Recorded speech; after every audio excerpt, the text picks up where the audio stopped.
Previously on Lords of Aion. He's like, the party, having successfully defeated the Sanctuary Insurgent Cell and having gotten Lita promoted to Field Marshal so that they now have actual, real military power, took care of more than a few loose ends. You saw it was in the bag of holding. You talked to some nobles. You made some arrangements, and then on some solo sessions in between, some discoveries were made. We'll talk about that in a minute. But for right now, it is the dawn of a new day. It is a very important day for all of you.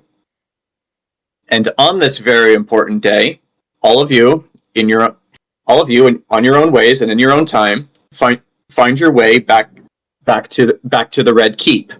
There's a reason that all of you are going to the Red Keep. It's not because any of you have a choice, really. This location was chosen by third parties, not necessarily by the Field Marshal.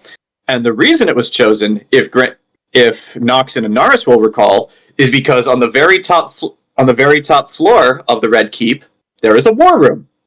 And in that war room is a very elaborate 3D wood-carved map. God knows how long it took to actually make this thing. Of Sanctuary and the entire surrounding area. So, like, there's no real way for all of you guys to avoid this. So, like, if you want to go to the war strategy meeting, you're going to have to come here because this is where the map is and this is where everyone's going to be meeting. Well, I'm not going to be going in my usual get-up then because I kind of need to keep my personality separate. Yeah, I mean, you can go however you want, but like this is the battle strategy meeting. You can't have this anywhere else because nowhere else has a map that's as detailed or as elaborate or that will actually let you interact with it, because there are actual like tokens and like chess piece like things that you can put on the map to show the other generals what your plan is. This is all stuff that's actually here. It's time to step into the light, Grant. Mm-hmm. I don't want to play Risk. It takes hours. Mm-hmm. Oh, God. I got a cousin that's in love with Risk. Yeah. Oh, man. Also, actually, no, this would be noteworthy to everyone because you all went through hell to get this.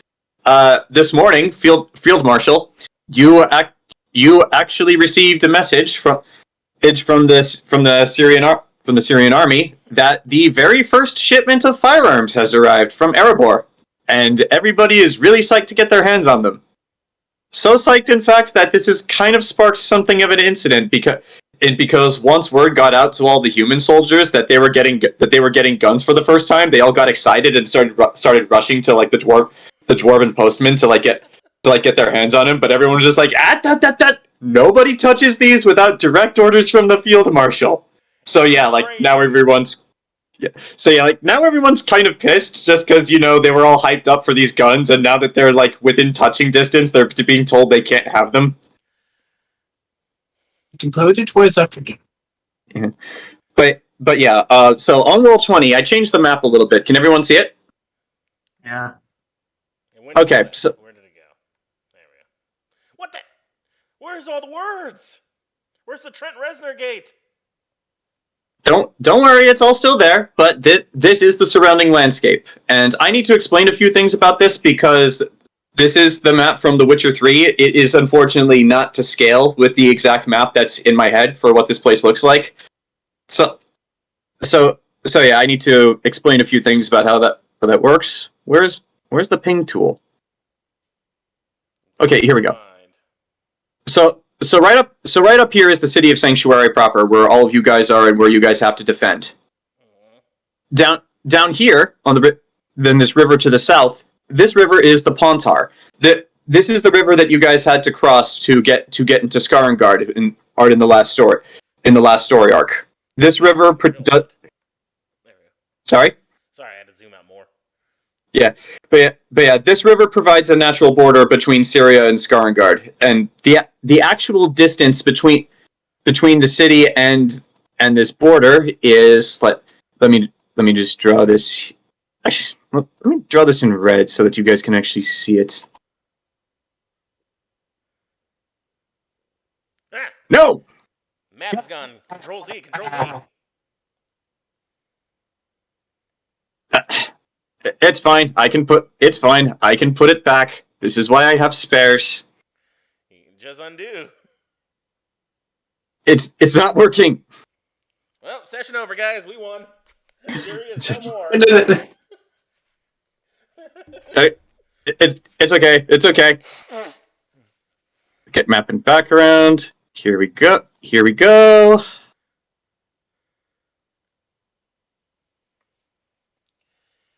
But yeah, if I'm gonna be the war chemist, I can't be looking like my actual self, because when I'm on the battlefield, I don't want people knowing who I am or what I am.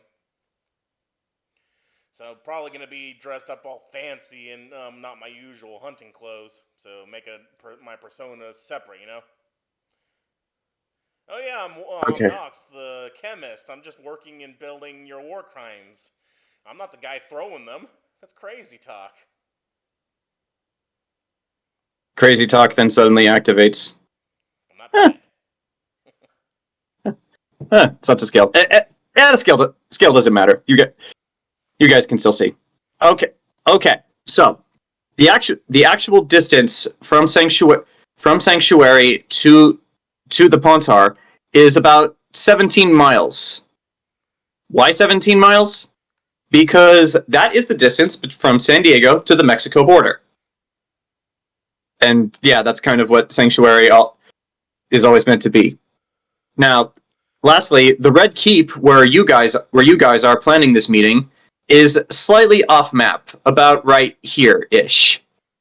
And it is built into the side of a mountain.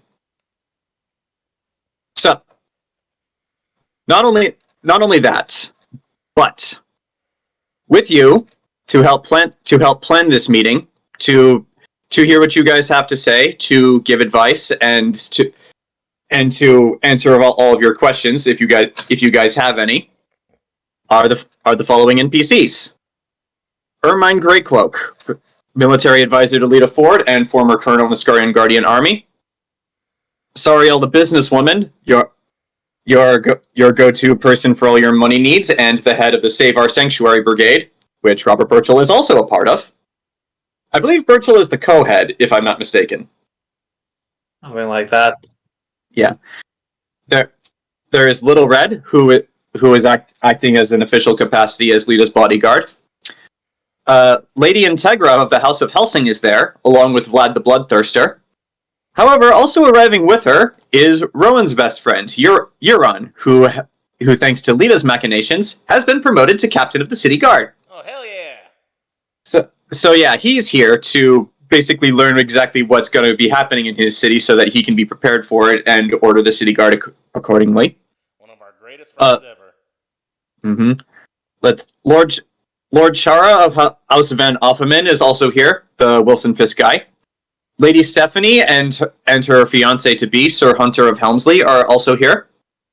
As is Alexander Anderson, the commander of the Witch Hunters. From Embersol, you guys are also joined by Lord Lionel of the House of Lioncourt and General Marcus of the House of Radon. And representing Skarngard, you have Colonel Gale of the House of Kuzland, played by Keanu Reeves.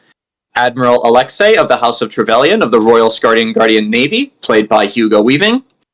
And Oswin Dumas, the court mage of Skarngard, and here to act as your all things magic. Because yeah, he is the authority on magic at the moment. This is a hell of a party. So for this, feel free to talk in character or out of character. The rest of the session is yours. How do you guys wish to defend your city from the upcoming Elven army? That does fully intend to kill you, are. Well, what'd you say, Grant? We blow up the river, then they'll never be able to cross. Think about it. Worked for Moses. Like, he didn't blow up the river. He divided it, and as soon as the Egyptians went back on their word, he was like, "Bro, I'm gonna collapse the river." Numbers? How many do we have, and how many do they have in terms of numbers? Do we know? That is actually interesting that you asked that question. The Scarring Guardian forces are still arriving. However, more boats are pulling into the harbor every day. In total, you're guessing that your numbers may be closer to like 50 to 60,000, which sounds good, but unfortunately, you guys have no idea how strong the Elven army is. Like both General Radon and Colonel Kuzlin have said that all of their efforts to actually try to get into Vizima to try out how strong the Elven army force is have all failed in spectacular and various ways. Like even Oswin and Anderson, who have like tried to use other means to see what's going on in there, have gotten nothing. Well, they're using demons. Of course, we can't see. Yeah. Do we know if they're coming by land or by sea? They will be coming by land, and they will be coming from the south, like right down here on the other side of the Pontar. So, how about this?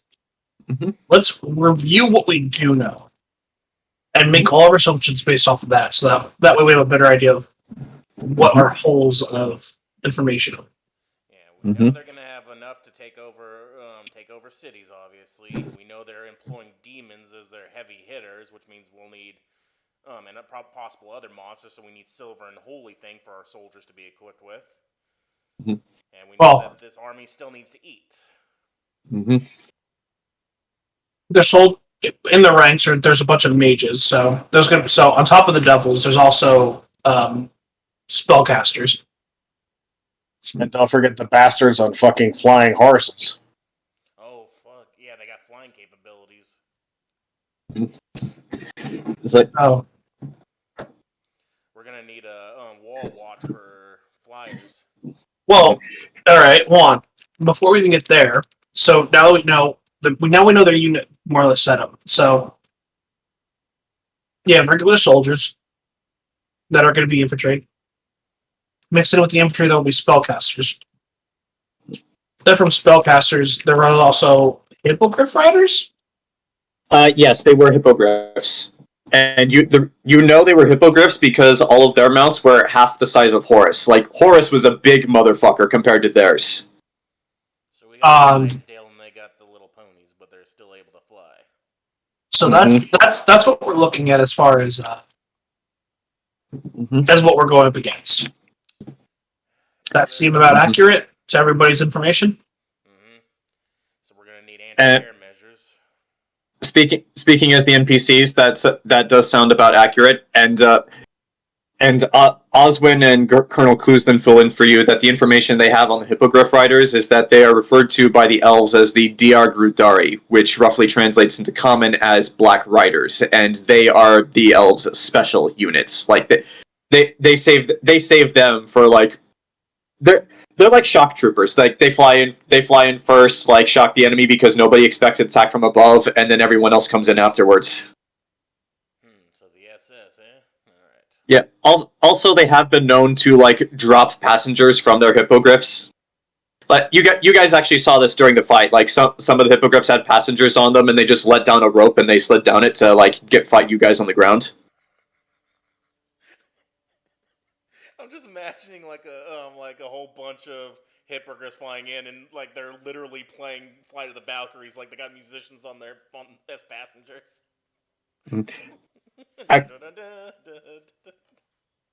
Actually, General Marcus speaks up. He's like, you know those firearm things you somehow managed to get from the dwarves would be very helpful against those hippogriffs. To my understanding, the range of one of those things is much farther than a bow and arrow. And as far as we are aware, every single hippogriff rider we have seen has been armed with a bow. So assuming we set up a firing line, we should be able to take out any of the hippogriff riders before they reach us. Assuming, of course, we can hit them all. But what we need is to get anybody with an accurate eye, actual sharpshooters trained. Colonel Kuzlin speaks up to you, Lita. I'm sorry, Field Marshal. Who is this person? By the way, I'm not dressed as my usual attire, and I probably look a few years younger. Just for the sake of hilarity, what do you look like? Because this is probably gonna have to be how you introduce yourself to these people for the duration of the war. Because Lita has already named you her war chemist. What name did you use? Did you actually use say his name to them? No, I did not. Yep. The only thing that is known is that you appointed a war chemist, but nobody knows anything about him, nor have they seen him. So yes, Nox, this is your war chemist debut. Well, it'll be easier if he looks different from what I normally look. So hang on a second. You're gonna be Oppenheimer, aren't you? No. Someone a little more appropriate. I'm just thinking that you gave Nox a bath. It's like the scene in the Simpsons movie where Homer dumps the silo in the lake. I believe this man probably be more accurate. Oh dear God. Fritz Harbor. So Lord. bald man, glasses, overcoat. Nox will look It's like like- this guy instead, and then General Radon is actually going to ask you, Lita, Field Marshal, how exactly is it that you know this person? this is wait. What's the, It looks like Integra wants to say something, but she's keeping her mouth shut because she knows that Lita has her secrets. You know what? Like, let's do the process that makes ammonia. I'll be Harbor Bosch. Yeah, Lita just kind of looks at him. Dr. Bosch. I met him on my travels. He's a very knowledgeable man. I think he's a former professor. A former professor of what? And of what university? For the University of Mind Your Own Fucking Business. Yeah. No, Lita just kind of shrugs. Alright. I gotta Well, he's been officially appointed by you, so unfortunately, even though they have their reservations, there's not shit they can do about it at this time. So congratulations, Nox. This is all you have to go on right now. Yes, but yeah, Alright. I'm the war chemist. I do chemistry, but I'm also an old man and I'm knowledgeable. Basically. Mm-hmm. Alright. And I looked it up, right? Out of character, I looked it up. Apparently, Pathfinder lists mustard gas as what was the word? It's like it's something minor inconveniences or something under its table of traps. I went minor inconvenience. Mustard gas is a Slash. minor inconvenience. What's the word Yeah, I used no. exactly? Hang on. That's the same logic as good thing bullets are harmless and do minor impact damage. Hold on. Oh, yeah. They use It's good like- if bullets on lethal, they just do minor impact damage. Why would you feel the need to say that aloud? Mundane hazards. That's what it's listed under. Mundane hazards. Yes. You Well, told like- them to mix bleach and ammonia? Peggy, that's the recipe for mustard gas. Yeah, it's pretty Well- potent, but it needs to be in big scales. But yeah, mundane. Well, remember, in this modern day and age of our year, in the year of our Lord, 2023, there are people on TikTok who suggest mixing all kinds of shit in the toilet to help clean it. To which most chemistry people are like, you just created chlorine gas. Congratulations on your war crime, kids. But yeah, mundane hazards. Mustard gas is normally devoid via gas cylinders or chemical grenades. A cloud of mustard gas obscures the visions like fog cloud. And leaving creatures within a cloud of mustard gas takes 3d6 points of acid damage when first exposed. And they got to do fortitude. They get nauseated, blinded, and all these rounds are still affected. And yeah, essentially that's mundane. Unfortunately, you guys do not have mustard gas. However, I know. you do have a particular chemical weapon. Which is a lot more expensive to make, I would assume. Well, you are in a room full of people who could get you what you need to make that stuff in mass quantities if you want to ask. You're right, we are in a room. I could just end this campaign right now. Well, You can't fight it here. This is a war room. yeah. Remember, kids, it's only a war crime if you lose the war. Exactly. Mm-hmm. In the room, okay, someone get the pies. But yeah, But yeah, to clarify, Grant, you are literally in a room where if you have a problem, every single person who could solve your problem for you is right here. So yeah, if you have an idea, just feel free to voice it. The NPCs will help you make it happen. Well, the only thing I really need from Lita is I need a team of alchemists. I need people working under me in order to create a lot of stuff because we're not just going white phosphorus. Mhm. That's safe for me. We need what we need is napalm. And now that I got if the dwarfs deliver all those cobalt scales like I asked them, we're gonna make a lot of that. Getting cobalt scales is not exactly easy because they have to go down and look for those, and kobolds tend to run when they're by themselves. So and they don't want to go too deep into the mountain to try to find them. But like they have gotten you some dragon cobalt scales. I'll have to roll to see how many they got, but you have a limited supply. Yeah, we're gonna put those on the catapults. Actually, it's Oswin who speaks up when you suggest this and asks. So you need a team of alchemists to do what exactly? How's Nox gonna phrase this? Mm-hmm. I need a team to create weapons that are gonna make managing this enemy army a whole lot easier. And he's gone. What?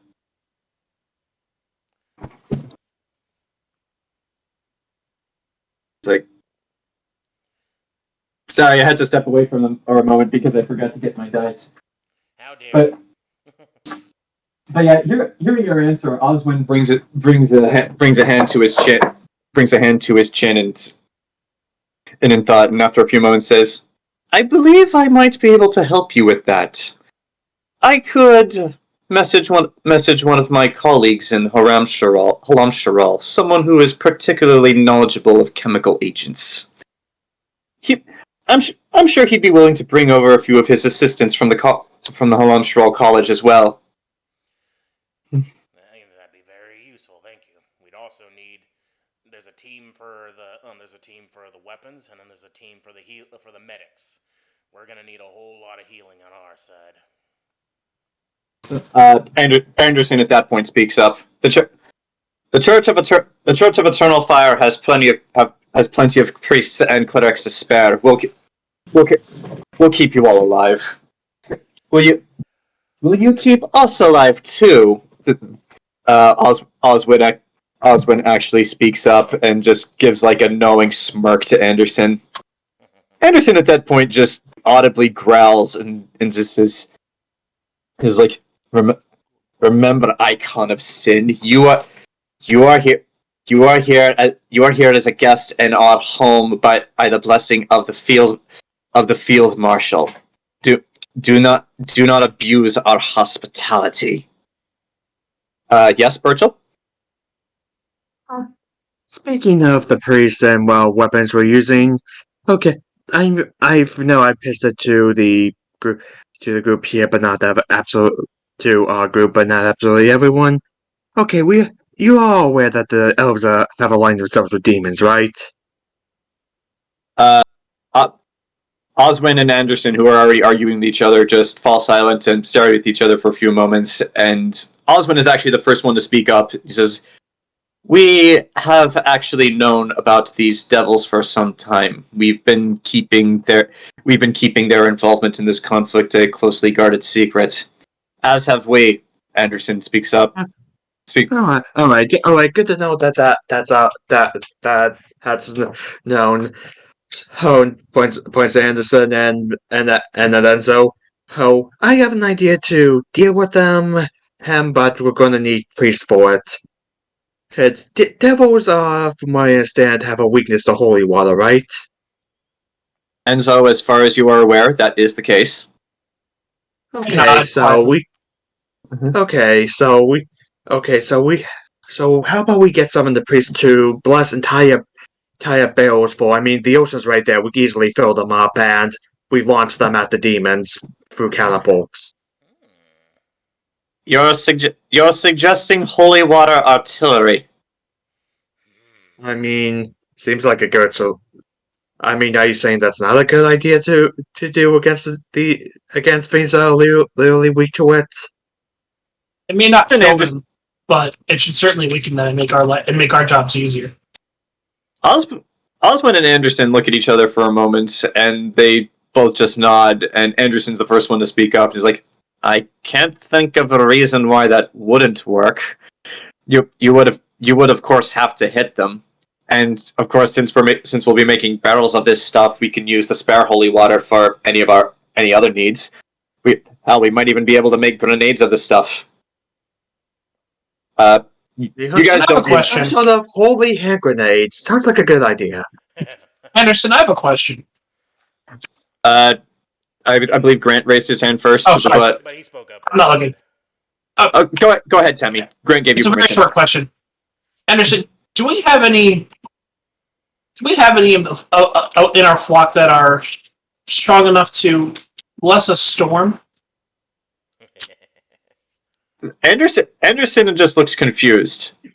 I don't follow. Some mages are powerful enough to conjure entire hurricane-level storms. Yeah, like there's the icon right there. Yeah, Charlie did it. No, Charlie did it 2 sessions ago. I think some people in this room don't know I'm a mage, and it's probably better it stays that way. Yeah, that's why Enzo hasn't said who. It's okay. like, some people can Not that conjure. they're in this room, but Hey, you know what? You know the best part is there's a grand mage here, Yeah, the so it's Singh, perfect. the big clown. Yeah. The big big- clown is literally the most powerful mage in the world right now. Well, besides the elves. So yeah, like he can do anything. All right. So I'm aware that powerful mages can conjure massive storms of hurricane caliber potency.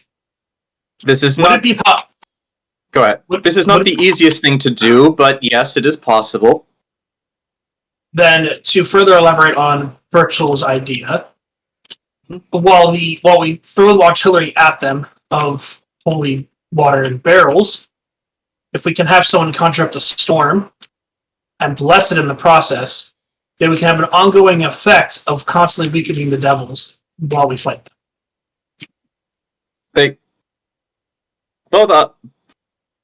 Both Osmond and Anderson just bring their hands to their chins in thought and try to think through this. And Anderson is the one who eventually speaks up first.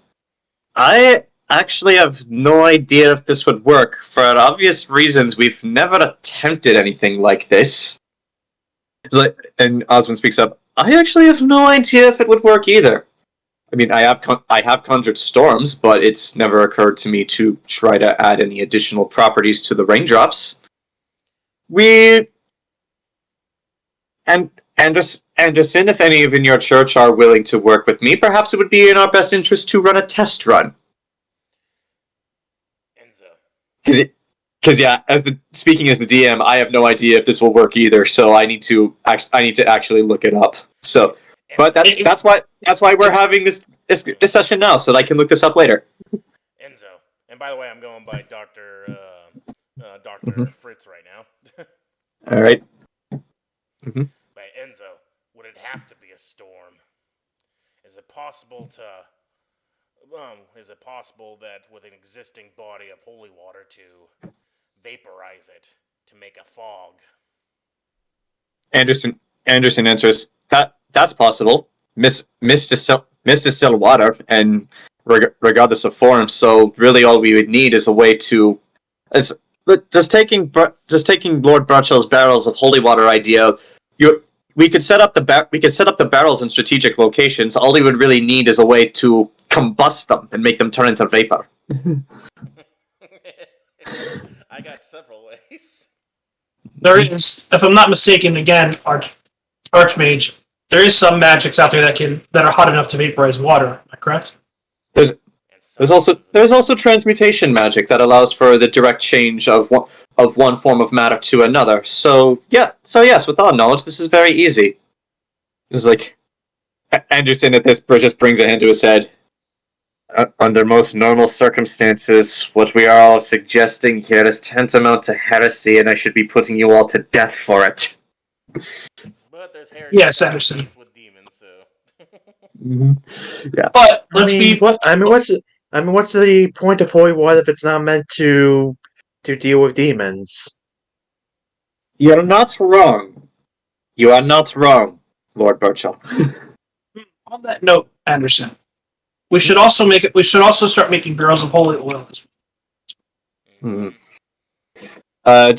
General Radon is raising his hand. If you're going to make barrels of holy oil, I haven't. Granted, my knowledge of these firearm things is severely limited. I've only heard of them. I've never used them myself. But these firearms fire these small lead balls at such high velocity that they impact into targets. Do they not? If you're making holy oil, would it be possible to make holy lead balls that travel at high velocity? That's a lot of blessed, like, BBs. Essentially, yes, that's what he's suggesting. Well, I suppose we can bless just about anything. It's like, we should probably have different ammunition for, especially for the hippogriffs. I suggest we have a large stockman of silver made into this ammunition. The church has ample amounts of silver for making our own weapons. We can perhaps construct these silver ball bearings. That is what they're called, right? Ball bearings. They've never heard of bullets. Yeah. Yeah, Lita. Bullets. They're called bullets. If any of you Very need well. a demonstration, Enzo whips out his wrist, and a small pistol comes out into his hand. Mm-hmm. It's like, Why are you shooting what are you Charlie in the head? what are you gonna fire that at? That's for you to find out. Okay. Enzo opens it up and pulls out the bullet and puts it onto the war table. Mm-hmm. This is an example of a bullet, for those of you who are unfamiliar with the concept. Hmm. The bullet turned you green. Little did we all know that the bullet was green the whole time. Pulled that bullet out so hard and so fast it turned off it fucked with his camera. Wait a minute, Temme's not. This shows that Temme's not actually real. He's been a CGI character this whole time. Wait, You didn't know that? It really fucked with my camera. What the hell? Yeah. Fucking snap my wrist, and the fucking camera goes out. Mike, why did you tell us you invented Temme? I mean, the effects were so good. I didn't even. Whenever I met him in person, I thought it was real. Right.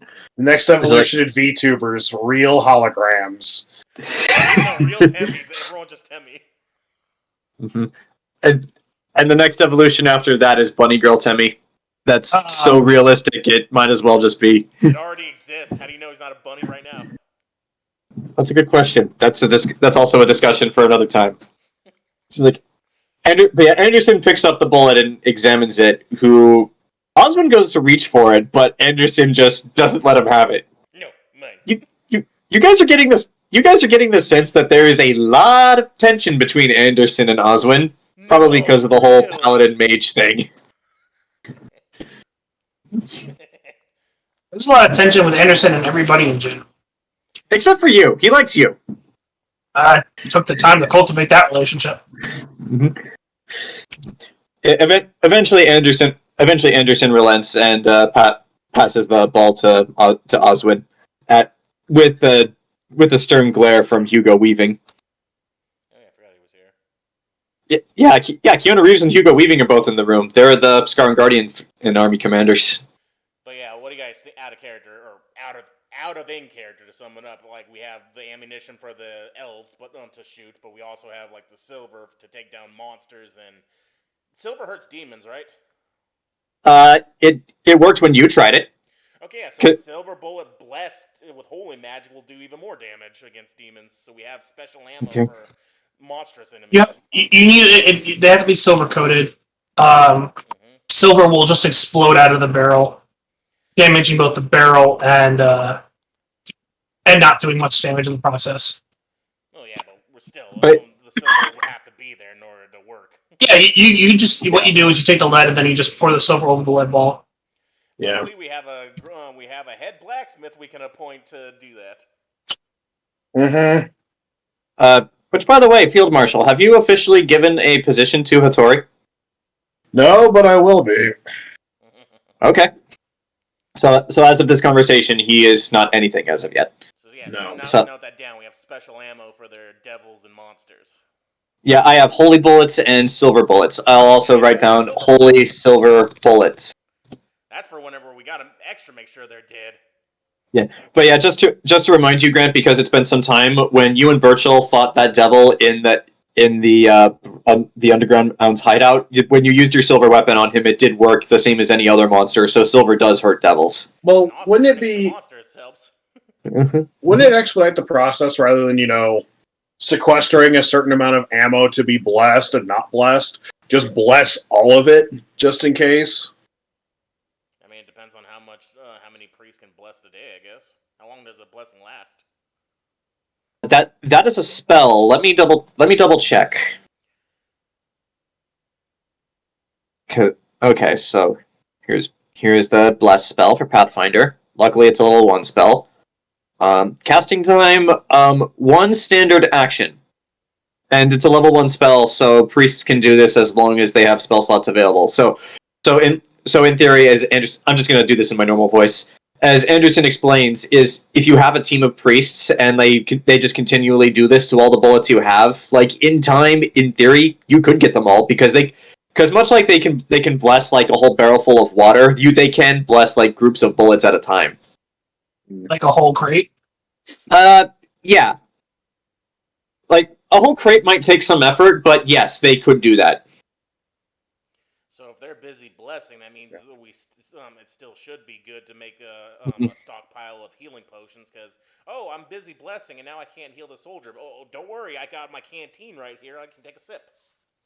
No, I mean, it's not. All the blessings that happen before the fight.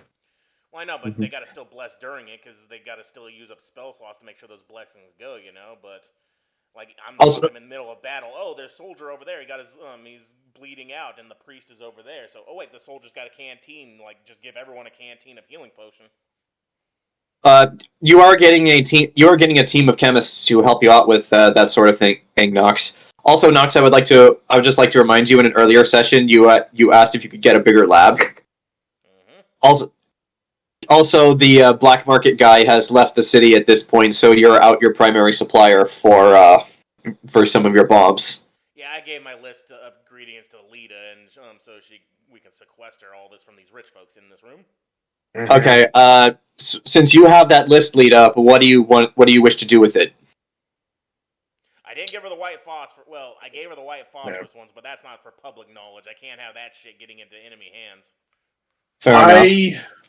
Let me see. Those supplies are for me, but I'm not going to put them all in one list under white phosphorus. I'm like, I'll put an ingredient over here, and I'll put an ingredient over here. He's just making bombs in general with all these chemicals. All right. I'll take the list and distribute it to the military people. Okay. With the explanation of, this is the entire list of everything we need for the moment. Trevelyan gives his list to Oswin because this is more his speed. And upon reading this, Oswin says, "When I message my colleague in Halramshal, I will ask him to bring with him these things." Good, okay, yeah, good, and yeah, good. And just so you know how the expeditious nature of this, I needed them here yesterday. You then watch as Oswin just he looks up at the ceiling for a moment, and then you watch him with his hands. He just goes, "Done. My friend in Halam Shirel knows everything." I thought for a second he was just going to appear like, oh yeah, he came yesterday. I just reworked time. No, he just sent a message. Okay, so it's like supplies first and foremost. Chara at this point actually also speaks up. I might be able to assist with a lab. It is not a conversation for here, though. Perhaps Field Marshal and Professor What was it? What was it again? Fritz. Professor Fritz. We may discuss that later. If either of you would like to, you may roll a sense motive check on Chara. He wants me to make him drugs. Really? In the middle of a war, you want your meth? Yes. Mhm. I have to keep my habit going. Mhm. Sense motive? Well, I haven't even used that in a while. What is that? Mm-hmm.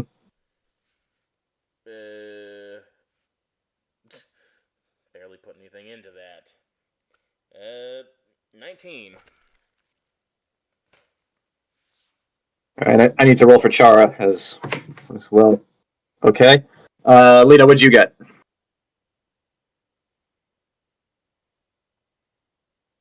Actually, I'm going to roll for Osmond as well. 26. Thank you. Yeah. Okay, Nox, it's difficult for you to tell, but luckily for you, he did roll for dumbass. But yeah, Lita, you and Oswin, when looking at Chara, all three of you pick up on this.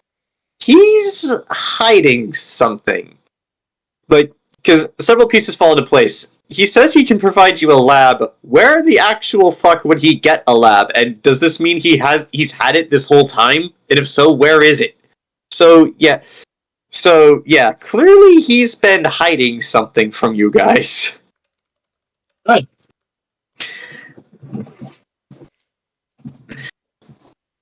That's where it's at. You're right, but also wrong, Grant. If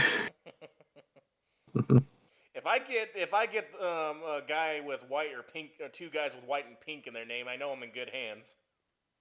Like, Well, I mean, you haven't gotten that yet. Okay, so just to go through the list of ideas you guys have come up with this so far, you have holy barrels, which you be catapulting and combusting into vapor, and you're going to make holy bullets, silver bullets, and holy silver bullets. And Nox's team of Nox's team of chemists will be getting a lab. You gave them a list of chemicals, and you will be making napalm. Well, yeah. Whenever I get the cobalt scales.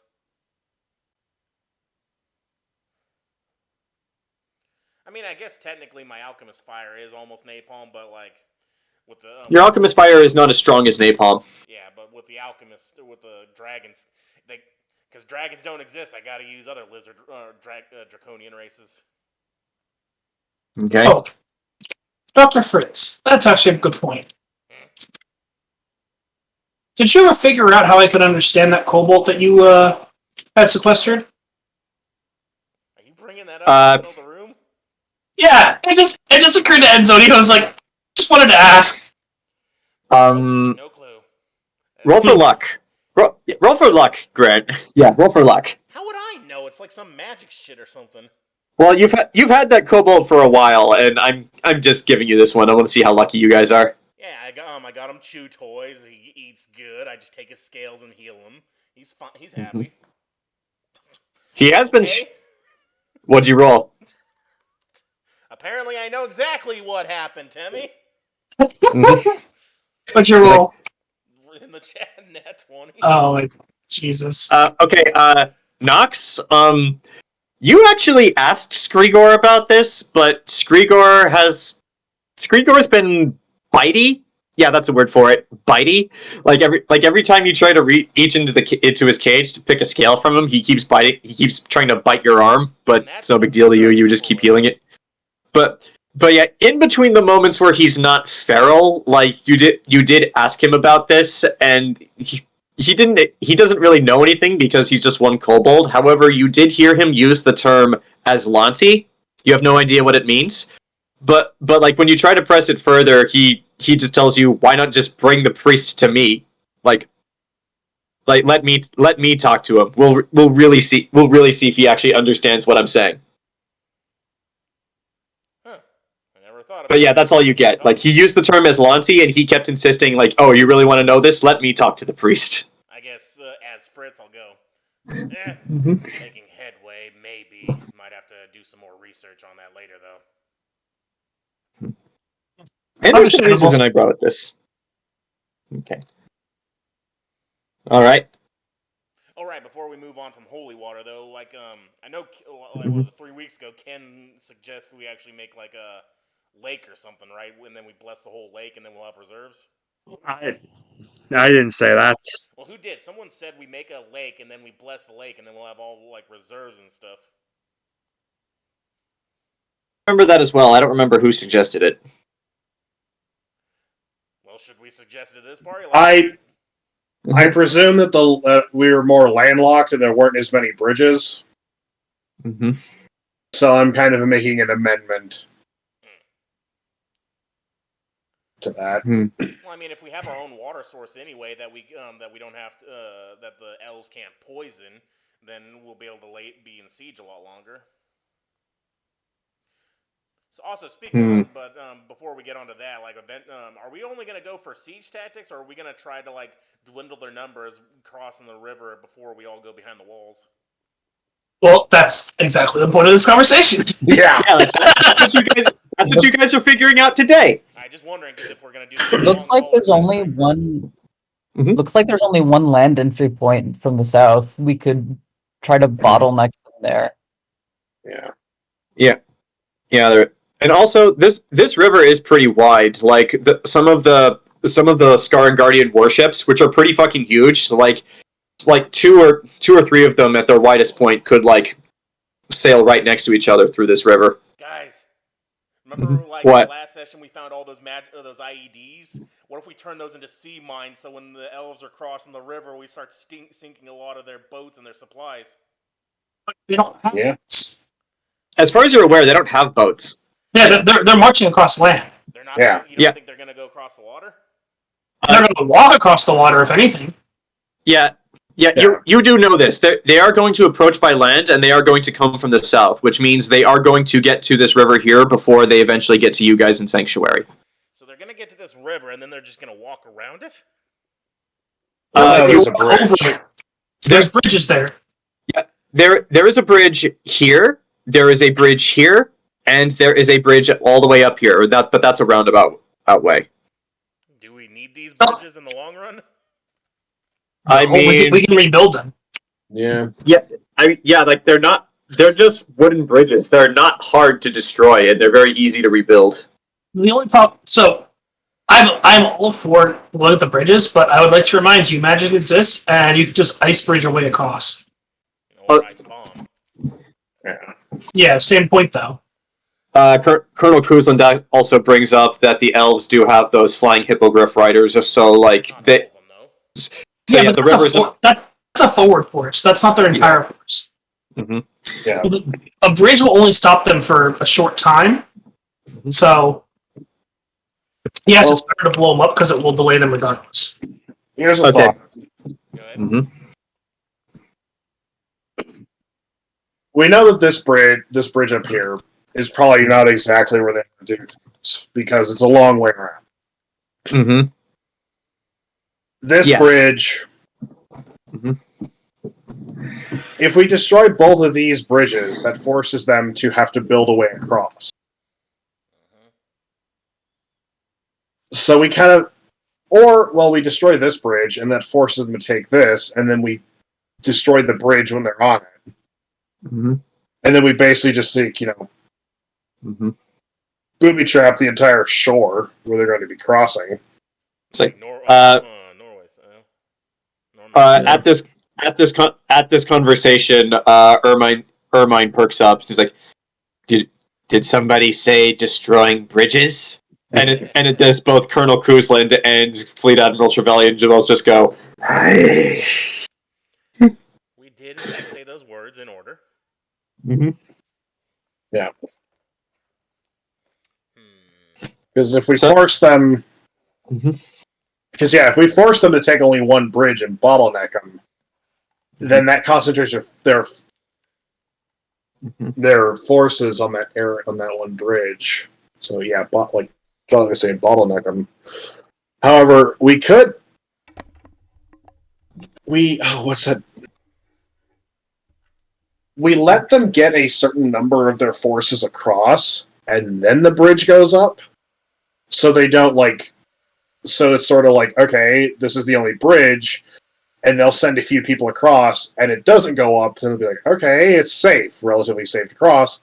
And then after like 150 or so men cross, then the bridge goes up. Then we killed some of them and trapped some of their forces on the other this side of the river. Mm-hmm. Easy to take A, prisoners for interrogation, and B, scare the bejesus out of some of the soldiers that are, not magically inclined or possessed or currently having a demon ride them like a Master Blaster. And when they do start rebuilding those bridges, they're going to need like rowboats at least in order so the main troops can get across and stuff. So we could booby trap the water too. Wait. And even like Temme was saying, if they use ice bridges or ice bombs to build it, still the sea mines, they're going to have to like navigate around that. So basically, imagine them building a bridge, a sea mine breaks loose and starts flowing down the river, impacts the ice bridge. Mm-hmm. How big is the gulch basically of this river between here and this piece of land right here? Oh, this? No, this right here. Oh, this?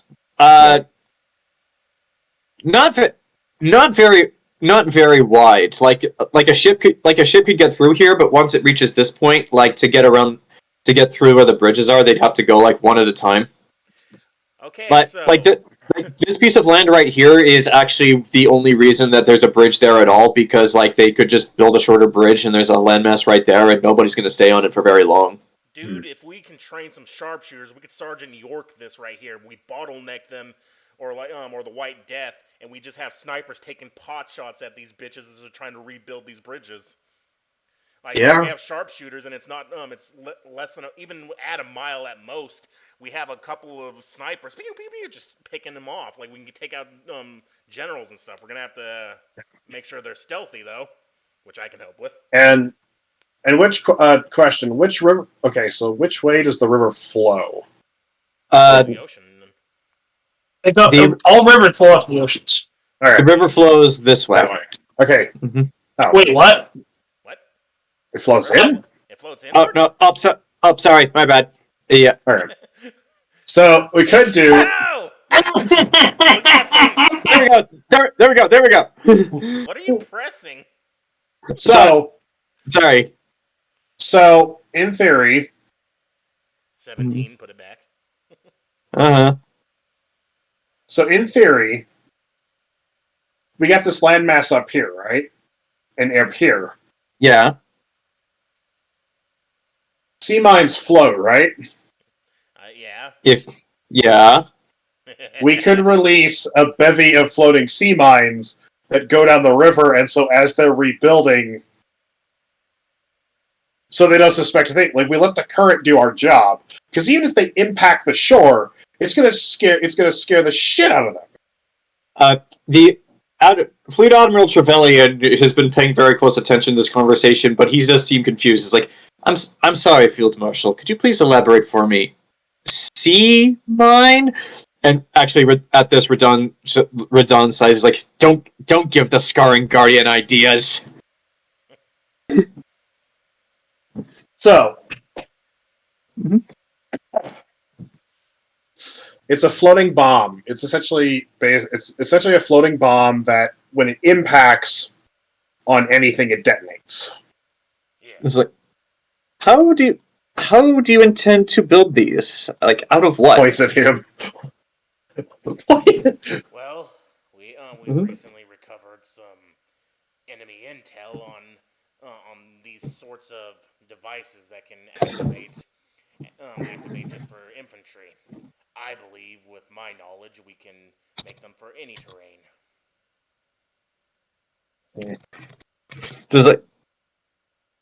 So you watch as the gears start turning in Fleet Admiral Trevelyan's head, and General Radon is up going, why, oh why? Why are our greatest enemies here in the room with us, and why is the Field Marshal's chemist giving him ideas? Out of character, I'm not from this country or their country.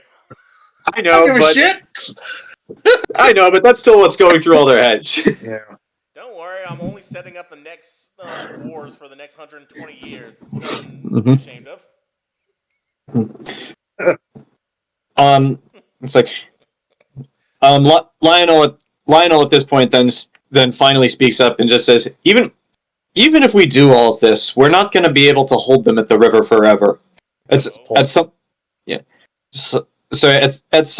some point we're going to need to fall back, and other than this bevy of trees right here, most of this is open terrain.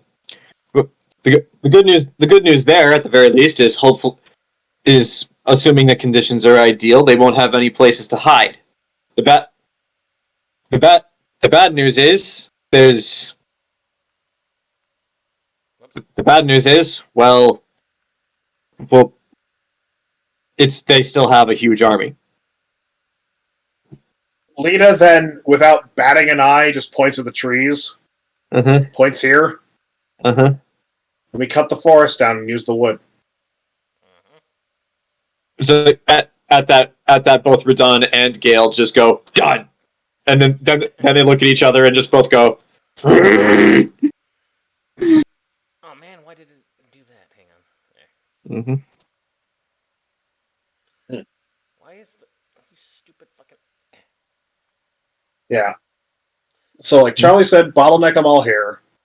And like Grant said, we just have basically snipers that basically every time they make progress, they would draw a little bit and little bit. Damn it. Okay. Why can't I change the text now? Fuck this thing. Sorry, keep talking. I'm just trying to write here, but the stupid thing is finicky. And then It's been finicky for me as well. You saw how many times I deleted the map. So then we can, put mines in the fields.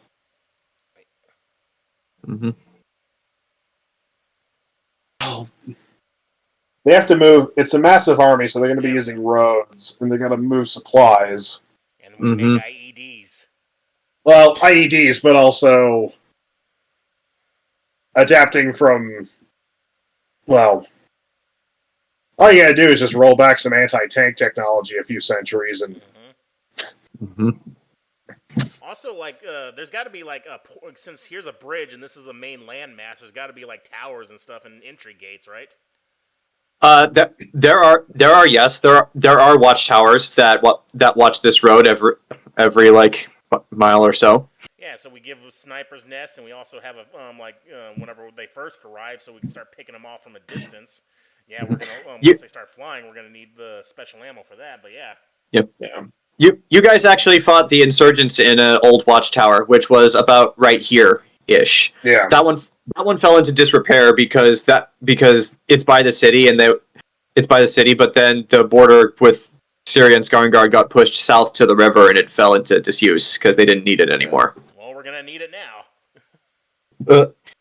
Well, okay then. If you want to have snipers posted there.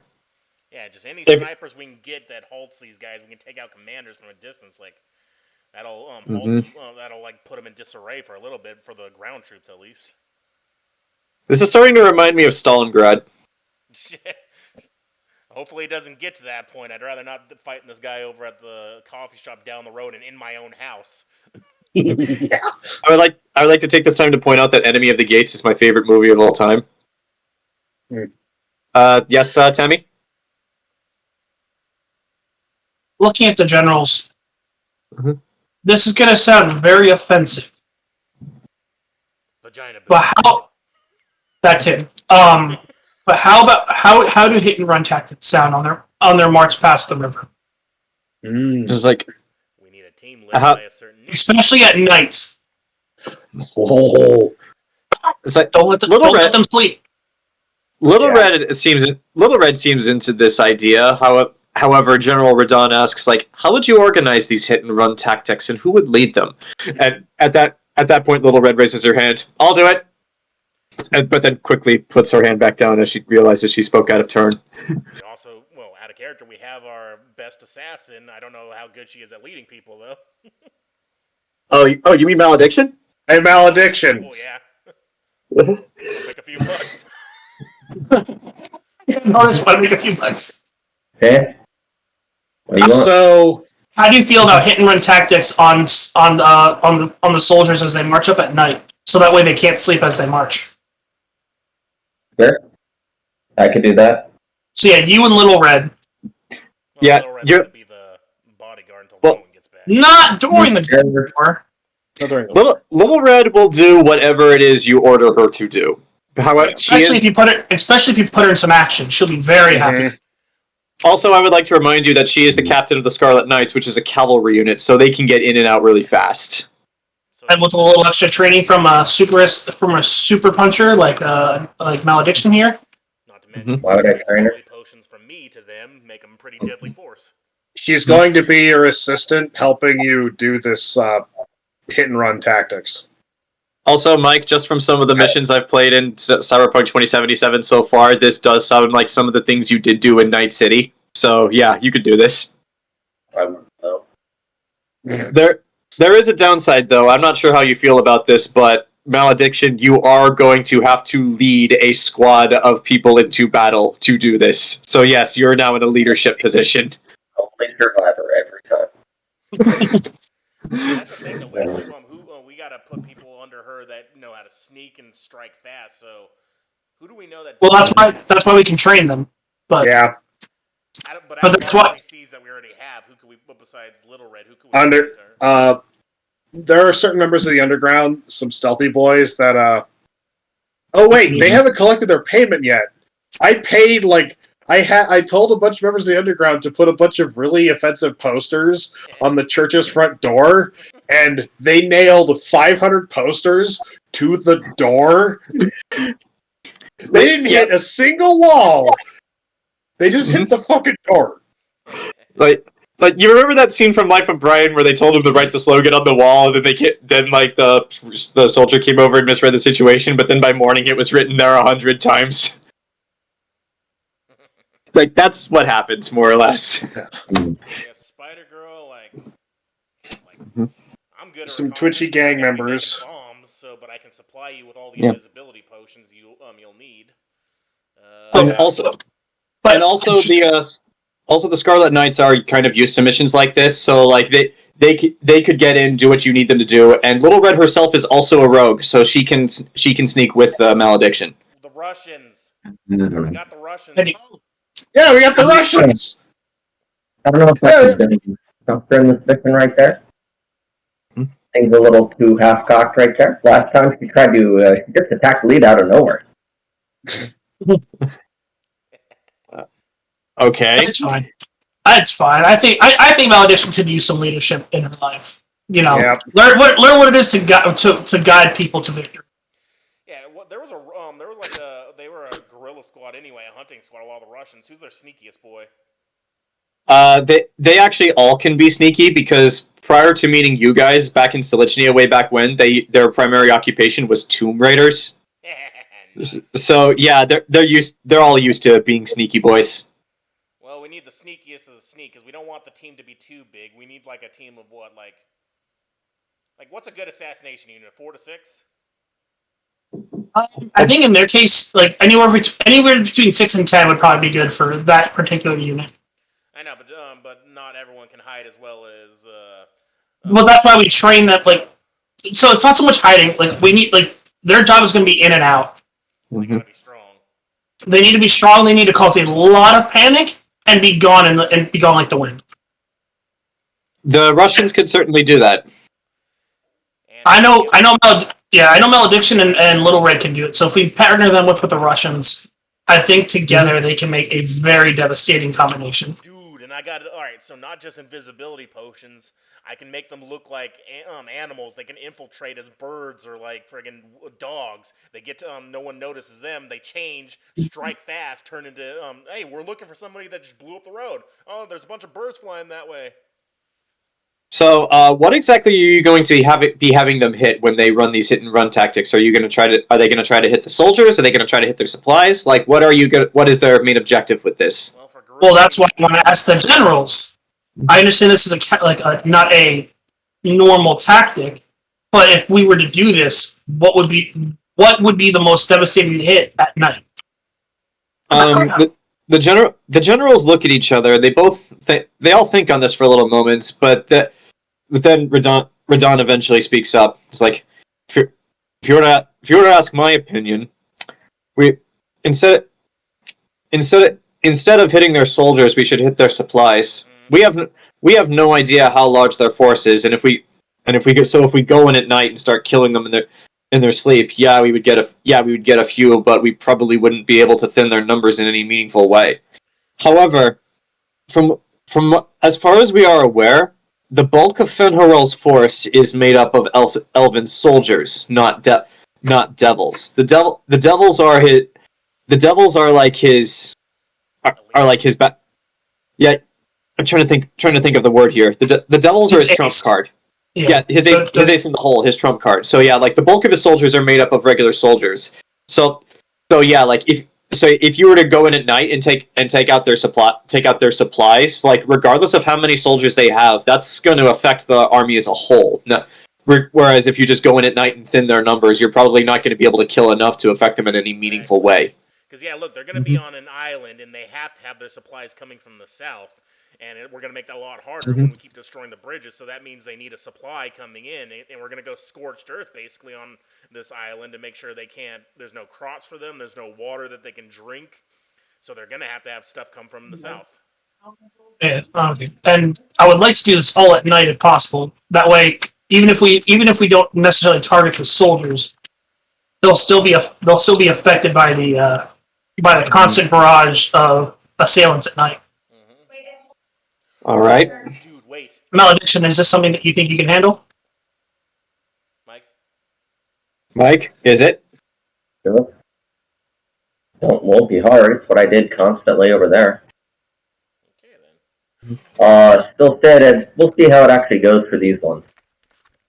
Wait a minute. They are yours. You'll be commanding a whole group. So, Dude. You'll be in charge of their success. All right.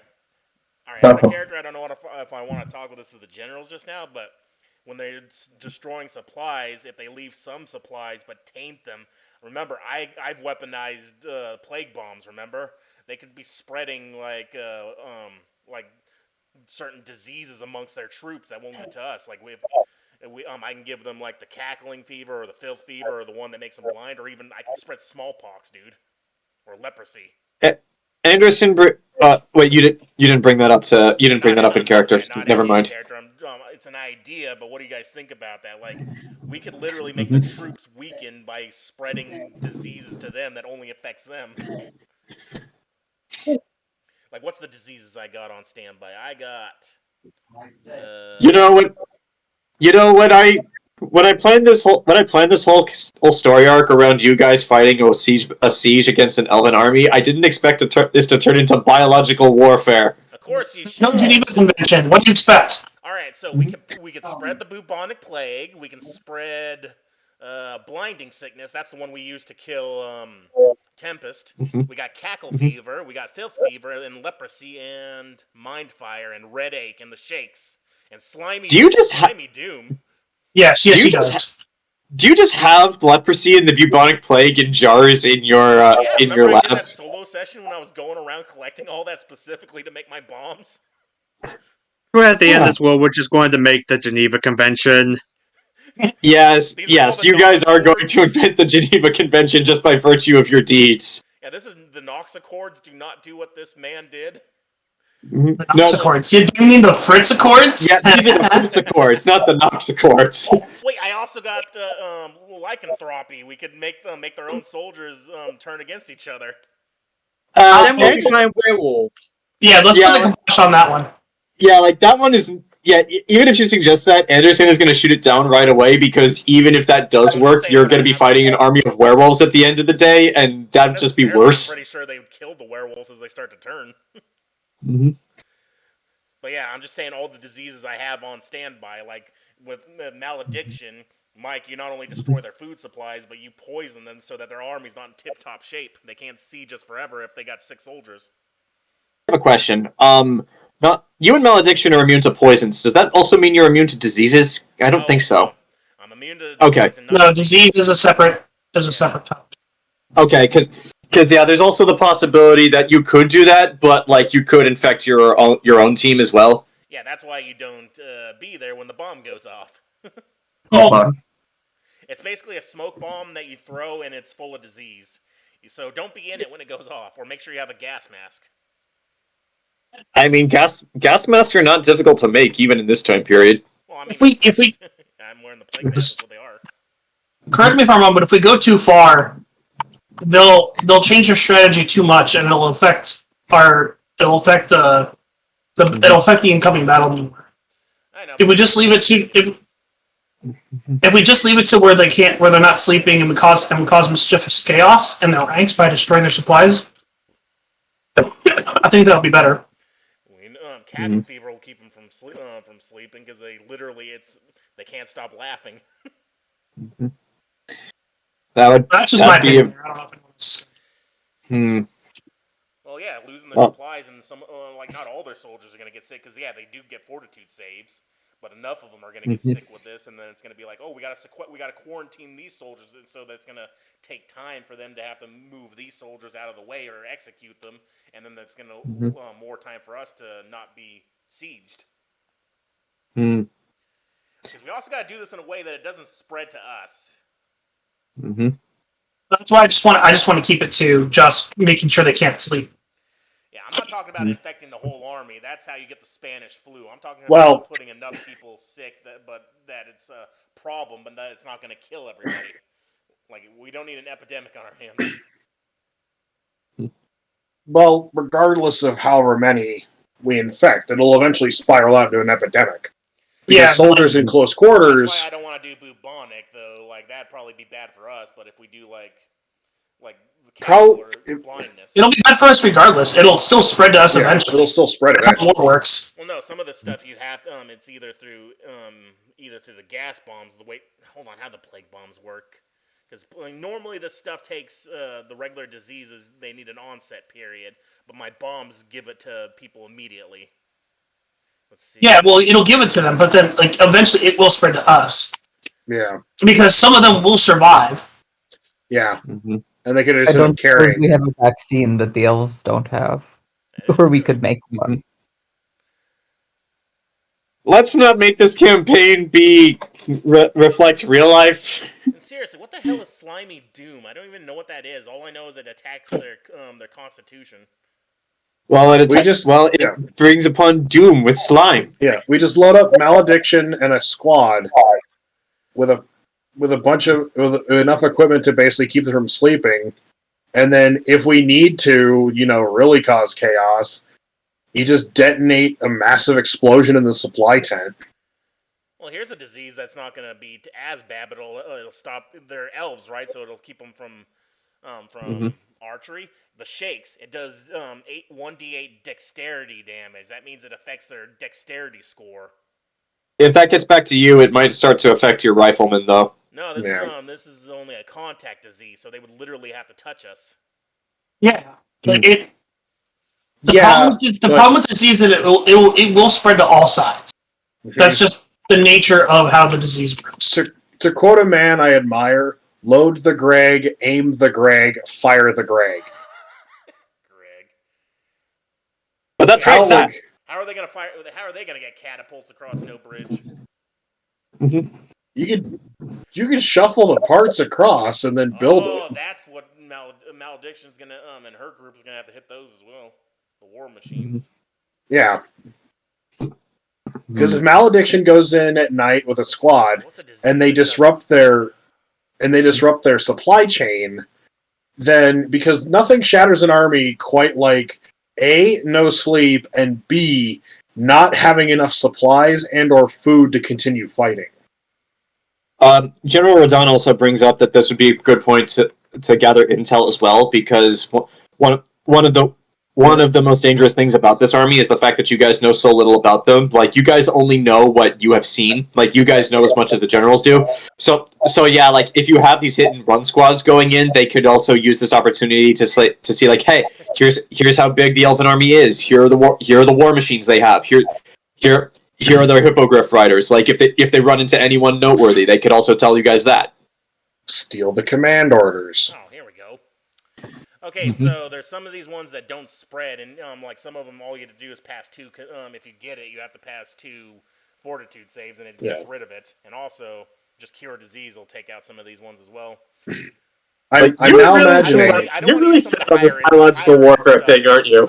Yeah, some of the higher end stuff though, that's kind of dangerous because like the one we used to kill Tempest, because he got more than he had more than. What was it? It was more than 2 damage to the thing it affected. That he went blind permanently. So there's some stuff that you don't use for sure. I'm now imagining we tell Malediction, like, okay, here are your marching orders, bring back this, and if you've run into Fenhrel, don't try and fight him, just run. And the next morning, Anaris comes back. She's the only survivor, beaten, bloody, and bruised, carrying a corpse. So I fought him, and just slams him down. I would also like to point out not just he's not dead yet. I would also like to point out just for the sake of not just Malediction, but for all you guys, but if in the event happens that one of you guys is captured and not dead, I will run full sessions with the rest of you guys, but like say Malediction gets captured, she won't be able to do anything because you guys will have to rescue her. How the hell are they going to capture her? I don't know, but like let's just capture Malediction. I think we just give up. Well, game over, guys. They can win. Because like you can only switch to your backup characters if you die. So keep that in mind. Backup character. So got it. Yeah, then you're screwed. Got it. Yeah. Malediction gets captured. We have to rescue her. We watch Sariel slip off her shoes. Put one in each hand. Put one in each hand and charge the entire army. Sariel does have haste. She does no magic. She is a wizard barbarian. Also, for her, for the guerrilla unit, I'm going to be giving you some not only dispel magic bombs because those could be helpful, but also a supply of Molly because Molly helps you against spell-like spells. Okay. I know it's weird. Like drugs help you against magic. Well, it's about right. Oh yeah. So here's our elite guerrilla squad, coked out of their goddamn mind. Anyone wearing or carrying fresh Molly gains a +4 resistance bonus on saving throws against spells and spell-like abilities. Molly remains fresh in this way for only 12 hours, regardless of magical attempts to preserve it. So we need to grow it for some good stuff. But when processed into a powder with successful DC... Oh, you're talking about a different Molly. Got it. No, it is the same Molly, because whenever I put it into a powder with successful DC 25 craft, Molly can be sprinkled on creatures or objects or an area, and it'll end the spell like a dispel magic. Caster level 6. What the actual hell did I get myself involved in? So we have an elite guerrilla squad all carrying powdered E in their goddamn pockets. And it takes Are they going to a raid or a mission? Yeah. Literally, you throw this on someone, it's a level 6 dispel magic. So someone tries to I'm going to use fire hands, drugs. Oh, I can't use magic. Now this really is starting to sound like Night City. Yeah. God, it's a rave. It's a good thing Char is giving me a meth lab because. All right, so you guys have these hidden sugar like that we haven't used. We could Malediction could also get the soldiers hooked on drugs.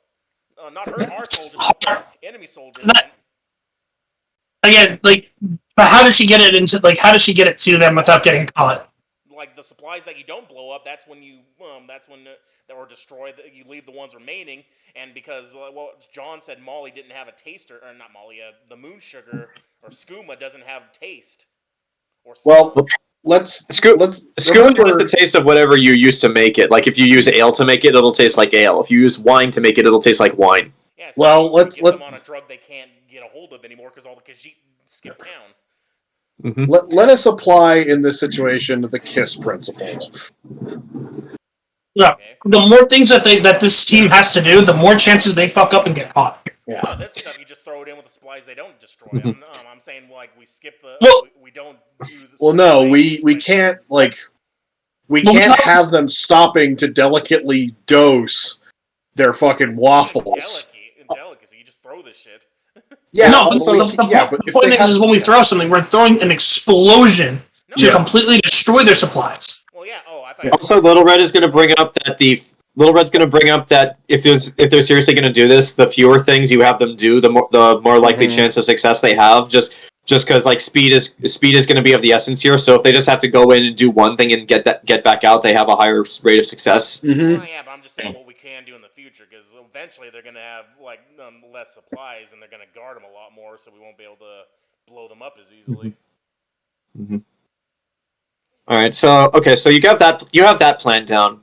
So General Rodon and Colonel Kuzland then, and that's like okay. So we have a plan for the river, and we have a plan to take them out on the roads. So what about like the in between before they get to the city, like just this area here? Well, we got to take out the forest. I mean that's easy. You can take out all the trees before they even get here. Okay. That's another thing I have to mention. You guys have 6 months until the army arrives. Oh. So yeah, you have 6 months of prep time to do whatever it is you need to do, and then they start marching. I have a drastic extra idea. Traps. Just all of them. All of the booby traps. Exactly. Pretty much. Mm-hmm. So you want to booby trap this entire area. Well, we need. We got to make sure it's for the soldiers as they're pulling back to the walls. Our own soldiers don't step on them, so we got to have people in place. Like, all right, we know where these are at, and we're gonna set these as we're moving backwards. So, like, do you have, Charlie? Since you suggested it, do you have any ideas for booby traps? I mean, the easiest and most obvious to me seems like landmines. But we could also do that thing where we dig out a hole and cover it with branches, I guess. Seems like landmines would be less effort. Oh, we have 6 months, so... Mm-hmm. Magical landmines? Or some kind of magical booby traps where if you enter a certain area, you fall asleep, or some kind of... Are there spells that do that are, like, area-based? You enchant... You did find instructions to make a magic-based IED for the fireball spell. It wouldn't be that hard to alter to, like, make another spell.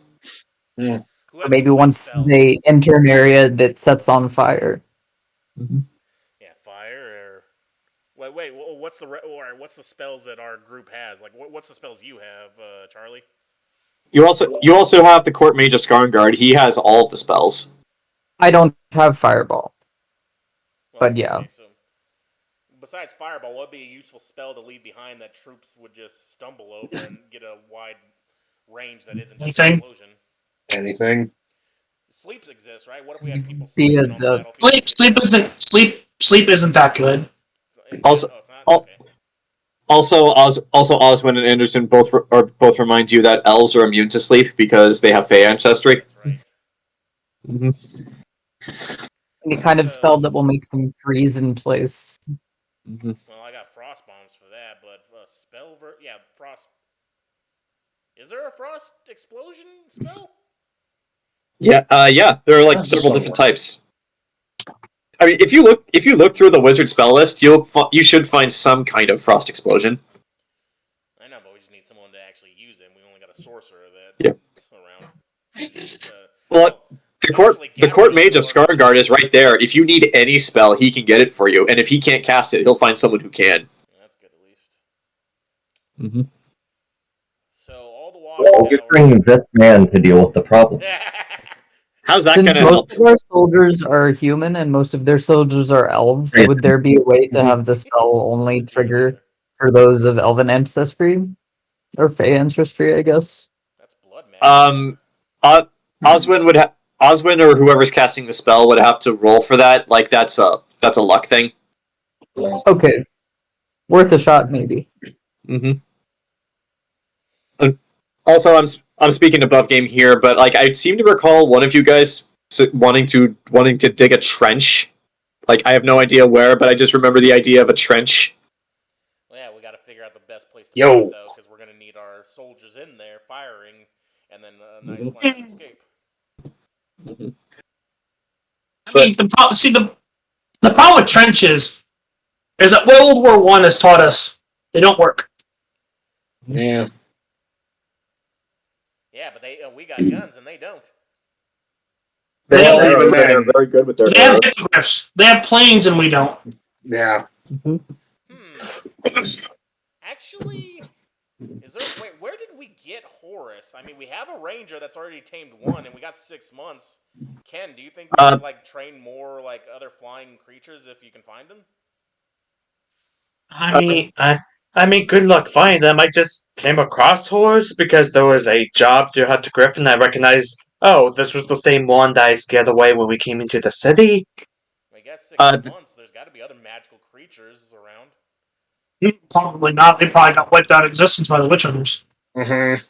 Also, I guess I could ask a horse if he knows any other griffins, but I guess it's a case of good luck having those willingly be tamed. Anderson and Osmond both speak up and say griffins are very wild and almost uncontrollable and difficult to tame. They're actually kind of impressed that Burchill's tamed one at all, and this is actually the reason the elves were using hippogriffs and not griffins, is because they're a crossbreed between a griffin and a horse, so they're much more docile and easier to tame. Wait. Just say, how the hell did that happen? I mean, griffins eat horses, so. Huh.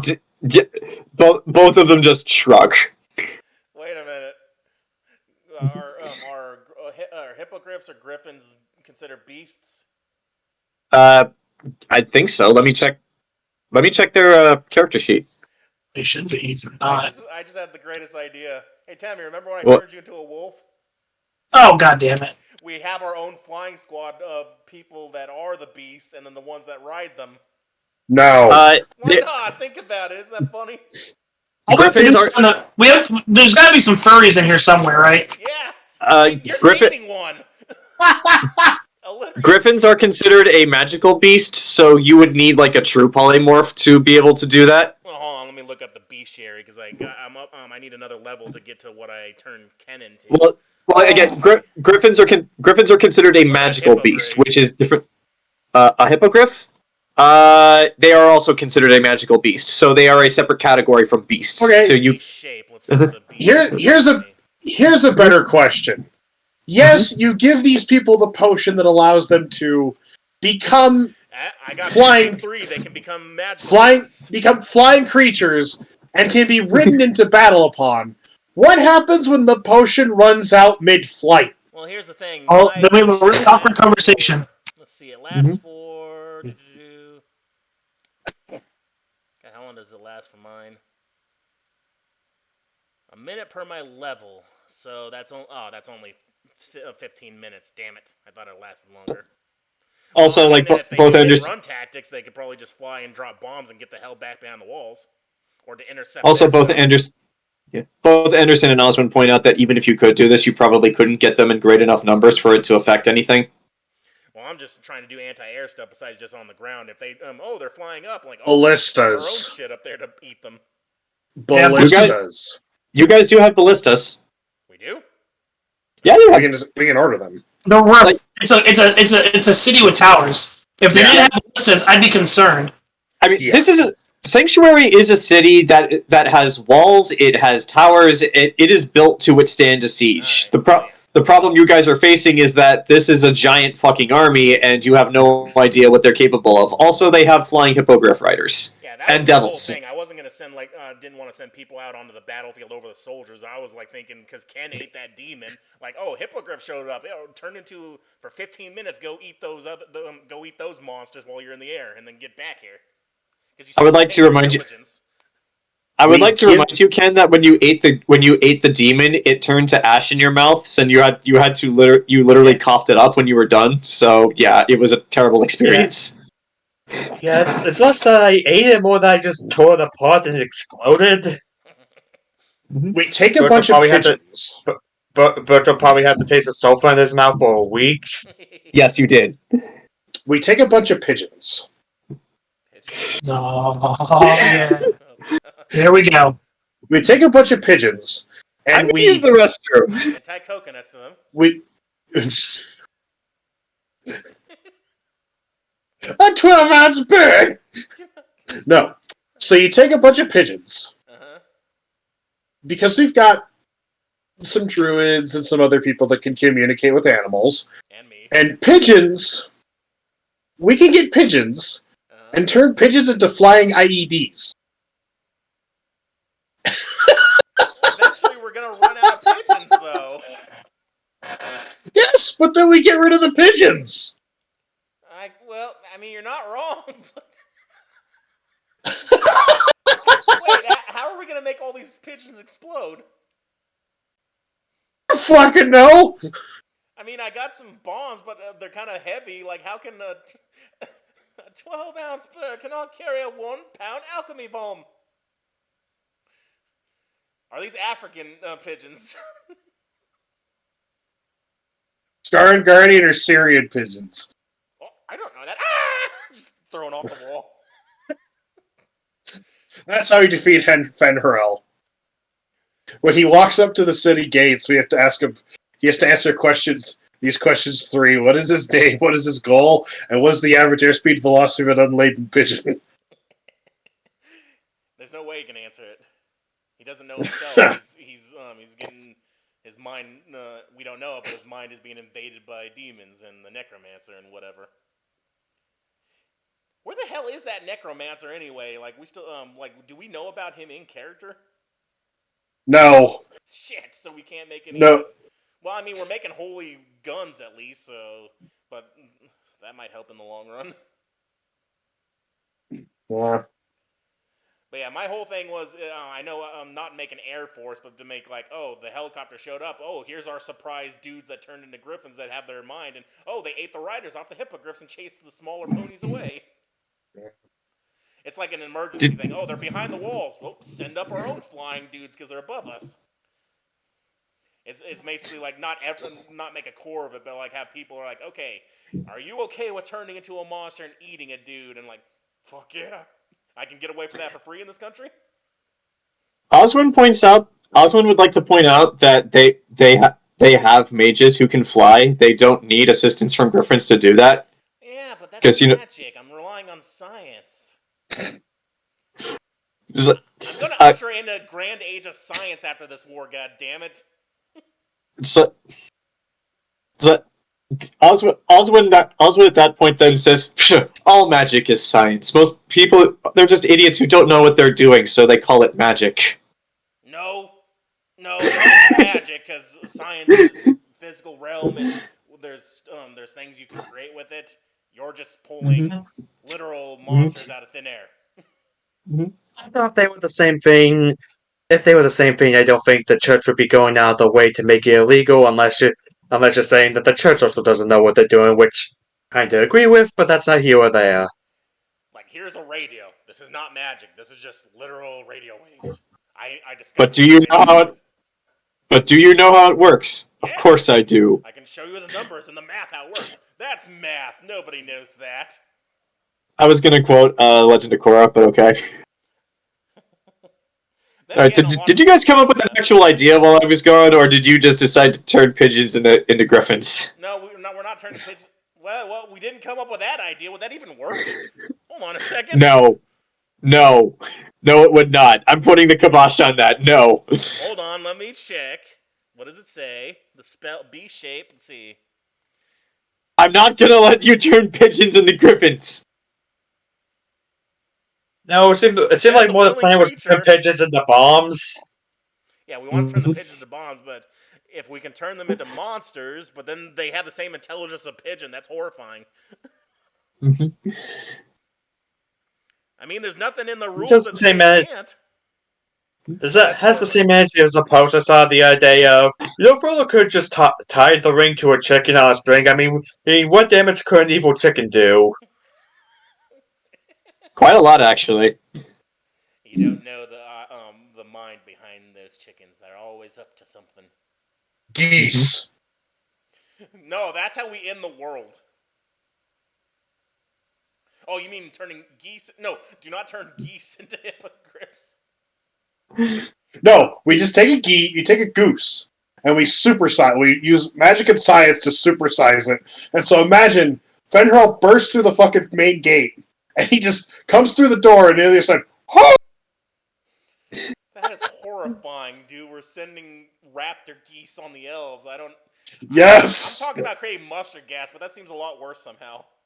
Geese the size of horses. Oh my I'm not going to suggest this idea because I'm going to tell you this right now. There are not enough geese in this city or in any of the surrounding areas for you to do this plan in any meaningful way. We don't need a lot of geese. We just need a handful of geese. Is there a way we can evacuate, just finally flush out the sewers and then just send all the Skaven into their midst? Like, here, you take them now. Anderson at that point nervously brings up, that would be possible, except there's another problem. We have no idea how deep those tunnels go, and we have no idea how many Skaven are actually down there. I mean, Burchill, I believe you once asked before, not to me specifically, but I remember one of my fellow witch hunters complaining that somebody wouldn't shut up about this. Like, why don't you just go into the sewers and kill all the rats? We've tried. We have tried many, many times. They always come back. So maybe it's a good thing that the Skaven are out of character that are down there, because then the elves can't use those tunnels without getting bitten. Mm-hmm. But yeah, the area underneath Sanctuary is like honeycombed with Skaven tunnels, and they have no idea how deep those tunnels go or how many Skaven are down there. Are you telling me this? The Skaven have created the Underdark under the city? They actually have. There was a mission for you guys to go down there, but you ran out of time. You did other things instead. Well, we'll leave that terrifying thought for later. Hopefully, nothing, no giant-sized rats show up. The Royal Rat Authority. Okay, so you guys are gonna mine the roads out along here, and are you guys digging that trench, or have you abandoned that plan? Well, where would we dig it? That's the problem. I mean, look how wide a lot of this area is. Mm-hmm. I mean, we could build a trench, but not for trench warfare. We could build a trench and line it with kerosene, and then light them up and make a wall of fire for a while our troops get behind the walls.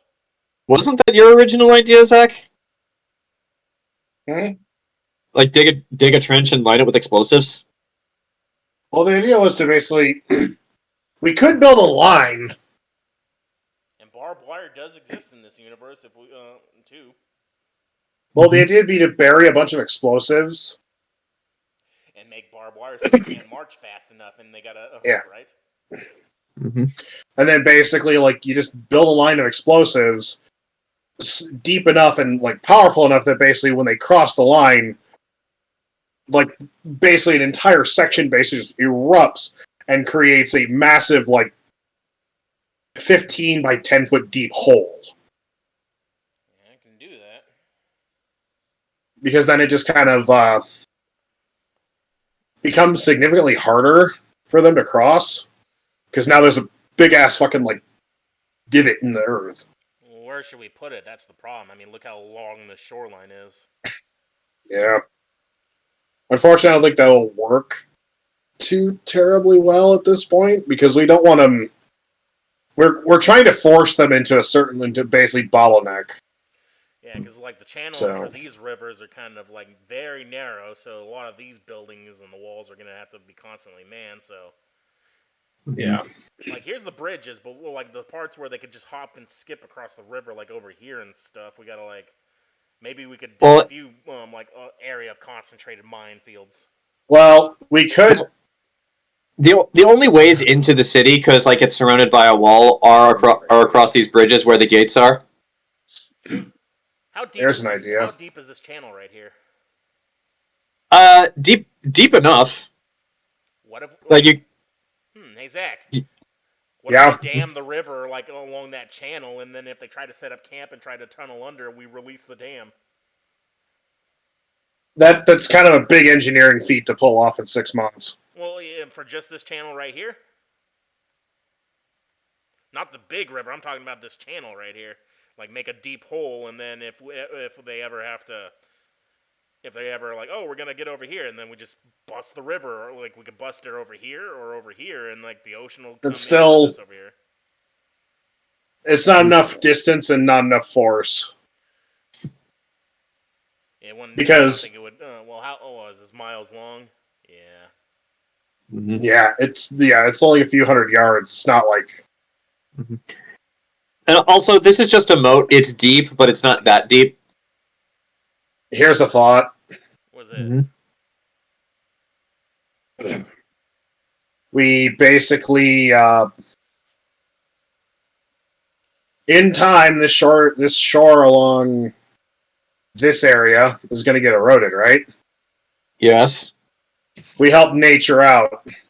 We march like 50 yards in, and we basically just detonate. We basically just start widening the river. Oh, you mean taking out like all the limestone and stuff so that the shores Yeah. can crumble it? You can do that. We can basically just use some high yield explosives and basically just detonate along the shore, and then this whole Well, we just need area to here. Yeah, and then here. Who lives here? Yeah, what Burchill. Oh, Burchill lives here. This is Yeah. also outside the wall, and actually, if I recall, Burchill, you had a conversation in your solo session about this. One way or another, you're probably going to lose your house because they're going to destroy that before they get to the wall of this actual city. So yeah. Because my suggestion was everything from here up, we let the river have. Okay. It's like, but I know what you're thinking, Burchill. Sariel speaks up, and do not worry. I have insured your home. I have insured your home, Field Marshal, and I have insured all of our properties. If any of them get destroyed in the time of this war, we get paid. At this point, every single Lord in general just looks over to Sariel, just like, the fuck are you talking about? Because they don't understand this insurance thing yet, because none of them have it. We're gonna get a massive payout, boys. Half Orcom is on your side. Actually, Grant, fun fact about that. We discussed this earlier this week. Apparently, all insurance companies have an exclusion clause for acts of war and acts of God. Yeah. Was it this week or last week? It was last week. It was last week, but yeah. I forget. But Seems like you just can argue pretty much anything as an act of God. Yeah. Yeah, that's true. and besides, in this universe, insurance was just invented, so that clause doesn't exist yet. We're True. inventing so many things with our war. Yeah. Okay, Mhm. so if we flood the village so they can't have a like at least comfortable spot. Also, Yeah, what about our shore defense? Because they might have not spies, but ninjas go in through underwater means. Because with magic, they could probably have elite units that breathe underwater. We're gonna need shore defense, even if we don't think they got boats. Because who knows what kind of bullshit they can all of a sudden do with magic. Osmond raises his hand. It's like, oh, that is an idea, especially considering that all the means you suggested for our hit and run tactics. We do know that the elves have mages within their ranks, so we need to assume that everything you suggested that we can do and everything that I can do, we need to assume that they can do as well. So they must have some means of infiltration. I'm almost certain they can turn their own units invisible if they so wished. So Anderson at that point speaks up. Leave that to us. We are specially trained to pay attention to and deal with such things. If anyone tries to sneak into the city under magical guise, we will know. Is there anything in Pathfinder that lets you see invisibility that isn't magic? There is a spell called True Seeing. So like anything that emulates that effect. So like yeah. Okay, here we go. Spectacles of Seeing. Okay, there is an item, so they cost 18 grand. Holy shit. Yeah, that's a legendary item if I'm not mistaken. One. Sight is true sight. Mm-hmm. Okay, I was thinking maybe we give some of our sniper scopes that could see, like, is there stuff that makes you be able to see magic? Like, if we gave our sharpshooter scopes and they're, there's an enemy mage, and we just go full powder mage on them. Like, there's that would be pow. That would take a lot of time and it'd be very expensive to make, and you could not make enough of those for an army. No, you could I'm probably not make it. I'm talking for the sharpshooters. They could probably do it, but you would have a very limited number. Like, you'd have to be very careful about who you give those to. Well, if we have 6 months, we train up our best sharpshooters. If we find any Sergeant Yorks or White Deaths, like, here's a scope that'll allow you to see anybody radiating magic. You take them out. Like, Lita, how far can you shoot? It's a good question. Your gun does not have a scope on it. Right, but even without a scope, If we can see who the magic casters are, like, we just do Powder Mage. Like, 599 feet. So yeah. Okay. But if I recall, with your rifle, you can curve the bullets, but you still have to know where your opponent is. Yep. Okay. Well, that's with magic. Okay, so Also- magic, it's an Arcanist thing, so we got Arcanists, right? Yes, you will have Arcanists and Mages fighting with you. It's like an enchantment, so maybe like during the battle they gotta like press a button on the scope, and then they'll be able to see who's radiating magic for a few minutes, and like, okay, those are my targets, and then they'll be able to snipe them and then move on, I guess. I have an idea. Okay.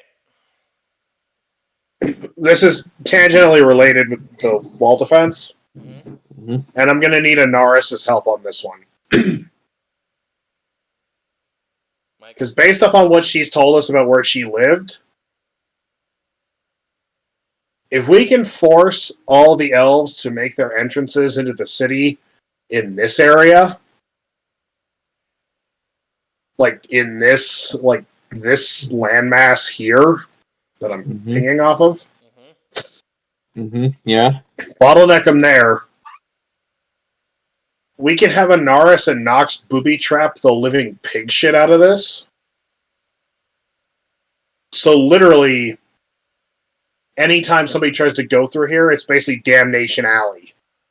Well, I mean, Like, if you're widening the moat along these lines that you drew, you will also be taking out these two bridges. I know. So This one my here- so- thought the is, we basically have, because I'm imagining Anaris, what she's told us about where she lived. Basically, we turn this into an area where whoever goes through here, if they do make it through, like, scout-wise, ninja tactics and shit, if they try to make it through, if 5 guys go in, maybe 1 guy gets out. It's like, Osman raises his hand. There's also the distinct possibility that they can drop an infiltrator in off of one of their hippogriffs. Which is why we need. Well, yeah, but we're going to hear that coming. And even then, but the idea is, and then by the time the army rolls in, it's basically a cratered, pockmarked mess. This will be Stalingrad. No, we're gonna turn that into Saigon. I'm thinking more. Omaha Beach. All right. All right.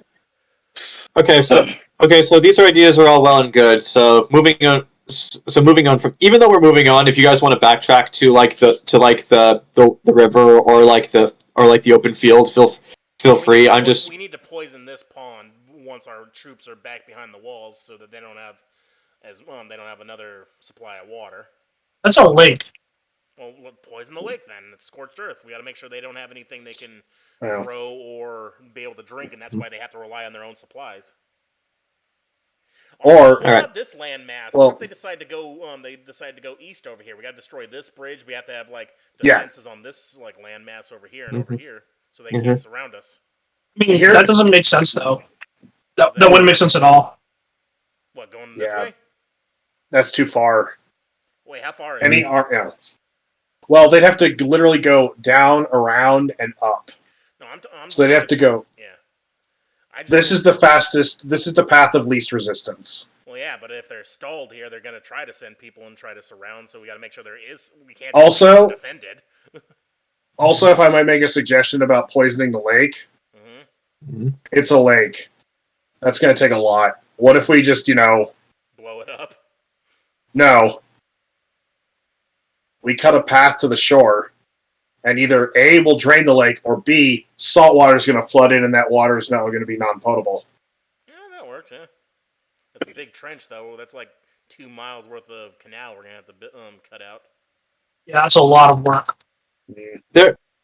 We do have mages in our employ that have the ability to shape the earth. It might take some doing, but we could make such a thing possible. Yeah, that works, yeah.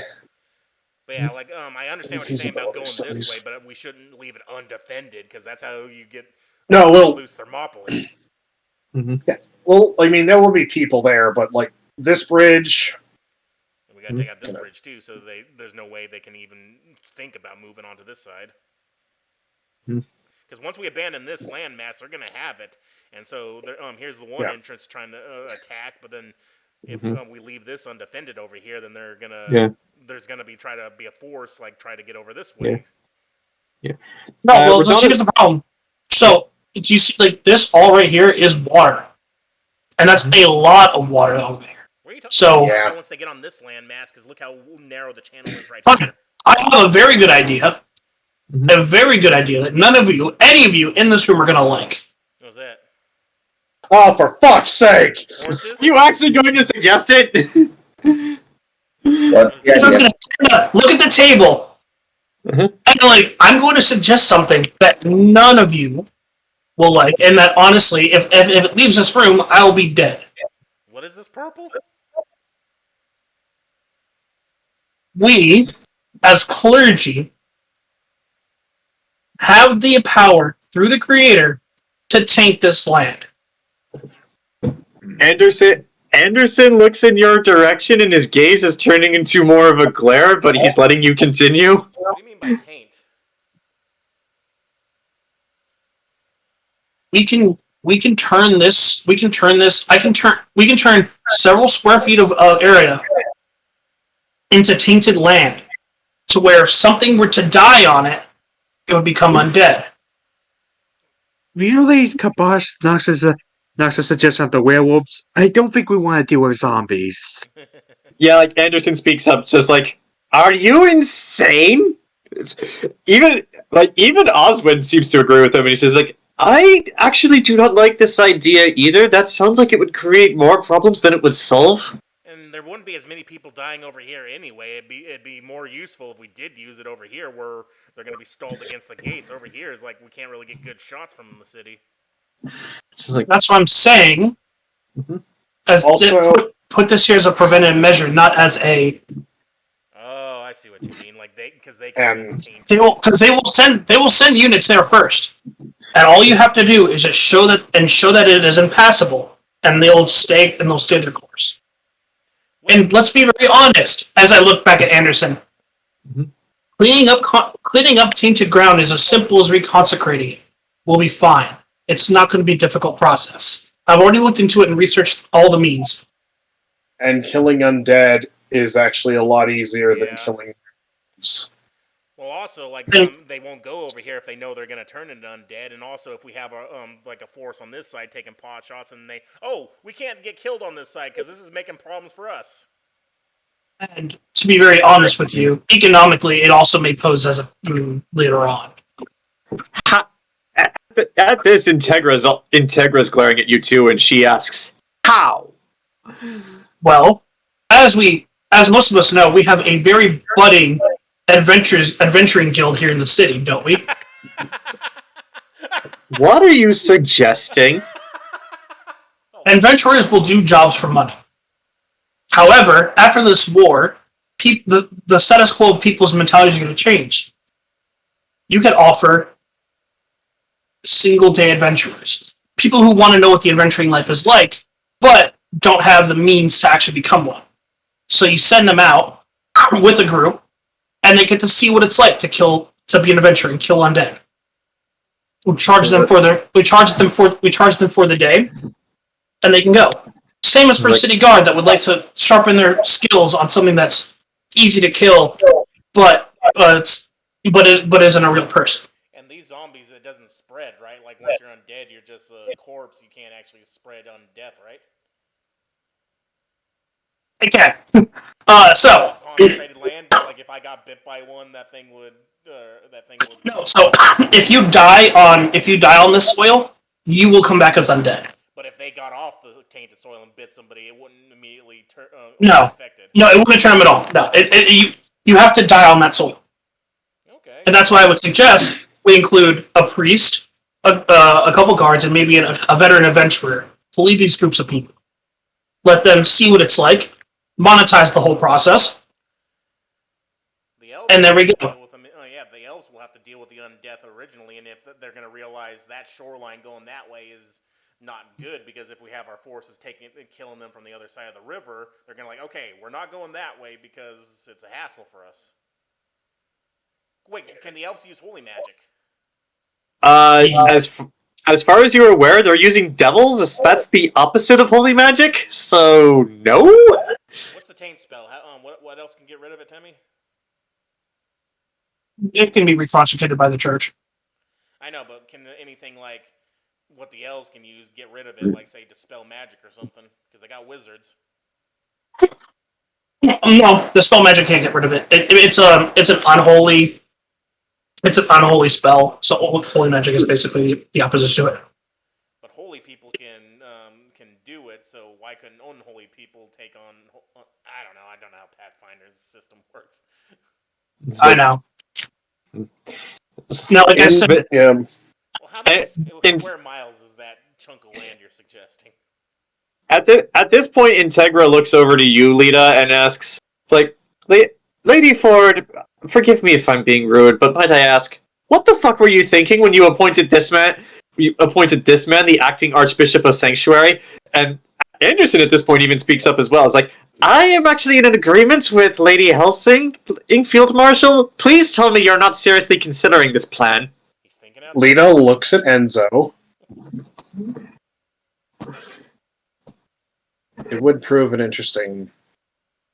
Lita looks at Enzo and then thinks about it, because internally, if we need to spook him early on, there's probably going to be some prisoners that need to be executed, and we can throw them in the fucking.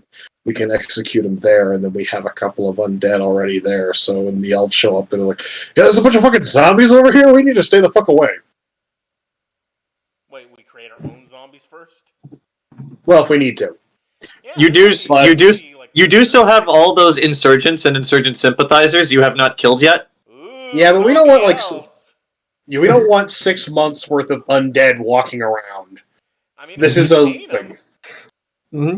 No, it really seems like it's more. It would create a snowball effect, honestly.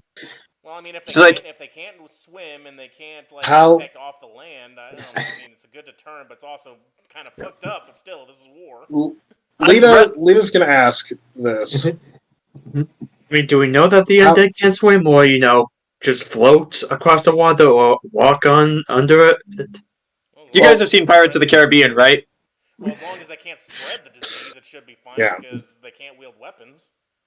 They can't. Yeah, they can't wield weapons. They can't spread. It's literally. It's and also killing undead is stupid simple. Yeah, and we're not. It's not like there's a bunch of villagers around. Like we're gonna have all these soldiers on the wall. Okay, I'm gonna explain to you how in this setting the undead virus spreads, just so you guys have a better understanding of this plan. Are you guys familiar with how a Komodo dragon bite works? Oh, right. It's not the actual. It's all the bacteria that kill you. Uh-huh. Oh, so it's like Walking Dead rules.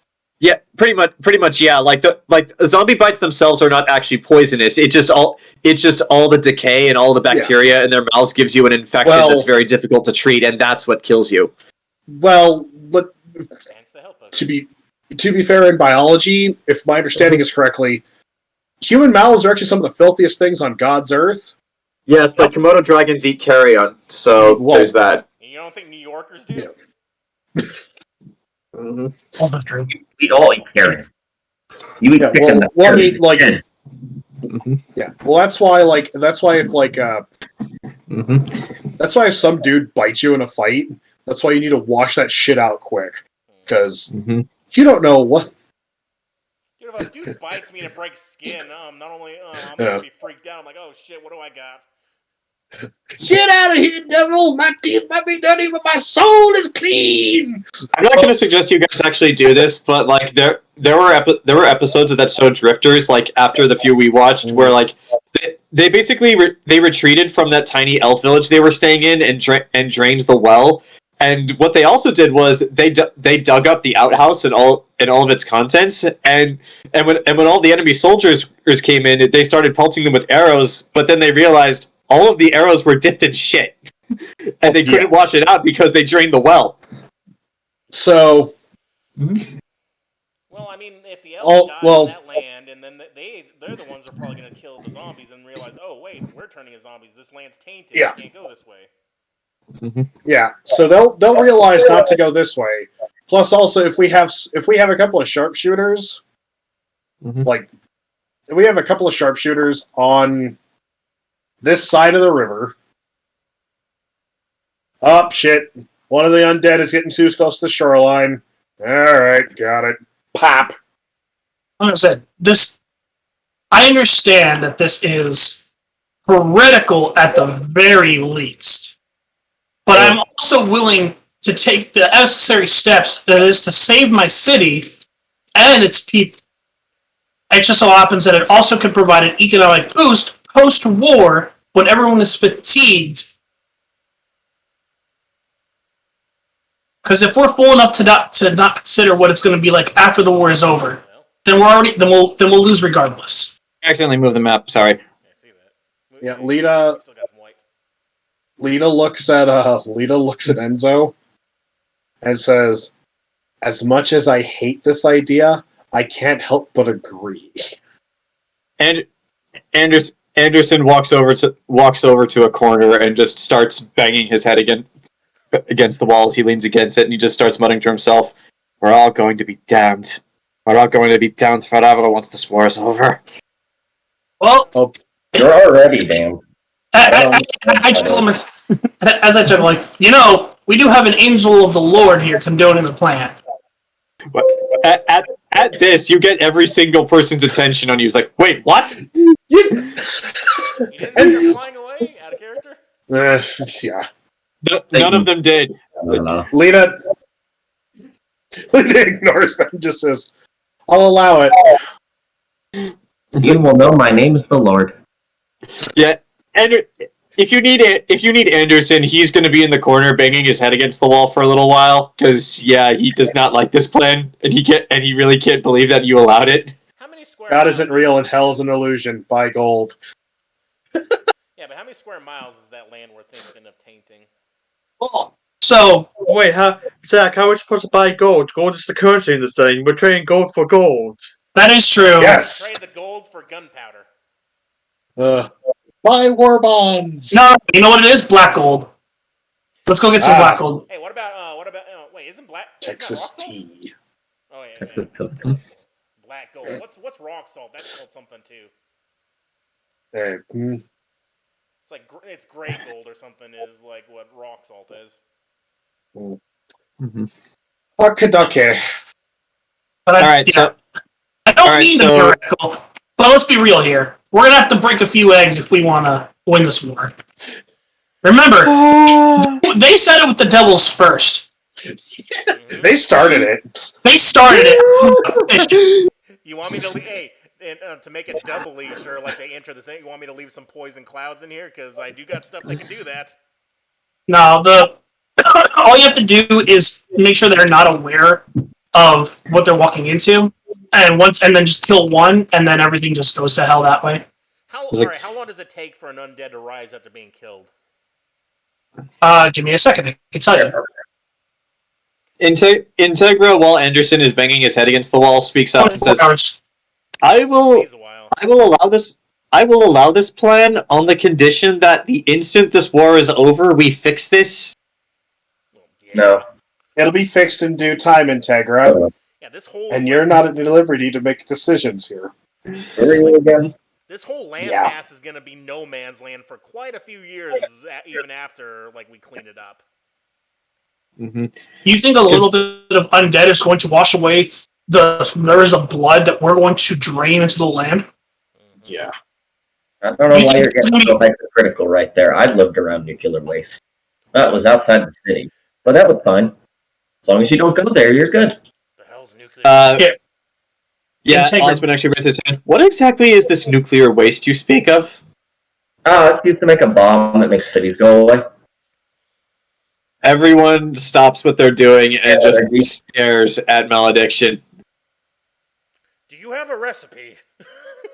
Yes. No! Yeah, I don't no! think you can get the material, though, but I do have the recipe. If Nox can be both Oppenheimer and Harper, then this is gonna be great. I have become death to destroy the world. Great. Look, I am willing to It's condone. Oppenheimer. I am willing to condone the creation of a circle of undeath, but I will not stand here and allow the atomic bomb to be made. Well, too bad. Nox is already eating soup now. Yeah, the problem is, you're sitting down, Lita. You're not standing. I mean, are you going to stand that pregnant? No. Hang on the chair so that way you're actually the height of any other person in the room. Yes. Lita, I'm standing up to this. You're like a foot shorter than me. Give me my stool. Even Nox is 2 inches taller than you. Everyone's taller than me. Everybody's taller than Lita. All right, so Alright. I know radiation, creating the atomic nothing bomb is compared here. years away, but we still might be able to create mustard gas out of character. Yeah. But yeah, I like that idea. If it takes 4 to 6 hours for the dead to actually rise, they're gonna set No, up. 24. What was that? 24. Even better. Which makes it it's going to take so long for them to notice what's happening. So yeah, they're gonna set up troops in this land over here because okay, we got troops over here. We're gonna try to get onto this landmass and go over, but we're stalled. All right, let's set up encampments. Oh my God, the dead are eating us. 2 arms, 2 arms. Yeah. And Especially if you kill 1 or 2 and just... especially if you kill 1 and 2 while they're there. Like, they'll never think about it. And while they're attacking the undead are attacking them, we can take pot shots from these land masses. Oh, they're starting, guys. Just shoot anything that moves. As an additional side effect of the spell, as well as a boon for our situation, it also barrens the land. So they can't grow. So they'll have no way to get resources from the land in this area either. It'll be a complete desolate barren from them. So it'll be even harder for them to continue.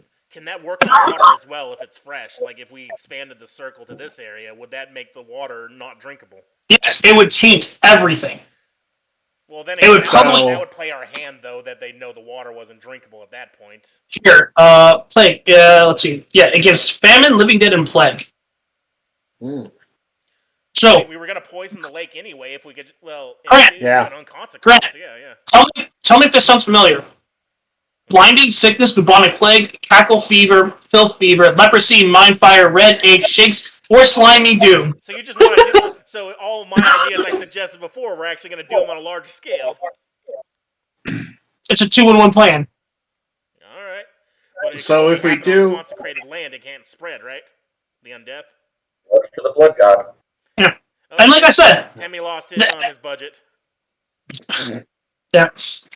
And for the point again, when I had pitched this plan, I said, by the magic of the creator. If he's gonna use, if he gives you that power, why not? But yeah, Temme, you got to turn your CGI budget back on. James Cameron's calling. He's saying you're not overrated. So even that, if we include the lake in that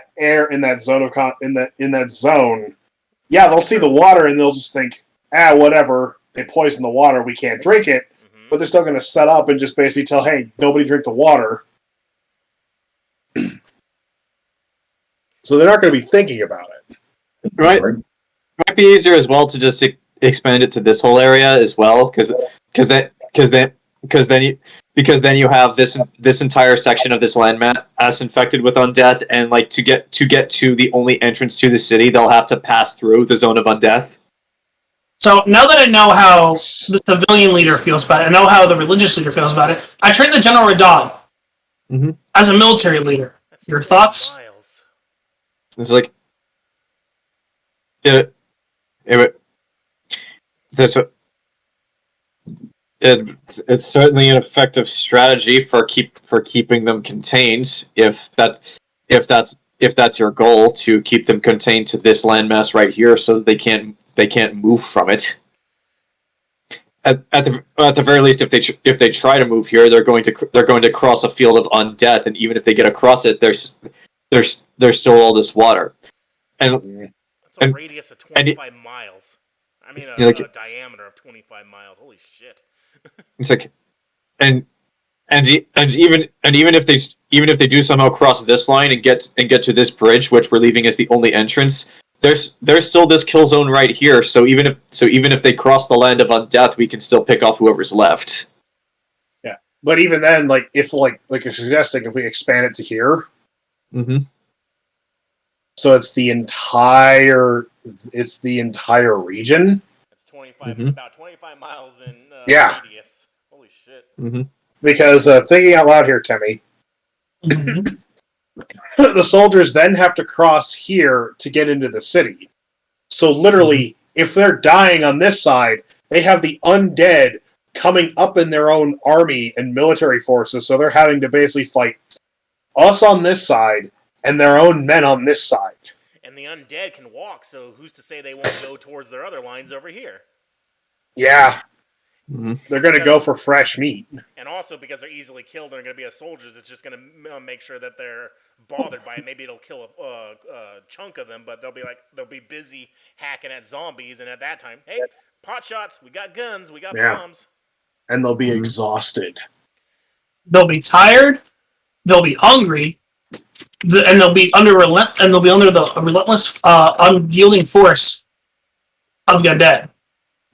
On top of our own, again, just pop in, throw a few bombs in the middle of the night, really fuck them up. They'll have to take extra time to start cremating their dead, which will slow them down horrendously. Yeah. I understand the heretical nature of creating our own undead, but we have to fight evil with evil. Okay, has God actually said this is evil? Like, straight up told you this was evil? Yeah, I mean, he gave you the power. No. Yeah. Anderson just screams from across the room, yes! So you actually had a conversation with him? Can we call him? I have a phone. It's like... I allow out-of-dimensional calling right here. It's like... So here's the Anderson at that point stops banging his head against the wall, walks right up to you, Malediction, and says, I don't know who you are and I don't know your name, but allow me to explain something to you. One of the nifty abilities we get as paladins and clerics of the Eternal Fire is a unique spell called Turn Undead. Do you know why we have that spell? Because it has to fill out your spells. Part of a checkbox. Because the undead are an affront to the Creator and must be destroyed. Anderson, calm your tits. It's like, You see, Anderson. Listen, I completely. Great turtle. Alright, so you have Turn Undead. You have Turn Maxwell. Yeah, we turned Maxwell into a bitch. This was pretty evil, but nobody really got rid of him until Lita dealt with the situation. So, that's the creator was a fan of him. From somewhere else in the room, you hear the Crispin Freeman's laughter, and you all turn to look to see Vlad the Bloodthirster. There, is just like, what? It's just like, what's the matter, Anderson? You're not up for killing a few zombies like the old days? You do not talk about that time. Oh wait, these guys are hunting zombies. Oh, they have You guys have history. You guys have never asked what the deal is with the history between these two. Well, I mean, I'm just going to joke. Whoever's sitting next to Burchill's just going to whisper, are they exes? Yes, they are. This is like, I'm actually gonna roll for whoever heard that. Oh, if it's Lita, I have a response. Actually, I rolled a 5, so it was a party member, so we can say it. Sure, it was Lita. Lita leans over and says to Burchill, "They may fight a lot, but the makeup sex is fantastic."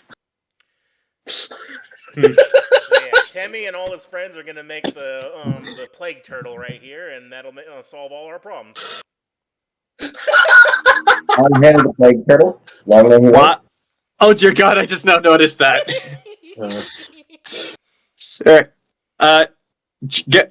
Colonel Kuzlin takes control of the situation and just is like, okay, moving on to something serious. What? Bubonic plague isn't serious. The plague turtle is serious. And this is apparently not very serious. He's like, stop that. It's silly. It's so smart. Like, all right, it's like these ideas are all well and good, and it definitely does seem as if we're going with this undead plan, regardless of our individual feelings about it. However, we must account for another possibility. Let's say the worst does happen, and they manage to get inside the city. What then? General Radon also speaks up.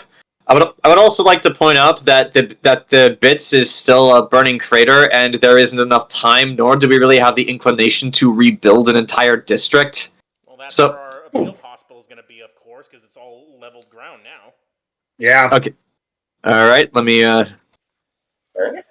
need a large open space in order to have field hospitals and lots of tents. I'm like, there's the ground. Just got to clear the debris.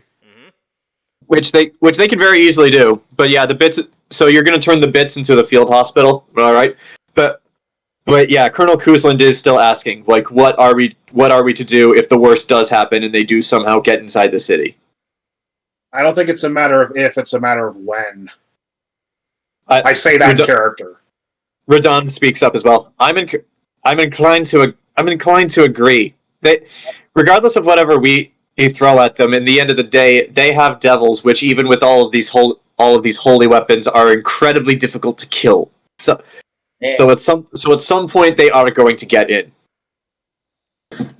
What are we now? 2 for 3 on killing devils? Really hard. It's like 2 for 3 maybe, but have you fought an army of devils? Not an army with some devils, but the point being here is that if our little ragtag group can take on devils, then with enough numbers, we should be able to take on more. We arm Anaris with the holy fire hose.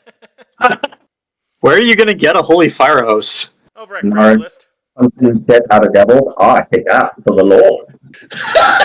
Yeah, I know this guy named Craig. He's got everything you could ever want. Osmond at this point actually speaks up. It's like the difficulty of killing these devils is not necessarily the issue here. So I'm certain our common soldiers could kill a few of them before they eventually get their throats torn out. The problem is, well, that they're devils. Correct me if I'm wrong, Anderson, but due to their nature of being devils, they cannot actually be killed on this plane. If they are killed, they simply return to hell and can come back. That's why we gotta kill the summoners. Yep. It's like, well, if the devils are already here, they can simply be summoned by other devils. Anderson at that point speaks up. Is like, as much as I hate to agree with the icon of sin, yes, that is indeed the case. Devils cannot be killed on a permanent basis on this plane. You have to somehow kill them in hell. Then we just kill the summoners. We make the killing of mages, of the elven mages, a priority. Which is why those scopes for our sharpshooters probably gonna need like this. On that same note, have we discussed our soldiers' formations? How we're separating the troops? You have not. Well, also we gotta talk. If they do get in the city, I mean, look, we can pull back to the mainland mass because if they overrun this, we can block it off and just do it all again. Like, oh yeah, you got this area, but now we're behind this wall now. Well, so that means this bridge. We have all the bridges wired to explode.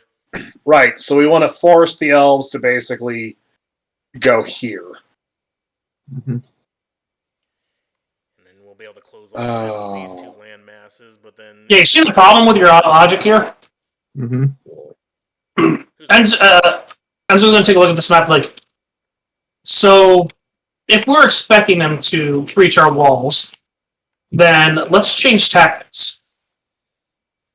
These are our streets. These are our roads. These are our buildings. We know them the best. We've built them with our own hands. I believe that once they've breached our walls, we change tactics. Instead of acting like an army defending a garrison, we act as guerrilla warfare soldiers. Take to the streets, the buildings, the windows. Use every angle as a means to destroy them. Mm-hmm. Confuse them, make them scared. Make every stone they step on a potential trap for them. Yep. God, question. Yeah. What's this Yes? building right here? Which building? The one his arrow is sitting right on top of. The one that he knows exactly what that is. Let me. Okay, so. I think I know what that building is. Yes, you do know what that. You do know what that building is. That you own that building. Lita looks at that building, takes a long, hard look at it, breathes in a heavy sigh. Also, according to my map here, that's actually the King's Gate, which is the main gate to the city. So like that is going to be like the major choke point. But yes, you do know exactly what building that is. Hey guys, here's an option that we never thought of before. Mm-hmm. I don't know if this will work as well as you think.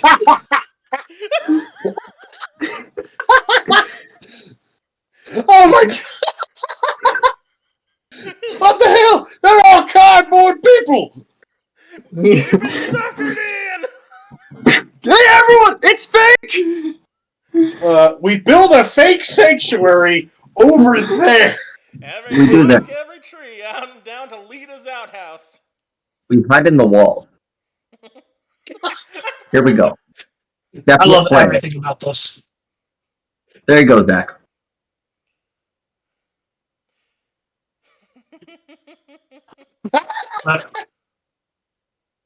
Yeah, this is an like how well. Back on topic though. Yeah.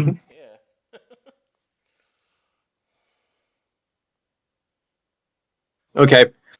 All right. So continuing where we last left off. So we have Colonel Kuzland, who is going to be the inner city commander. General Radon is going to handle the no man's land out here, and Trevelyan, being a fleet admiral in the navy, he's got the water. Where do you guys want to place Lord Lioncourt and his forces? In the air.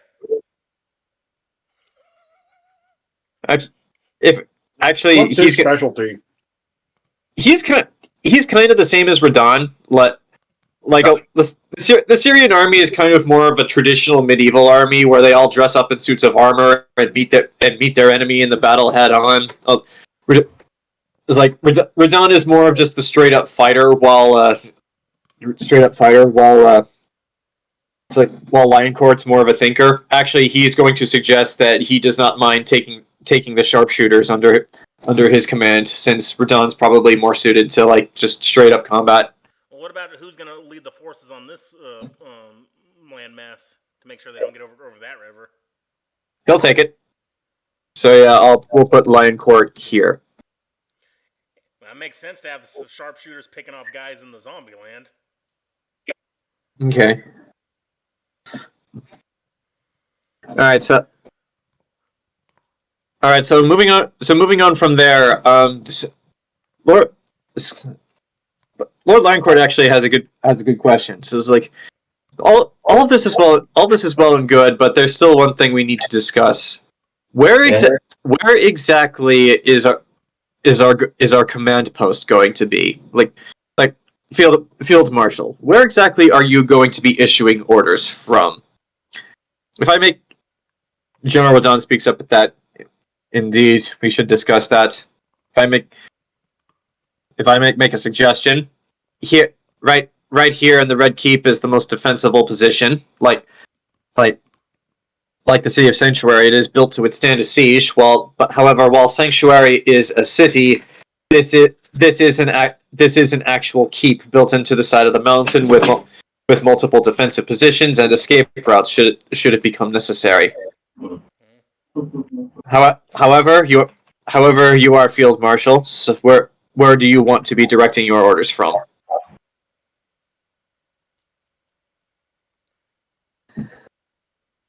Lita, or I'll tap Lita on the thing, and I'll point up at your earbud. You could give orders from anywhere if I make more of those. Mm-hmm. How long of a ride is it between here and the Red Keep? Between the Red Keep and Sanctuary? I'd say about an hour, maybe 2 on horseback. Maybe the fly there. We need to sit Fly. step by step. Mm-hmm. So an hour by land, 30 minutes by air? Yeah, about. And if you're going by air, really the only not that everyone knows what Lita actually is, but just based on what they do know, the only person who could get Lita to the city and back uninterrupted is ideally Burchill and Horace. As far as they know. Mm-hmm. But they have their they might patrol the skies. Yeah. So yeah, like Lita, where do you want to be issuing orders from? Fly. What's the highest point in Sanctuary? Mm-hmm. Well, if it's an hour by horse to the Red Keep. Mm-hmm. What's the max range on these things, Nox? Sending spell. Yeah. Yeah, it's the sending spell, so whatever the range of the spell is, and since Nox is the one who made them, it would be based on his level. So yeah, but also there's only so many times you can use it a day because otherwise Mm-hmm. you're abusing the system. Mm-hmm. Thinking you can only use 6 a day or something? I believe so, yeah. Well, on my level it's probably only 3, but you can still respond back. Mm-hmm. Got it. I'll have to look it up. Hang on. How did we do this? Where is it sending? Mm-hmm. What are you doing, Doug? Also, the general is going to suggest that if you don't have your command post be in the Red Keep, you guys are gonna have to come up with some plan for it because there is a very strong chance that if you leave it unoccupied, the elves could take it. That would wire it to explode. You could do that. If we're planning for them to go in the city, we need to take out specific blocks. Yep. What used to happen right there? Too bad we don't have cars. That makes it easier. What are these cars that you speak of? They're without horse going 120 miles per hour. Which still baffles me. Osmond brings a hand to his chin. That sounds like an idea to research after the war. Although I didn't have one, I had a motorcycle, which is like a bicycle, but same principle. Still worth researching. Yeah. Alright, hold on. We're level, what are we, 15? Yeah, we're 15, right? Yes.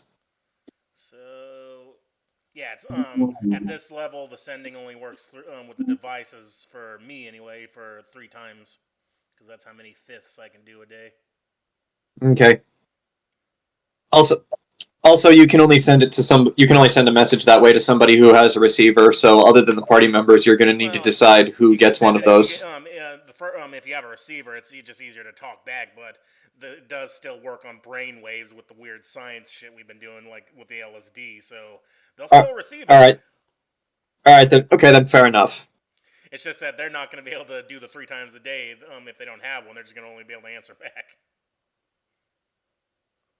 Okay. All right. So command. Oh, you want to set up in the Church of Eternal Fire? Yes. It is the highest point, isn't it? It's the most secure. It actually is. It's the highest point in the city. It's the most secure. You want out again? Mm-hmm. It will be the last place to fall. It's also the most defensible. Mm-hmm. Ermine then is going to suggest that if you really do want to make the Church of Eternal Fire your command post, that she and Nox need to wire the bridge here to explode again, just in case you need it to. Yeah. They resolve so quickly. Mm-hmm. Well, that's the thing. If we're gonna be evacuating back that far, where's the civilian escape routes? Where are we sending the civilians? The civilians are actually evacuating as you guys speak. They're making their way over towards Embersol, because they're just trying to get out of the city as quickly as possible. All right. So it's just Non-essential civilians. Yeah, of course. So just us and the Skaven against all the underneath, with the Skaven underneath us and all the elves coming at our door. Yes. Sorry, I keep moving the map because I'm an idiot. There we go. So what is the highest point in on Temple Isle? Like, what's the highest building? Believe it or not, it is actually the Church of Eternal Fire. Like, I'll show you. Because if we can get like a command post that we can actually see the battlefield even from way back there, like if we get like a telescope or something, that'd be advantageous because then we can give orders in real time. Okay, this is a picture of the city of Novigrad from The Witcher, which is what Sanctuary is based on. And the tower in the very, very back, that's actually the Church of Eternal Fire. Oh, sweet, yeah, that's perfect. Lita, if we give you a few telescopes, all of us can like see the everything going around. Also, I noticed it's listed as Command Post A. So, what would Command Post B be? Somewhere in the middle, I guess. We can make that the Red Keep. Okay. Because that way the two larger structures are where the most important people are. All right. Mm-hmm. And the first assumption would be to destroy the Red Keep. So it'll be fine. Yeah. Also, Osmond at that point is actually going to make a suggestion. If I may, I know to some in this room this might sound as heretical as, well, creating a field full of zombies, but we've already crossed that line. Perhaps some of us are willing to cross a few more lines. What do you have in mind? If a fast escape from Command Post A becomes necessary, I could arrange that. At this, Anderson looks over to him and is like, No. But ignoring him, Osmond continues, I could create a closed teleportation link between the Church of Eternal Fire and the Red Keep. Critter, damn it! Wait, I thought they couldn't because the consecration or something. That's true. However, it was the Church of Eternal Fire who consecrated the island. They can deconsecrate it if they really need to. Well, There we go. If you do that, then what's going to stop devils from teleporting in? Well, nothing. Therein lies the risk. Yeah, they got mages. It's really hard. Because Can you literally do something that will stop one type of magic but not another? The only type of magic that really works on Temple Isle is holy magic, because the way it's set up right now is that this entire island is consecrated against magic, so arcane and like druidic magic does not work there at all. And because of this, you cannot teleport onto Temple Isle, and you cannot scry onto Temple Isle. So if anybody were to spy on you, they would not be able to see what you're doing. It's the same thing. It's the same thing with the elves. Like, they've tried to scry on them and it doesn't work. You try to scry on Temple Isle, they're not going to see you either. Well, here's an idea. I have an idea. All right. And it's one that the might not be suspected right away. The Spanish Inquisition, yes. What if? Well, either we could deconsecrate a small portion.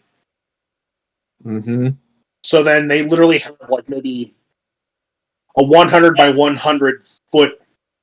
The base of the bridge. Yeah. What bridge?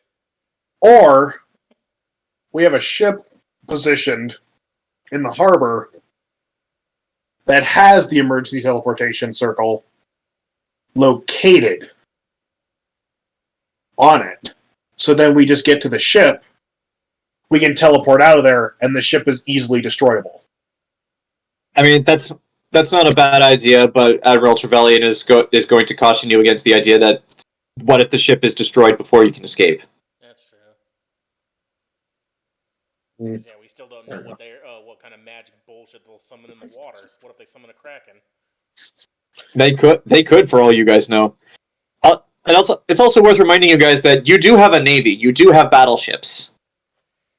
Yeah, Wait, do they got cannons? Yeah, they do actually. Pepper them from the shoreline. Holy shit, we could. Yeah.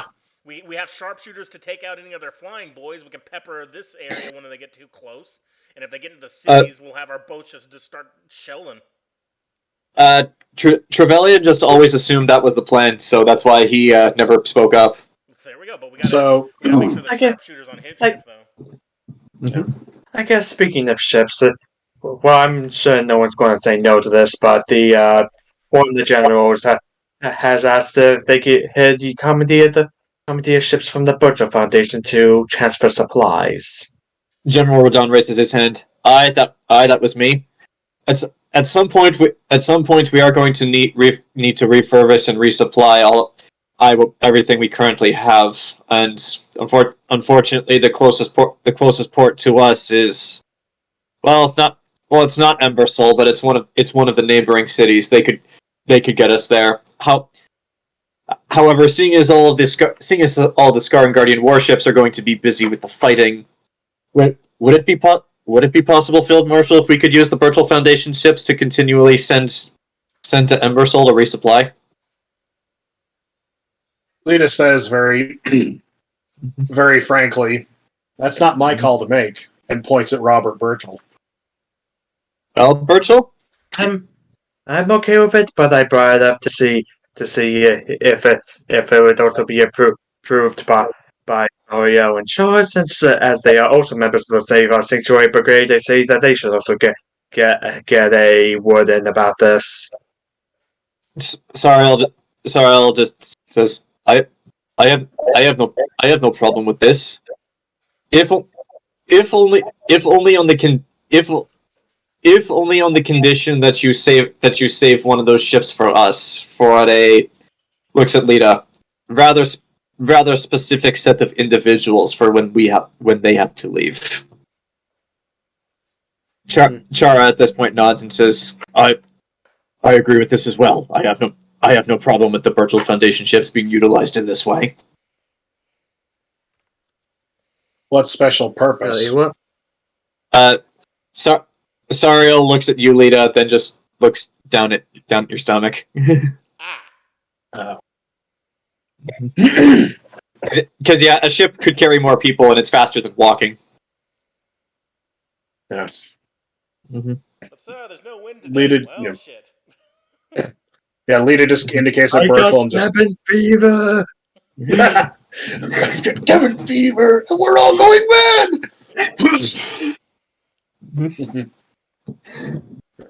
I mean, if that's going to happen in any campaign, it's going to be in the Midland campaign, where we're going to have to be on a ship for who knows how long to get to the archipelago. Artie's just watching you all go crazy. He goes, I didn't drink the seawater. I don't drink any water. How do we know the seawater isn't rusting you?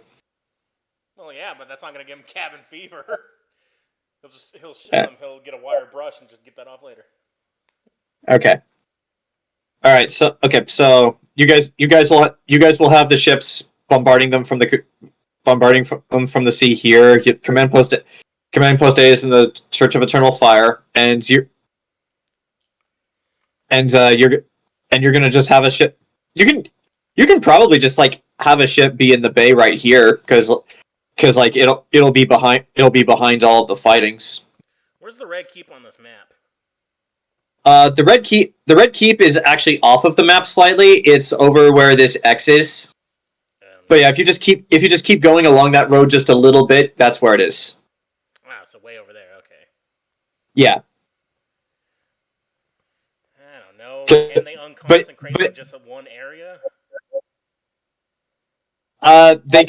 They could. However, the risk there is whichever area they unconsecrate is going to be vulnerable to scrying and listening magic.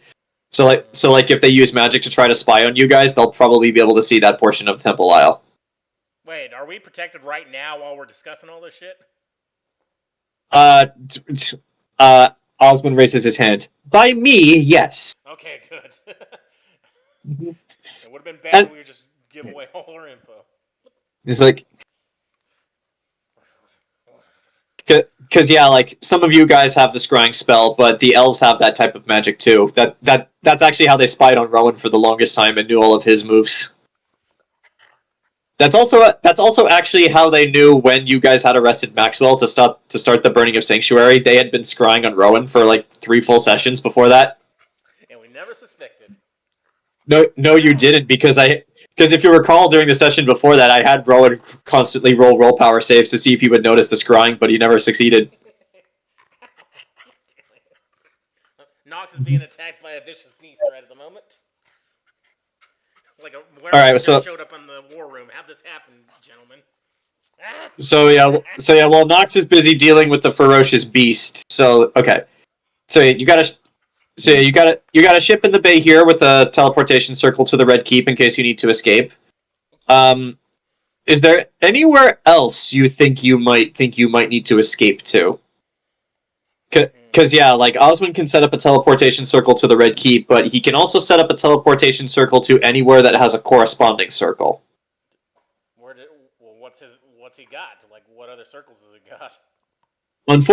Unfortunately, because magic is outlawed in Syria, the only corresponding teleportation circles that he is aware of are all the way down in Skarngard.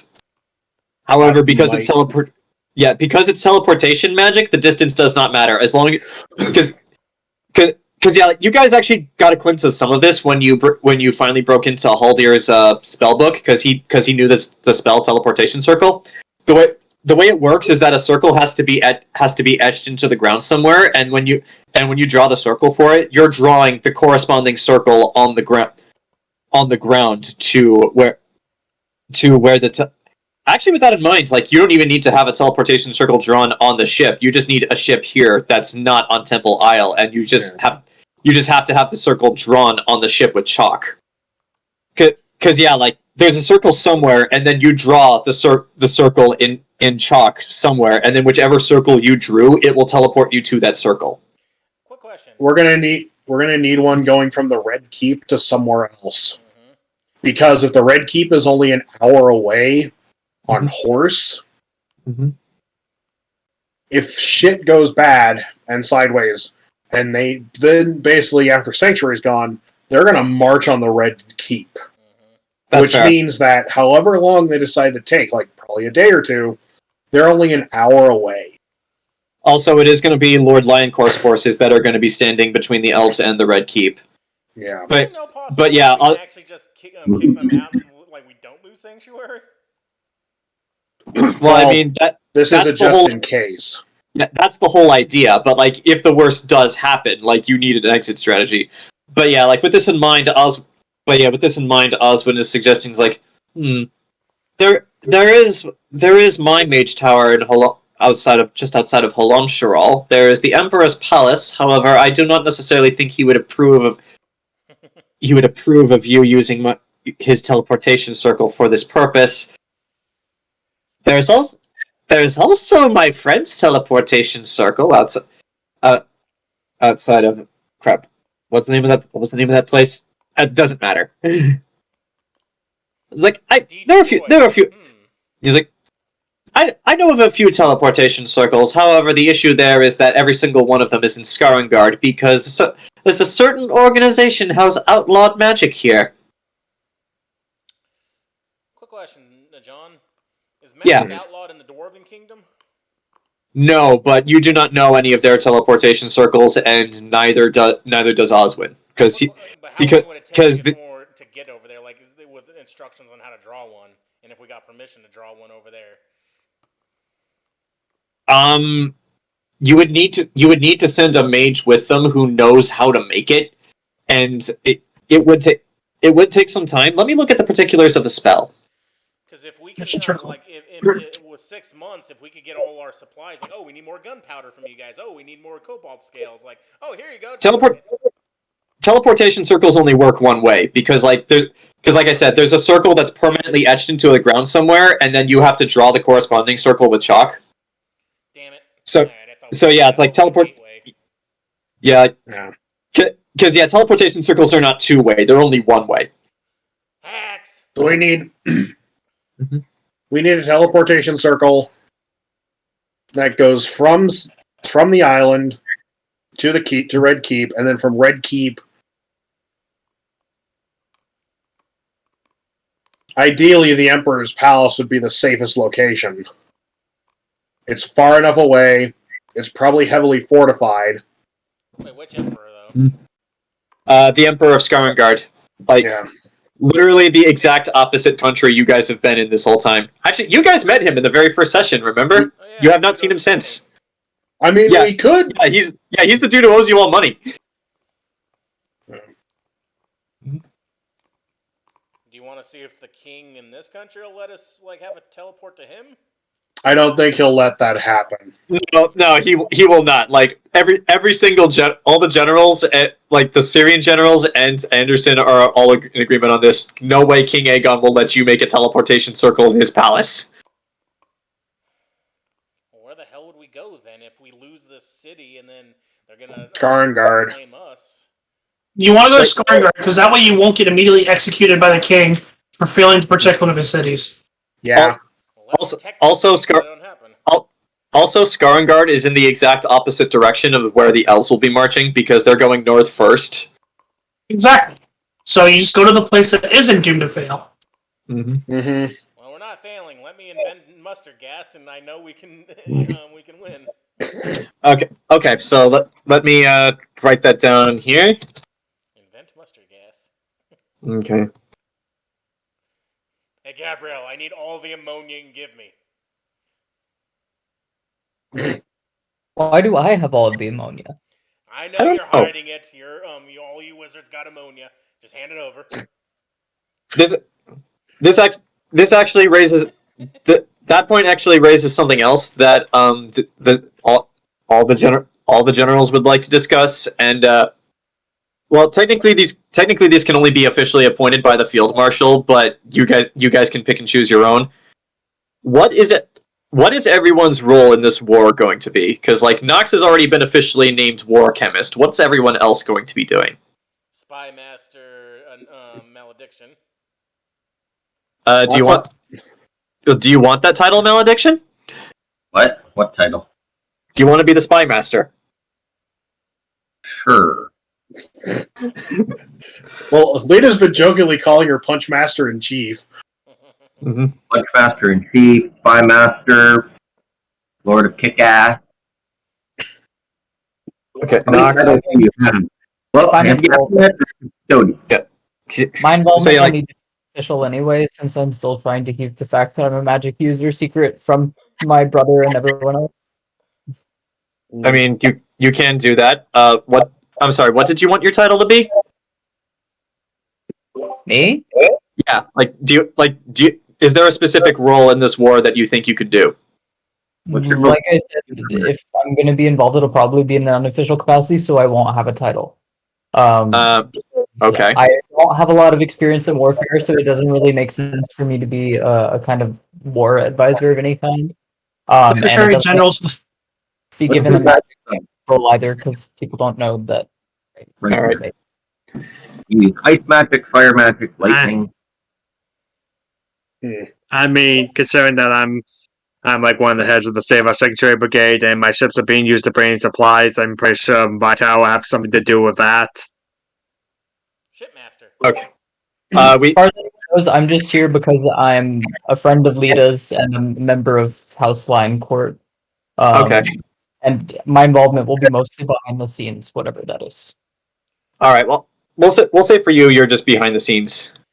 Yeah, but Nox in this persona will be the war chemist, but we'll have me as the Raven going around helping the troops wherever he can, because I got to make sure the bombs are being utilized correctly and making sure everyone got health potions. Like the Raven will go around in that persona throwing bombs and checking on people. Okay, and for Burchill, you said you wanted you wanted something to do with ships. You can be the shipmaster. What? Well, no, I said that. It sounds like my stuff. My role is like keeping track of supplies and whatnot. So I guess that would technically make me the quartermaster. Well, I mean, the quartermaster is just one ship. A shipmaster would be in charge of all of the ships. Like at any given point, you know where a ship is. Well, I just had to make sure this term was correct. It says a military officer is responsible for providing quarters, rations, clothing, and other supplies. Like that doesn't just say it's a single ship. Okay. Quartermaster Burchill. Or how if you want to make it sound big, I don't know, Grand Quartermaster. Sure, let's go with that. Sure. On your way to Grand Admiral, you'll be taking over the Navy after the war's over. Grand Quartermaster of ships. Just so yeah, like Burchill, just to clarify that you're not going to be honest. You're not necessarily going to be on the ships directing them in battle, but like at any given moment, you know where a ship is, and this is going to include the Scar and Guardian warships. So you'll be able to direct them or tell them where to go, or you even tell them to fight if you want them to. What I was saying wasn't just the ships. I was talking about my ships bringing in the supplies.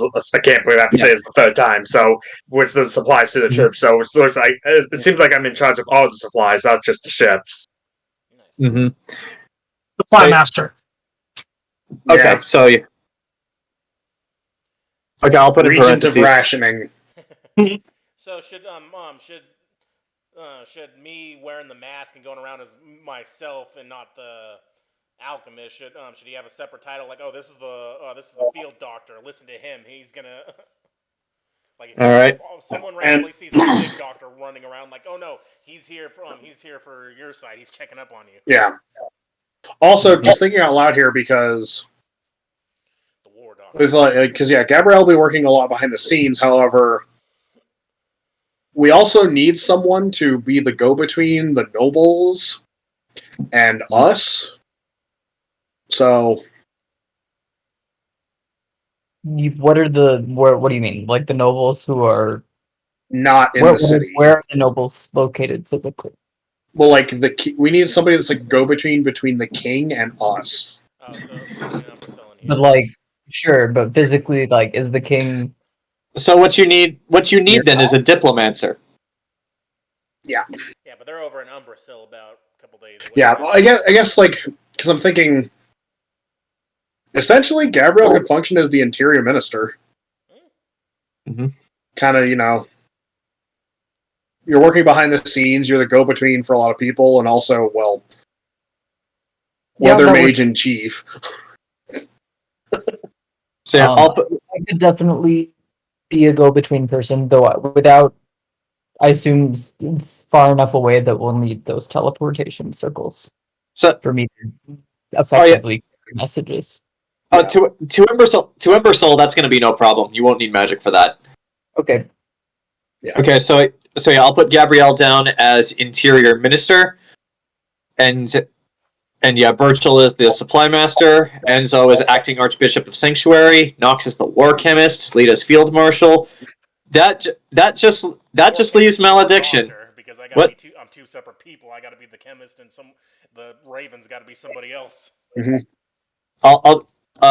What's your other title then, Nox? I don't know. What would you call a just random plague doctor running around chucking bombs and giving health potions and making sure defenses are being used right? You can just be a regular field doctor if that's what you want. Yeah. Doctor. All right. So that just leaves malediction. What do you want to do? What do you want to be in charge of? We already said she's spy master. I thought I was spy master. Yeah. Okay. So you're making that official. All right. Yeah. So and she'll also be teaching. Also, I think it'd be beneficial for her to teach some of like Radon's men how to fight urban warfare. I mean, you can still do that as spy master. Yeah. I also need to make sure they can survive hits. Look, would you say what you call a dude that played Dr. Match running around tricking bombs? I don't know, this dude. Yeah. Oh, also, I'm going to give Anaris a contingent of the Underground's best and brightest to be at her beck and call to help with the spy shit. Including Alright. Vess. Alrighty then. Yeah, because I still have the Underground, and those fuckers aren't leaving the city. Okay. So yeah, Mike, I'm going to give Malediction control over a sizable portion of the Underground's best and brightest roguey types. Alright. Okay. Also, before I forget, hey Temme, since you're the Archbishop, since I'm getting a bunch of alchemists together, can you also spare a few priests, so that we can actually develop the holy hand grenade? Sure. Yeah, because not just holy water, I'm going to infuse this with holy fire. Take out those sons of bitches. Okay. And Rowan's role can be decided upon when he gets back in a more official capacity. I don't know this He's- person you speak of. He's the hero of the revolution. Yeah. Oh, you mean that guy that took out Billy Butcher shirtless? Yeah, that dude's a hero. Ron's gonna come in on horseback. He's gonna come in on horseback with a sword in his hand, coming in and just start slaying everybody.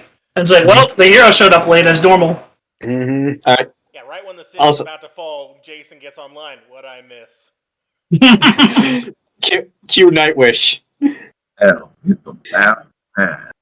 She's like, Well, no, it's gonna be like the fucking it's gonna be like the Rohirrim at fucking Helm's Deep. Rowan's gonna. But he keeps charging and trying to kill us. Like, Rowan, no, you've already stopped them. I haven't stopped Lita yet. No. You almost die. You're all horrible people. okay. Alright, so Nox has his team of doctors, Malediction has Vess in the Underground, Gabrielle can choose whichever people she needs for her work as the go-between between the nobles and all you guys, being a diplomancer. Let's see, Burchill has the Save Our Sanctuary Brigade, as well as the Burchill Foundation ships. Are we allowed to conscript people? We'll get to that. Because there is that And- one halfling alchemist that we were friends with. He can help be in charge of the health potions. Okay, and yeah, Enzo being the acting archbishop has command of all of the church, at least in Sanctuary, which does include Anderson. Nice. Okay, so now what was that you were asking about conscripting troops? Because there was a remember that halfling alchemist that was on the outskirts. Where his family. Remember, like when we had the horses and like one of his family had been threatened and stuff. Yeah, you don't know if he's there anymore. I'll have to roll for luck for that, but there's a possibility he might have left, but knowing that the war was coming, because he was just a regular guy. He wasn't like you. But he's an alchemist, and if we need a person in charge of the healing department and someone who's actually got experience instead of college students. I would also like to point out that under the specific terms of Lita being field marshal, she technically does not have the authority to conscript people. However, there are ways to get around that if you really want to do that. Why don't we just hire him? Like, hey, you're not conscripted, but you want to make health potions for the entire Volunteers. All right. Okay. So you want to create a volunteer line? Yeah, because if I get Yes. a guy that's in charge of just doing health potions, like I can focus on the bombs, then that'll be a lot more proficient. Like, okay, yeah, you heal the people, I'm killing them. I'm gonna say roll for luck for this guy to see if he's still in the city. All right. Wait, me roll for luck or you roll for luck? No, I'll have to roll for it. I'll do that after we finish planning all this stuff. All right. So, what else? Is there any? I mean, how many catapults, how many ballistas, how many like trebuchets do we got that we're gonna put on this wall? I don't have a specific number, but you guys will have enough.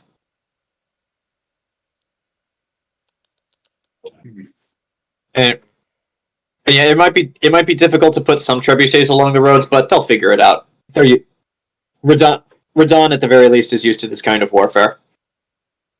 As is Colonel Kuzlin. Get my fucking email.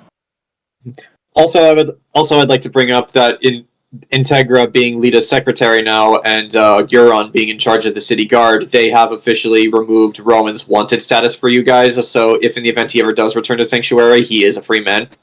Yes. Imagine that. Mhm. Like, in the middle of a war, the elves are in the streets, and someone just sees his wanted poster, like, I can get money from this guy. Well, I mean, he was still technically wanted. That never changed. But since Euron is in charge of the city guard now, he removed that. Well, you know who else is wanted? The friggin' the anti-paladin and the samurai, but one's in another body. Wait, where is the samurai? He's inside whose body? Olgierd von Everett, and you have no idea where he is. Even Little Red doesn't know where he is. He just shows up. And we still Yeah, don't know where Lysmith is either, so that's always something No, you in the didn't. back of our heads. You do know that he's somewhere within the city, but you have no idea where he is or what he's doing. We did put He'll turn up eventually. We put a stop to the road construction, right? You did actually, yes. Okay, good. Actually, fun fact about the anti-paladin. I explained this to Grant, but originally that was going to be the story arc for next time. Unfortunately, we're not doing that because that was a story arc that Jayson really wanted to be there for, because Rowan is still kind of pissed at Dante for the fact that he hit him with that fear ability and forced him to run away like a coward. So yeah, he wants payback. Well, So yeah, we will be. The fact that he's running around in the middle of a war is even scarier to think about, because who knows what he's doing. So yeah, we will eventually get to Dante, but after Jayson gets back, because Jayson really wants a piece of that guy. Dude, Dante's gonna pull some stuff in the midst of a battle and kill like a lot of people on both sides, is what I think. Wants a piece of reaction. Mm-hmm. Let's see. What else do I have written down here that you guys need to see to? Okay. Home base. You decided what your roles are. You decided what's going to be done. You decided what needs to be done about the bits. Alright, so who's gonna be our? Because we have the guerrilla warfare with Anaris. Who's gonna be our shock troopers? Like, we need to put together some elite teams that need to be, because Anaris is a guerrilla. Who's our big guys? That'd be okay. So this is what I brought up earlier that I really want to touch on. Mm-hmm. We have 3 different types of fighting forces at our disposal right now. Mm-hmm. We have our standard troops, which are ranging from Scarn Guardian and Syrian soldiers. Mm-hmm. You know, just basic soldiers. Then we have the spellcasters of Scarn Guard, Yep. which I would classify as a different kind of fighting force. Mm-hmm. And then we have the witch hunters, which are a different kind of fighting force. Mm-hmm. Now, contrary to kind of what we were thinking before, we need mixed units. We Yeah. We're making mini parties, basically. Because, let's be honest, if we send a bunch of soldiers against the elves and they get obliterated by magic, that's a failure on our part as leadership. Mm-hmm. So what we need to do, very clearly, is divide all the units into teams and companies, and have a good spread of magic, holiness, and power. Which is going to suck because no one's going to like it, but it needs to happen. If not, then you might as well just go out there without any armor on and die. Yeah. We're gonna have to have the soldiers for these 6 months trained together so that they know what tactics Exactly. they're working with now. Not only with And guns, not to mention, but also- everyone's tactics need to change because everyone fights differently and uniquely. So this needs to be a 6-month operation of putting everything into what you have. Mm-hmm. General, So we gotta General- have. So we need to have Syrian soldiers, Scarn Guardian soldiers, Scarn Guardian mages, and witch hunters training alongside each other for the next 6 months. and while also learning how to use guns. Well, That'll be their own That's another group of soldiers, but we can worry about that later. But yeah, specials. and this is going to be up for debate either. This has to happen, or we will lose. Yeah, Yeah. exactly. Yeah. Put all our eggs in one basket. And I would say, like Lita puts it very often, if anyone has a problem with this, Go put on a suit of armor. Get on the front line. You've just now become you become a meat shield. I mean, Yep. General Radon and Colonel Kuzland, they both say that they can handle the Syrian and the Scarring Guardian soldiers as long as the orders come directly from them. They will get in line. However, both of them do also point out that the witch hunters and the spellcasters is going to be a bit difficult, particularly because the Church of Eternal Fire and those within it have been indoctrinated into hating magic for pretty much their entire lives. Well, their So- Archbishop is telling them to forget that shit for now. Yeah. So it'll take a bit of work, and you're going to need to come up with a pretty rousing speech to convince these people to work alongside the people that they've been trained to hate and kill. But if it comes from you and Anderson, they'll do it. And on the side of the mages, if Oswin tells them what to do, they'll do it. Enemy of my enemy, we're facing literal demons. Yeah. Yeah, we're facing otherworldly entities. Now's not the time to now's not the time to play. Oh, I don't like this guy. Moreover, we are also looking at the total eradication of our country. Of non-elves.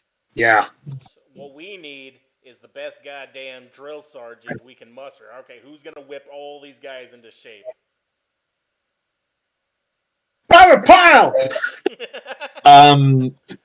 Do you Pile! Bullshit! Didn't Boris lead units? actually, like you say you need the best goddamn drill sergeant. Ermine raises her hand. Oh yeah, I forgot. Yeah. She is mean too. So, well, let's do this in character. If she raises her hand. Bullshit, I bet you could suck a golf ball through a garden hose.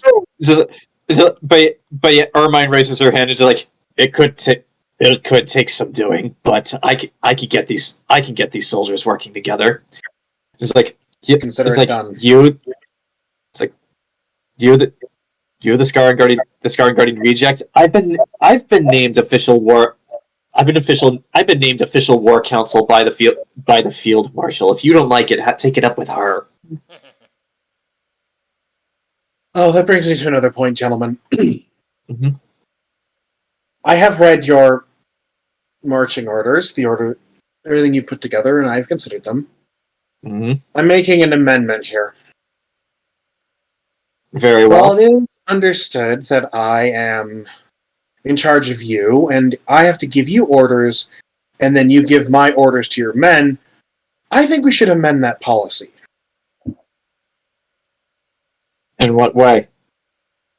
If I see a bunch of soldiers doing nothing, I should be allowed to give them direct orders without having to go through your channels.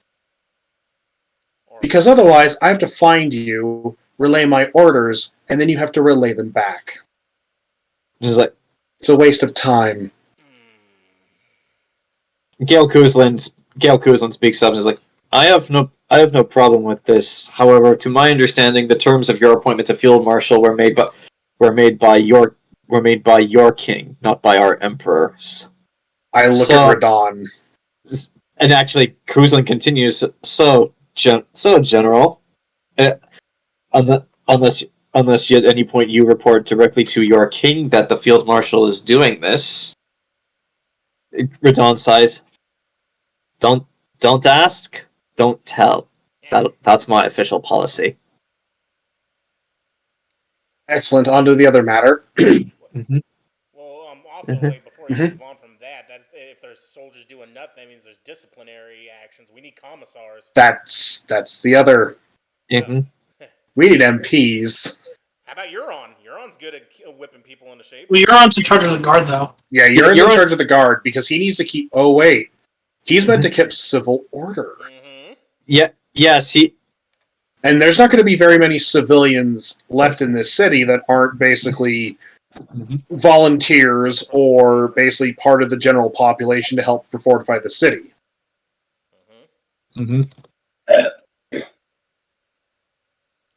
We can actually have Euron appoint, like, basically, again, specialists, like people he considers, like, wait, we need a commissar. chief master of discipline who will follow orders and with one look can basically get people to do their shit. I have an idea. It's awful. It's terrible. But at the same time, I have an idea. Tell me. Let's hear it. But we already approved the undead plan. Let's go. Yeah. Vlad the Bloodthirster as chief commissar. Oh my god, that would be What? Yeah. Amazing. Because think about it. All he has to do is look at them, and they won't like nobody will ever be put to the whip. Literally, he'll just be like against the Emperor of Mankind. But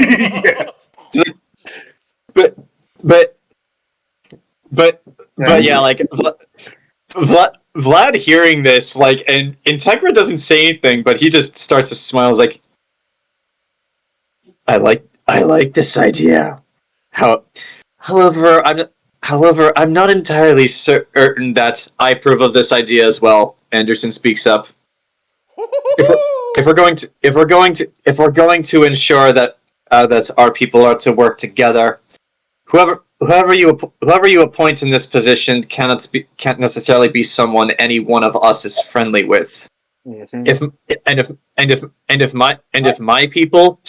If my people see me following his orders and going along with him, they'll know I'm being serious. Especially since those closest to me are familiar with our history. They'll know that times truly are hard if I'm willing to cooperate with him. Mm-hmm. Is that true, Anderson? You're willing to do what I say? Shut up. So, Vlad, I give you until the end of tomorrow to put together a list of people that you wish to serve under you as commissars. I have a few ideas. Give me time to think of a few more. Now, of course, this does not mean that you have the authority to abuse as you see fit. I want genuine acts of discipline and genuine concerns brought to attention. Don't just willy-nilly beat the shit out of people. Of course. What do you take me for?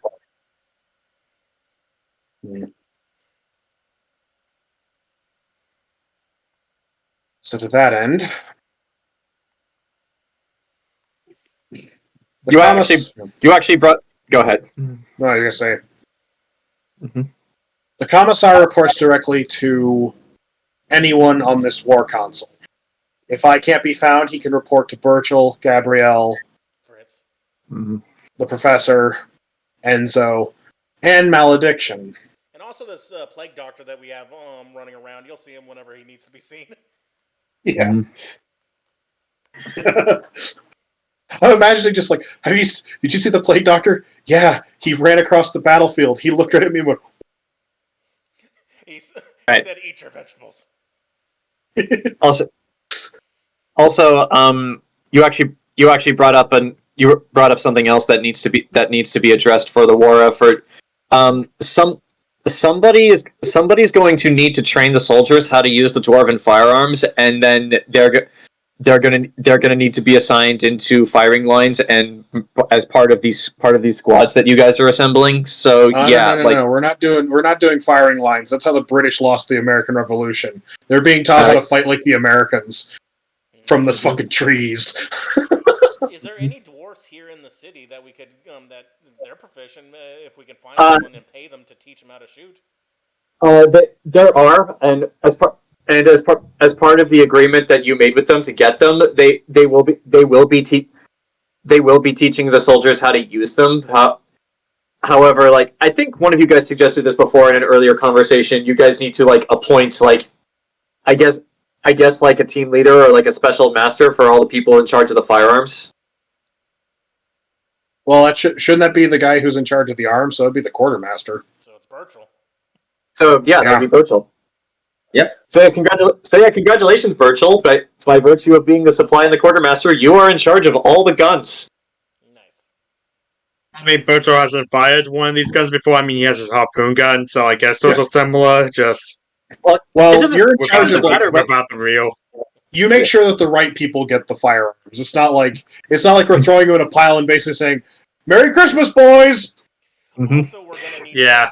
To... Oh, I think because if someone was in charge of that, I feel like that could lead to who gave the blind dragonborn a gun? I didn't give him a gun. Did he always have a gun? So yeah, congratulations, Burchill. You are in charge of all of the guns. You decide who gets them and where they're going to be assigned. Or this glorious meme. Is that a kobold? He's got a gun! Ah! But yeah, we also got to figure out. We got to find our White Deaths, our Sergeant Yorks. We got to have the people that can shoot distance. We're gonna make them our Daniel 2 shots. I'm going to have to come up with new NPCs for that because guns are still a new thing to these soldiers. So they're going to need to train on them to figure out like who among them is actually good at that. We are making the next generation of Rangers right here. Essentially, you are, yes, but what? We're gonna make like the Rangers from the NCR essentially. What's NCR? From Fallout. Oh, okay, yeah. Yeah.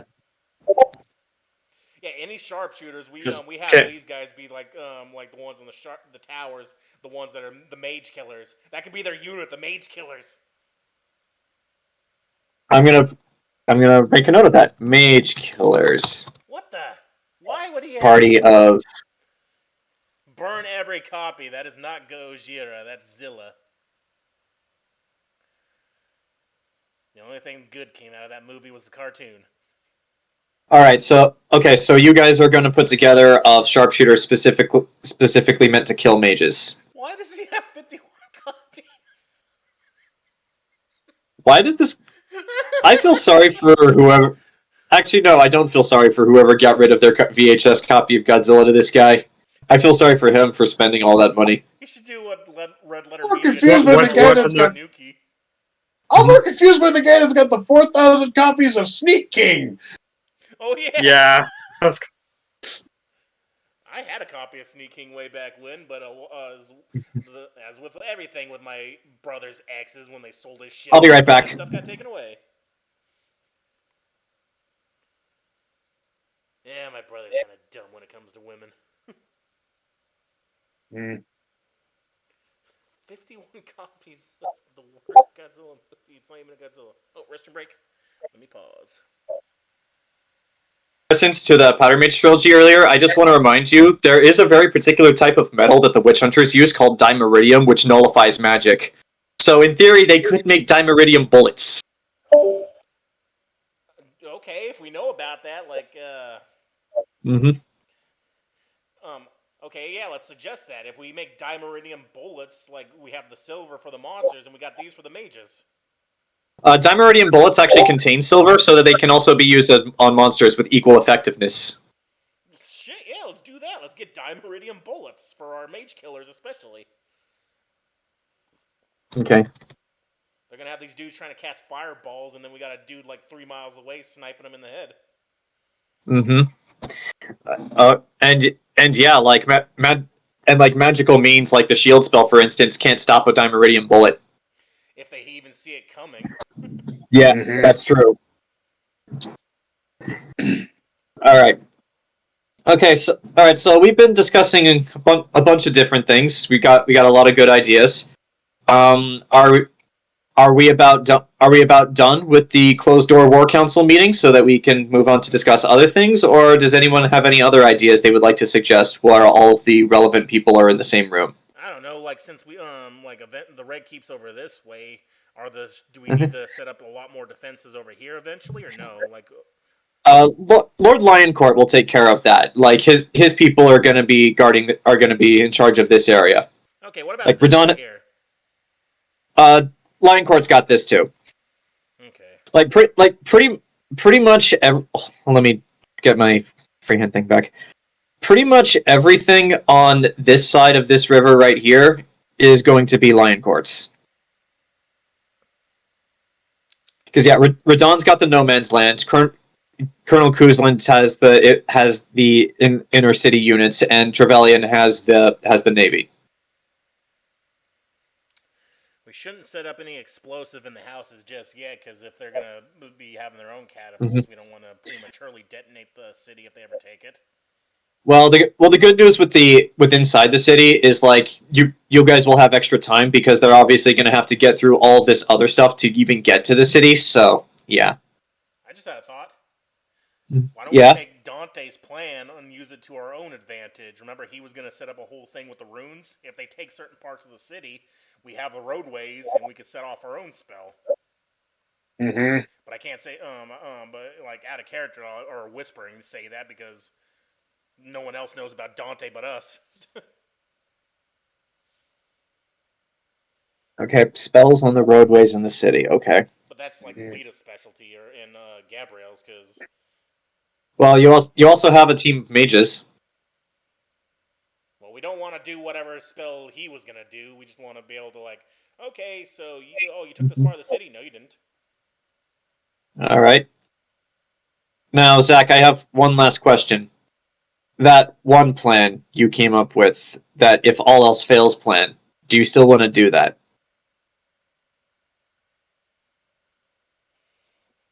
The Mm-hmm. that Yeah, that plan. yeah, I gotta propose that. Mm-hmm. It's a plan where we all eat cyanide because I'm immune to it. No, it's not that. Let Lita propose it.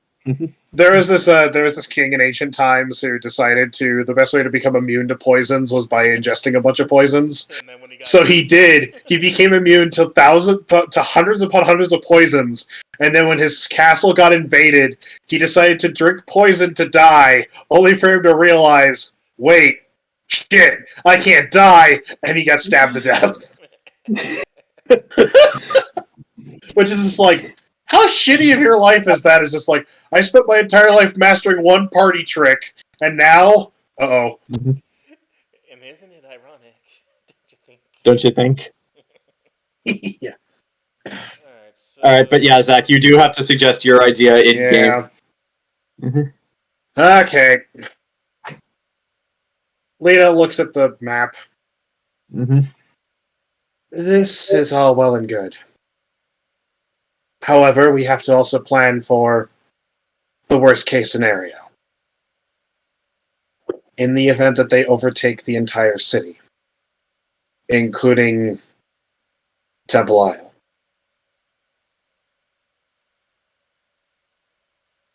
To which I propose a novel solution.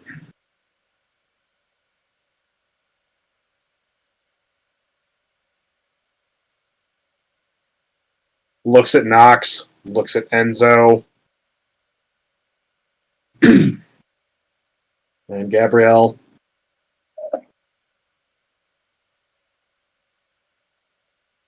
Throughout the city, we'll create strategic locations that serve only one purpose for this end. They will be shielded and protected. However, they will look completely mundane, so the elves, if the event comes where they take the city, they won't immediately investigate them. This will be the last measure.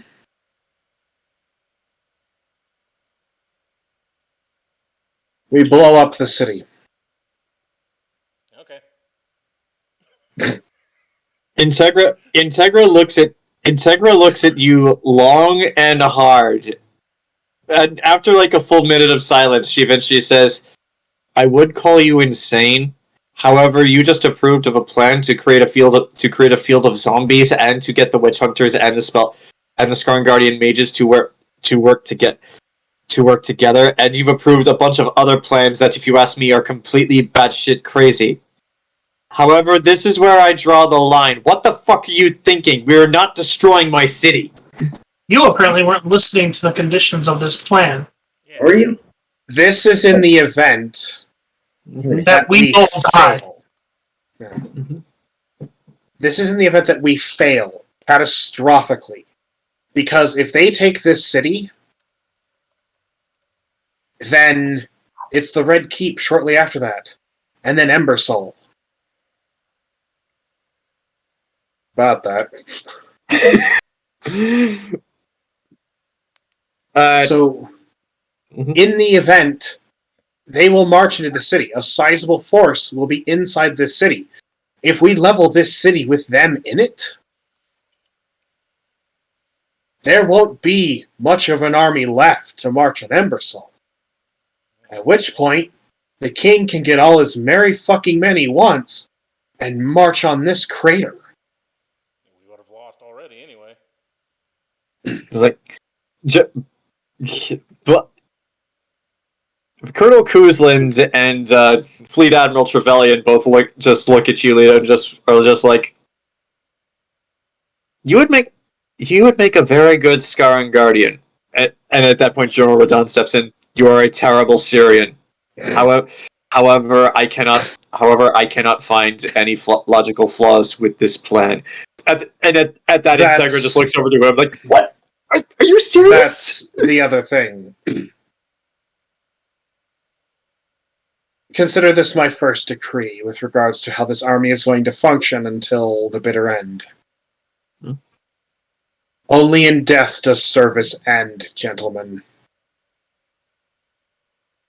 Does that apply to the party as well? They're my friends. Of course not. Okay. Just wanted to be sure. Death, and then we come back But don't worry, they don't know that. Yeah, they don't need to know. They don't need to know. And throw them into the field of zombies. Yeah, these are my friends. No, we can all run like fucking cowards when the fucking shit hits the fan. These fuckers get to stay and die. I mean, that's what they're paid to do. They're soldiers. Yeah. We're not. Like, Yeah. let's consider this. Right. Malediction has friends. Burchill has a family. Gabrielle has family. Enzo has a squeeze on the side. Lita's has a family.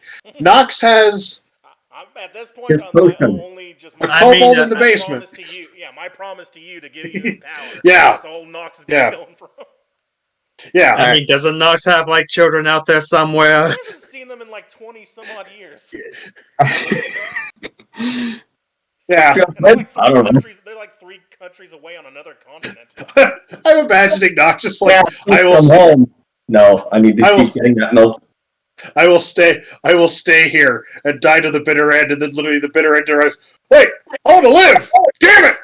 Well, the whole thing was like in Nox's backstory, basically, At the end of he was hunting so much, his son said, "Hey, I'm taking care of my little sister. You're not around, so you don't have to come back no more." He's like, "Yeah, you're right." You don't have to come back no more. Right? For the joke at the end of the campaign, Nox travels to 3 countries. I finally got that milk. My son, who's a rancher at that point, probably taking over his wife's business, goes, "I told you you didn't have to come back." I'm like, "Oh."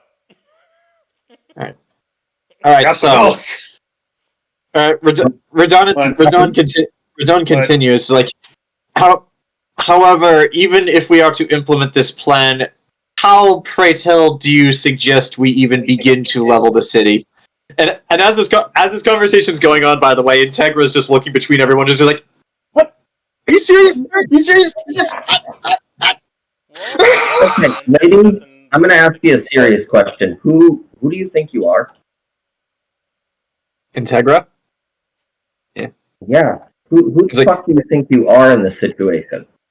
Military leader? Actual diplomat? Any strategic value? Integra just take your land and everything for the war effort. It's not hard. Integra just looks at you with the "I will kill you with this stare" glare, but doesn't say anything because technically everything she has was taken by the generals and the field marshal. She's now Lita's secretary. I can see you glaring at me. Come on, let's square up. Let's solve this. Got owned by a 15-year-old. That's a sad day. She was 16. It doesn't matter. Still play a teenager. Okay, I'm done being funny for this one situation. It's like, Right, so eventually into city. Let me show you this this thing I've written up on this napkin here. It's going to be 30 feet length, 21 tons, and we're going to have about the 11 tons of TNT inside of it. And we got to drop it from a great distance. It's not difficult to level the city. Heck, a single witch hunter or clergy member can level this city if we've had enough time to do so. Yeah. I say that out loud with a straight face at the table. One clergyman could probably do it with enough time. Yeah. And with horses. Equipped with enough. Equipped. With enough horses. Integra still hasn't answered you, by the way, Malediction. Yeah. But Lita adds to Enzo. Given enough explosives, could probably expedite the process. It's like I would. Anderson at that point speaks up. I'd like to remind you, Field Marshal, that there are still the Skaven tunnels underneath the city. If you detonate explosives underground, that might cause the city to sink. Yes, Exactly. that would be the intended result, Anderson. Is that Because a of the explosions, if the entire city sinks, the water will rush in. So Yeah. anyone caught left alive after the explosions will drown. So we're doing Mhm. Gears War 2 like plan. swim in this timeline? Yeah. So Nox, that's gonna have to be your dedicated job until the war begins. You're gonna have to somehow manufacture enough explosives to make this thing work. I'm already making enough explosives for Yeah. the war. Like this, You're not making enough. I'll have my own other ones for the rest of the city, I guess. But yeah, Unless just Mara like gives me those instructions on her phone on how to make a nuke. We're not building a nuke. Yes, I Hey, it's am. a defensive You man. can't stop me. This is happening. We're making a Batman. Okay. So I can't wait to walk into the planning meeting where Nox is going full fucking uranium cowboy and is fucking around with the demon core. also Nox, No, I'm just gonna. we're not doing anything with the Demon Core. Elephant Foot, on the other hand. Oh my god, don't even. That's the end result. Let me eat it. Also, I just would like to point this out, Grant. Nox is immune to poisons. You are not immune to radiation. I figured. Nobody's immune to radiation. Yeah. But yeah, god damn it, let me eat the elephant's foot. There's no downside.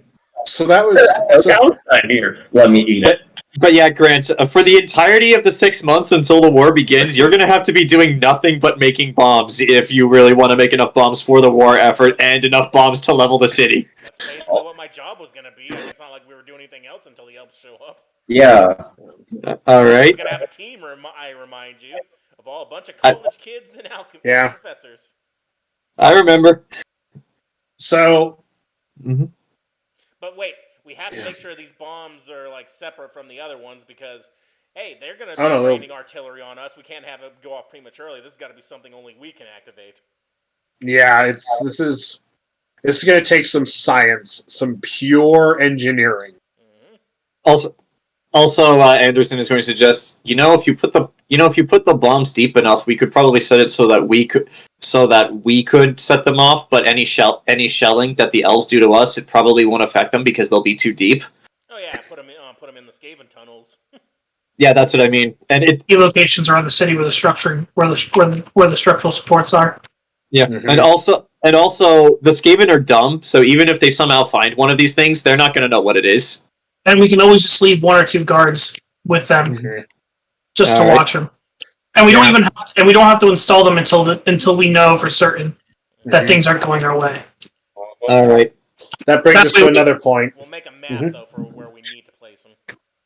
All right. You were saying, Enzo? No, that's good. You're good. I was going to say, also, this brings us to another point. And Nox, I know, and Professor, I know you're going to love this one. Lita points directly at the church. Looks directly at Anderson. In the event that shit goes sideways, you will have approximately 48 hours to evacuate all necessary articles you deem worthy of salvaging from within this building's walls. Understood. At that point, looks over at Nox. Just do a side glance. Don't make it obvious. Yeah, does a side glance.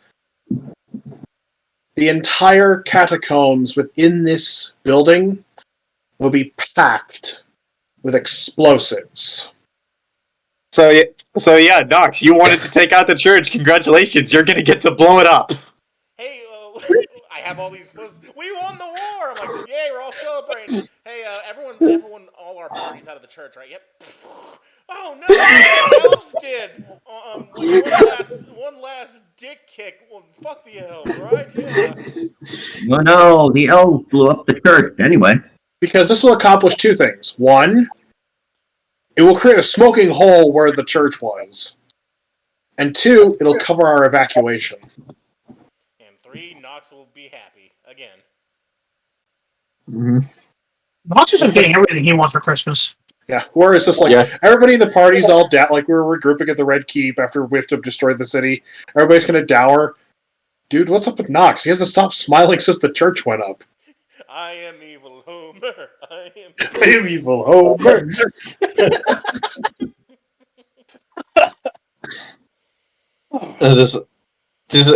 But at this point, Malediction, Integra finally responds to you at this point, just saying like, you know what, I'm done. Okay. I need to just accept that at the end of the day, if we will all get to live, and that if we win, this plan will not become necessary. That's the goal. So Lita looks at Integra. Suck it up, Buttercup. What is a buttercup? Next you take your house. Flower? Yes. Okay. Yes. Yeah, it is. For the longest time, I thought they were always talking about Reese's. Eat them. They're delicious. They are. Just them as up, Fred. eat Just them as up, eat them Chara. You do realize that Chara is like the kingpin. None of that is fat, right? No. It's a... But he still Never enjoys mind. peanut butter cup, I would assume. To quote the thing I'm I referencing... mean, anyone who doesn't enjoy peanut butter cup is a monster or allergic to peanuts. Same difference. Well, to quote the thing I was referencing... I don't hate them. I just prefer other chocolate snacks to them. I'm telling you. To quote the thing I was referencing, hi, Mom and Dad. Howdy, I'm fine. Don't worry, I wouldn't come home just to die. Okay. All right. So, with all of that said, are we done with the battle strategy meeting, or does anyone have any other ideas? All right, let's just do one once over, so we're sure we're not forgetting everything, because there's always a chance we'll forgot something. Yep. All right. There's no entrance Okay, to the tunnels from the outside, right? The sewer gates that are grated over with iron bars, you can just remove them. I say we cement the tunnels. Yeah. Mm-hmm. Yeah.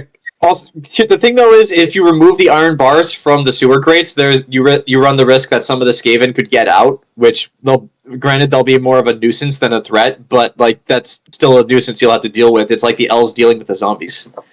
Well, I know. I'm talking about like sealing off some of the entrances so the elves have less avenues of people getting in and infiltrating. All right. 'Cause All right. So if they send in spies, like they'll try to sneak past the Skaven. all right. Well, as God, I'll run through everything that I heard you guys say that you were going to do. So, okay. So the first thing you guys are going to do is have these bridges here on the Pontar destroyed. So that will delay them, and then once they reach here, you guys are going to have a sniper's nest that are going to basically fire shots from across the river over at them and keep them busy for a little while until they figure out a way across. Once they get across, Anaris is going to put together. Malediction is going to put together a team of people to do a bunch of hit and run tactics on the elven supply lines and do as much damage and gather as much intel as she can, before making her way back to you guys, and then after doing that, like all the roads up here are going to be mined, so that regardless of where they actually go, they run the risk of exploding. And then once they actually reach this area, the actual siege begins. Radon has no man's land, so he'll be fighting out here. If the elves try to go this way to get into the only gate that will actually lead into the city, all this ground is going to be tainted with a zombie plague. So if they die here, they'll return to zombies. And even assuming that they do get in, there is a kill zone amongst these buildings right here, so that you guys can take them out very easily. On this side right here, this is where Lord Lioncourt's forces are, that are going to be basically defending this whole landmass, defending the roads to the Red Keep, and defending all of the other entrances into the city. as part of your general forces, you guys are going to divide up all of your units into companies of Syrian soldiers, Scar and Guardian soldiers, spellcasters, clergymen. This includes witch hunters and clerics, and as well as sharpshooters, so that they can all figure out how to work together. It's like Nox. You'll have a team of chemists making bombs. You guys will be in charge making up a bunch of different types of bullets. And also You got and health potions. You guys are going to be widening the moat right around here, like right around where these buildings are, and up here slightly. So it'll be difficult. So it'll be more difficult to get to. That's one within the city. Assuming anyone makes it in, you're going to be switching to the guerrilla tactics, which is where Colonel Kuzlin comes in. As a means of escape, you guys are going to have a ship in the bay here that has a teleportation circle linked directly to the Red Keep, where everyone can quickly escape to and gather everyone else important. And in the Red Keep, there is another teleportation circle to the Emperor's Palace in Halamshiral, which is far south of here. You guys will be getting volunteers. Like I'm gonna need to roll for how many scopes of magic seeing or true sight, I guess, that you guys will be able to get. Because those are expensive to produce and they take time, so those will be very limited in number. Yeah, we'll give those to our best sharpshooters. Let's see. What else do I have? What else do I have written here? Vlad the Bloodthirster is going to be your chief commissar to make sure that everyone stays in line. You guys are going to put together a team of sharpshooters to be mage killers. And Lita's plan to level the city is in full effect in case every. Am I missing? Back in the beginning. Am I missing anything? Back in the beginning. Am I missing anything? Yeah, back in the beginning, southern landmass there. Are we still going to have like troops, like a division out there still there? Are we still going to have like troops, like a division out there still taking out their soldiers as they march across, leaving the booby traps behind them? Oh yeah, that's what Radon's going to be doing. Okay, good, because I didn't want them to just, it's all booby traps as they march 17 miles. No, they got to have more losses than that. Yeah, like this in this area, and actually, is in this area, and actually, yeah. Also, for anybody who doesn't have a gun, we also need. Yeah. Also, for anybody who doesn't have a gun, we also need like arrowheads too. Fair enough. Also, for anybody who doesn't have a gun, we also need like arrowheads too. Fair enough. Maybe. Fair enough. Maybe even the party or whoever. Like, I'm still gonna, if need be. Oh, look, they're over in their. And also just to be sure. And also just to be sure, just a little bit. All of this that I circled is going to be your All of this that I circled is going to be your no man's land. So the bulk of the elven forces, your Navy over here off this coast, pelting on this shore as well. Yeah, that can. Navy over here off this coast, pelting on this shore as well. Yeah, that can very easily be arranged. Oh yeah, don't forget our sea mines. Yeah, right. Sea mines. We're below the bridge. Let me. And then we just got to make sure our navy when they're out here, because if someone. Got to make sure our navy when they're out here, because if someone. Make sure our navy when they're out here, because if someone. Okay. Okay.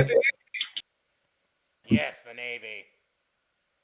Okay, so blow up the bridges with the sea mines while the elves are still on them and they're crossing. Okay. Well, no, we blow up the bridge with just regular bombs, and then when they're constructing us, that's when you float the mines down. Like, hey, what are float the mines down? Like, hey, what are these wooden things?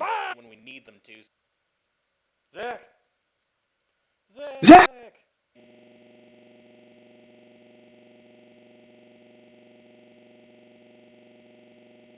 When we need them to.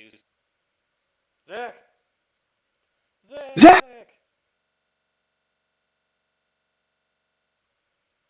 Zach. Zach! Where Zach's are dead. you? What? So yeah, Mhm. like whenever the them, so we have to use regular bombs. But then as we're Mhm. constructing, use regular bombs. But then as Mhm. we're constructing, Mm-hmm.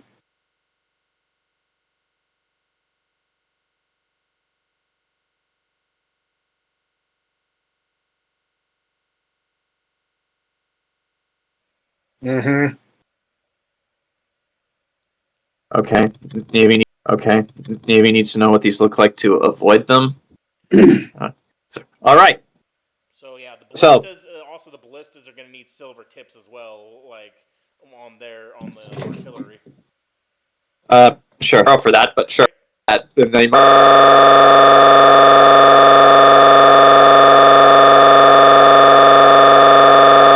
for that, but sure. Then they might be difficult, but you could try.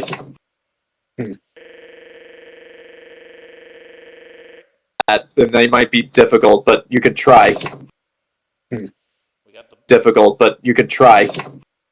we got the Skaven tunnels eventually if we got to blow up everything. I don't know. You guys got any more anti-air measures? Oh wait, the blessed rain. Don't forget those. Oh yeah, the blessed rain. I need to. Vaporize to make a fog over the city. It would be. Vaporize to make a fog. Vaporize to make a fog over the city. It would be holy fog. Holy fog. I mean, if the rain. It would be holy fog. I mean, if the rain idea doesn't work, that's the next best thing, right, guys? Yeah. Yeah. And also, and really quick, just to go over Marshall, so she is in charge of everybody. Maledict Gabrielle is the charge of everybody. Maledict Gabrielle is the Maledict Gabrielle is the interior minister / diplomancer for. Gabrielle is the interior minister / diplomancer for all of your NBC allies. Burchill is the supply master / grand quartermaster who is in charge.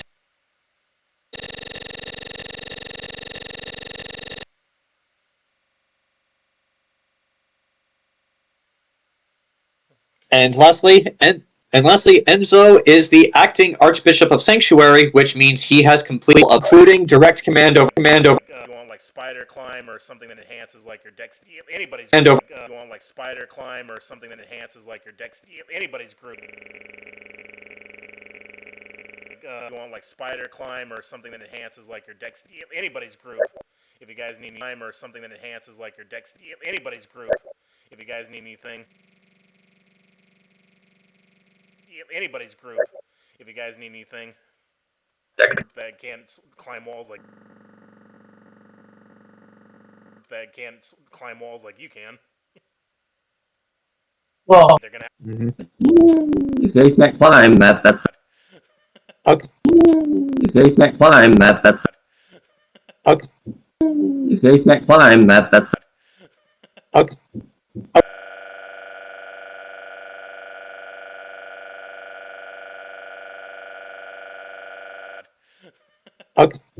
Okay. So, if any of you guys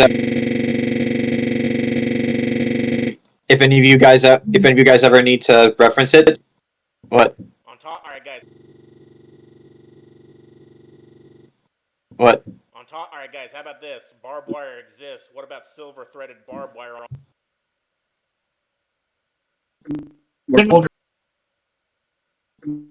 soldiers that fall I'm not gonna land drop. soldiers that fall. I'm not gonna land drop and then drop off shock troops to storm the wall. You remember in the drop off shock troops to storm the wall. You remember in shock troops to storm the wall. You remember in the Lord of the Rings, the Helm's Deep siege, where they had the ladders to clear the way. Same idea. Well, how about okay? If we don't need silver. Same idea. Well, how about okay? If we don't need silver, then how about just regular bar and get through it uninjured? Like, let me pull up the barbed wire rule and him. Like, let me pull up the barbed wire rule and him.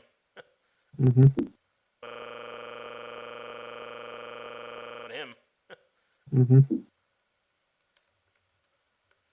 If we put this on like in front of the areas, it's an obstacle they got to get through. Here we go. Let me just That's not necessary. I know you have it. Oh no, and I've added that to my notes. Everyone can look at it. There we go. Okay. Wait, any creature moving through a square containing barbed wire takes a D4 point of damage every 5 feet to DC 20 reflex. They're entangled, and they've got to try to break free, and then they need a 20 strength check or escape artist. We'll see if this does anything. Well, basically, this will if they try to get through it, this is gonna like stall a lot of them to where they got to stay still or take damage, and they're entangled. So like blam, blam, blam, blam, blam, free targets. Mm-hmm. I'll tell you what, Bobby. I'll tell you what. We need whoever farmers or something. Whoever barbed wire will take because the animals are being evacuated. Take whatever barbed wire we can, and Hattori and all his blacksmiths can make more barbed wire, right, Zach? Wouldn't be hard, but I imagine Hattori's going to be doing a lot of things. Oh yeah, should we? He's been working on the bullets. Maybe we should get like a whole team of blacksmiths to work under him. He'd be the head blacksmith. And then, yeah, let's do that. Like we got to make that official before like a blacksmith. Where's our ammunition, our arms coming from? So what is he, head blacksmith? Yeah, the Victoria load of war. Forge Master. Forge Yeah, Master. that's a good word. Okay, if you want to make that official, Lita, this would be the place to do this. So you are naming Hattori as the Forge Master. Yes. Okay. How many that is done. Blacksmiths does he have under him, though? I'll have to roll for that to see what he can get. As many as he needs. He's got about 6. Okay. So that wraps up the planning phase for this session. If you guys have more ideas, do not worry. Feel free to suggest them anyway. And this being a war, things can change at the drop of a hat, just like that. So yeah, don't worry if you come up with fresh ideas later. You might still have a chance to implement them. So, well, before I do go, should I draw because the shoreline, like all around, that should be where the barbed wire gets implemented, right? Because they've got to get there eventually. Part of the booby traps. Yeah, probably. All right, let's just rope barbed wire in with the booby traps. So yeah, while you're drawing that, well, I'm not gonna draw it because I don't know where Gabrielle wanted all the booby traps at. All right, but probably all over this area. Mm-hmm. So, the first War Council meeting of the war with the elves has thus concluded. Now, before we call the session to a close, Zach, I do believe just as a private matter with the party, I do believe that there was somebody's brain you wanted to pick for how to fight this army. Oh, You're going to be able to do surgery. Right. Oh, Hand me the ice cream scoop. no. Time you all meet Lita's uncle. Oh yeah. All right. Okay, so to expedite this process, just because it's getting on 1 o'clock on my end, I don't know what time it is for you guys. 2 o'clock. Wow. Okay, so all right, so but yeah, I'm so not just really, unless you don't have worry, plans, I'm just telling you, like, my plans for today are to, 1, probably swallow some amphetamines so I can actually, breathe. Yeah. Because I'm sick. And 2, go get some, quick groceries. And then come home and sit on my ass and play video games until I pass out. Yeah, I need to go buy some new bed sheets. I gotta go to Bed Bath & Beyond. all right, well, but yeah, so just to expedite this for time, so the first War Council meeting concludes, and as all of you are returning home to Sanctuary, Lita mentions to all of you that there's one more thing that you guys as a party privately need to discuss. And with that, she says she has someone she wants to introduce you to. She then takes you all back to her home where inside you see there is Hattori and Pyrrha. However, there is somebody else there. A very tall, live looking man with blonde hair, wearing wearing a witch hunter outfit. And Nox, as soon as you walk through the door, oh shit. Nox, as soon as you walk through the door, just like with this person with a purpose walks directly over to you, and then faster than you can react, his hand is around your neck and he's lifting you up off of your feet. Okay, I'm using my reaction. I'm cutting his damn hand. I draw my crossbow. I draw my crossbow on this man. Lita goes, No, I'm put him down. Lita literally goes, put him down. It's like, I've already cut him if I get the high enough. First off, Grant, what are you gonna do? Well, he picked me up. I'm getting the damn chain wrapping around his arm and cutting it. Fuck this dude. I don't know who this is. He's in a witch hunter outfit. It's like, okay, like Burchill's threatening this man. Like, Nox, you go to cut him. As you do that, I want you to roll. As you do that, I want you to roll perception as well, and Lita to you. Like, he just looks over to you and he says in a very drone-esque voice, "You keep a very interesting company, Lita." God, it's this guy again. Mm-hmm. That is, but let's see. It's douchebag. Yeah. Mm-hmm. Well, for attacking, Yes. I got Lita says, I command you to put him down. 30 and plus. Before we get to that, let me finish Grant's roll first. I had a 38 to cut his damn hand with my bladed chain, and then Yeah, roll perception. perception is sight or smell? Both. Both. Yeah. Sight is 37 and Okay. Smell is 42. Okay, so Nox, you do this. The first thing you notice is that when you wrap your chain around his hand, one it doesn't cut through his hands like you're used to, and two, there's no blood. And then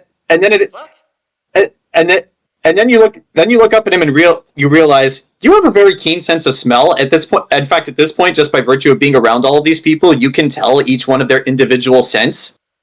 This person who's picking you up has no smell. Alright, I'm gonna use my escape artist and get the hell out of his reach then. But before you do, he lets you go on Lita's command. The hell are you? Just like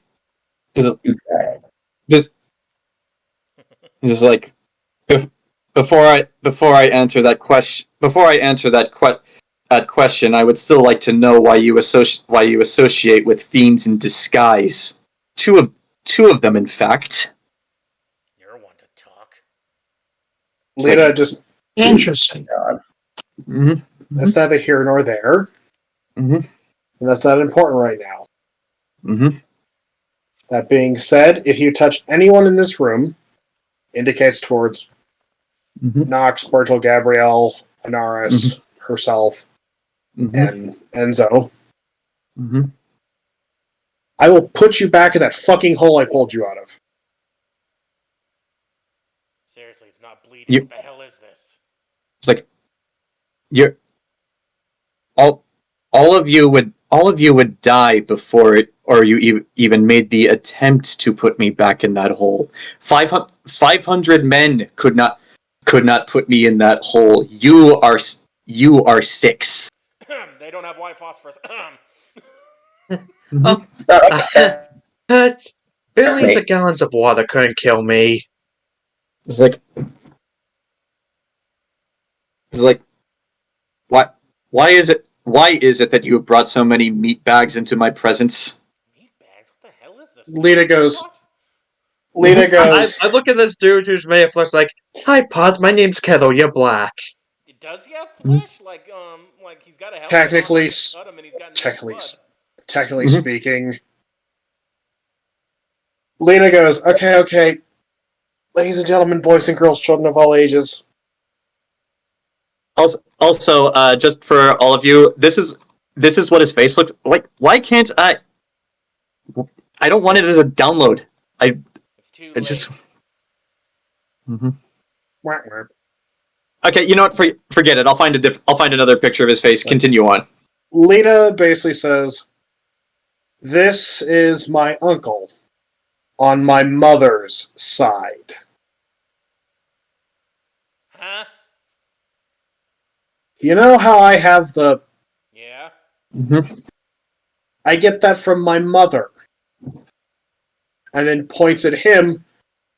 He's one of her many, many, many siblings. Where's his blood? What?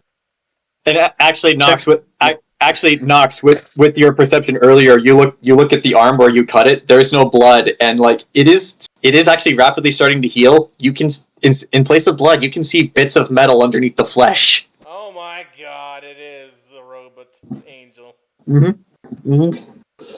It's like, But yeah, literally. Oh, thanks to Robot this guy. blade. Like what Ken said. Like yeah, pottle and or kettle and black.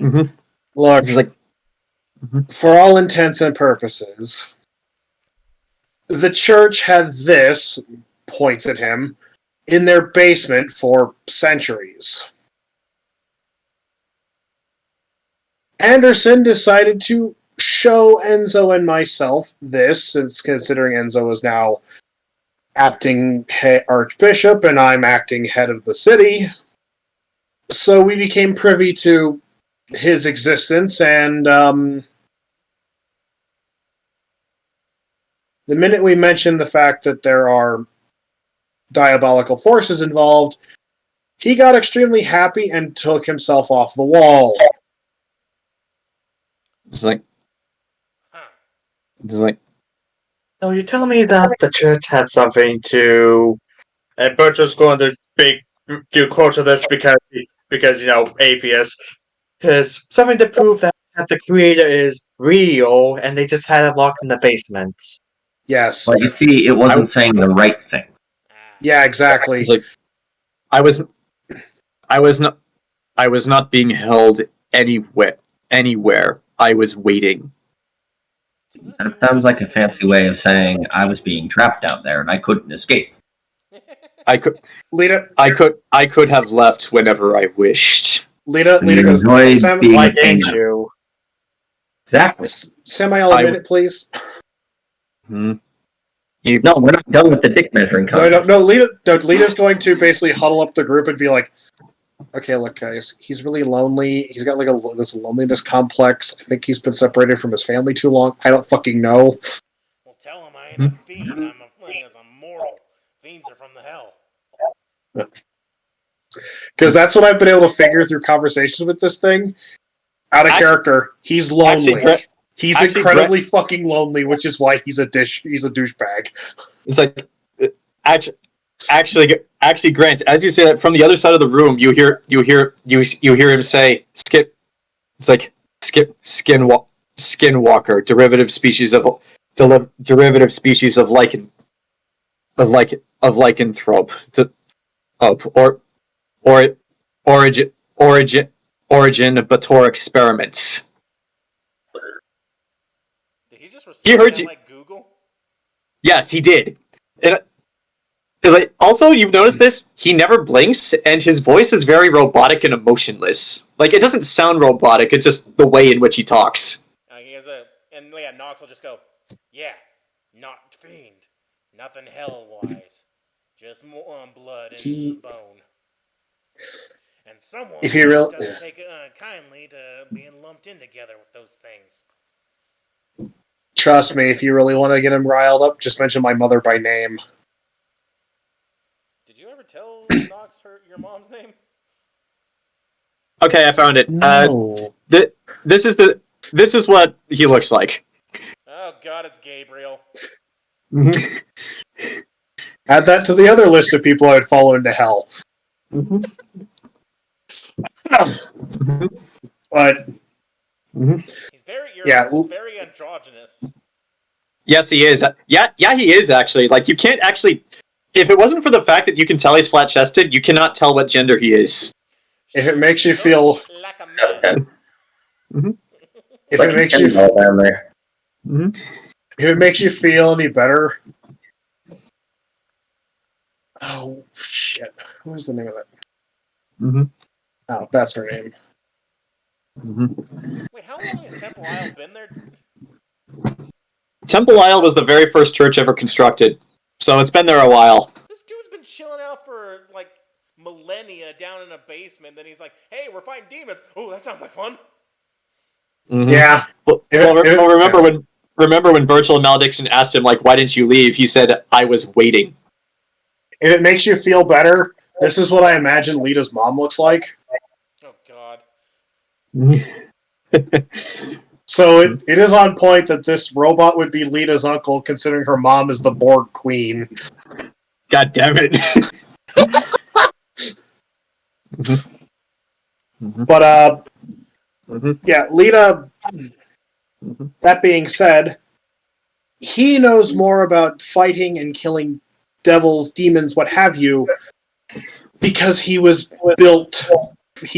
brought into existence by grandfather for that exact purpose. All right. So, looks at Enzo, looks at Knox. I'm fairly certain that both of you can pick his brain to figure out the best way to exterminate all things that crawl up from hell itself. Hit it really hard. Tool, yes. He's like, I am not your tool and I am not your pawn. I am here to fulfill my purpose. All others are secondary. You pass butter. I require no sustenance, meatbag. I do not need to pass butter. Good for you. Oh joy. Glorious purpose. Well, regardless, I did not say anything useful. your goal and our goal is the same. We just lack the knowledge to do so. And that's what we need from you, is just the knowledge to do so. Very well. What is it that you wish to know? How to kill Wish to- demons. What we wish to know is how to dispatch the devils from the mortal plane. It's like you cannot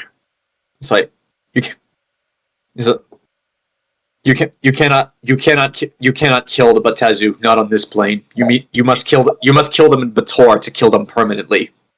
No, but there must be a way to remove their physical form, so that way they go back. I'm sure. Mm-hmm. Or to at least make sure that they don't come back, like banish them from this plane permanently. It's like such spells exist that can banish armies of devils. However, any of you meatbags, including you, points to you, Lita, are incapable of casting them. Point at. Are you capable of casting it? No. Then don't talk shit. What about a wizard? We're in the same boat. It's like Okay, then what would be capable? it's Or like who would be?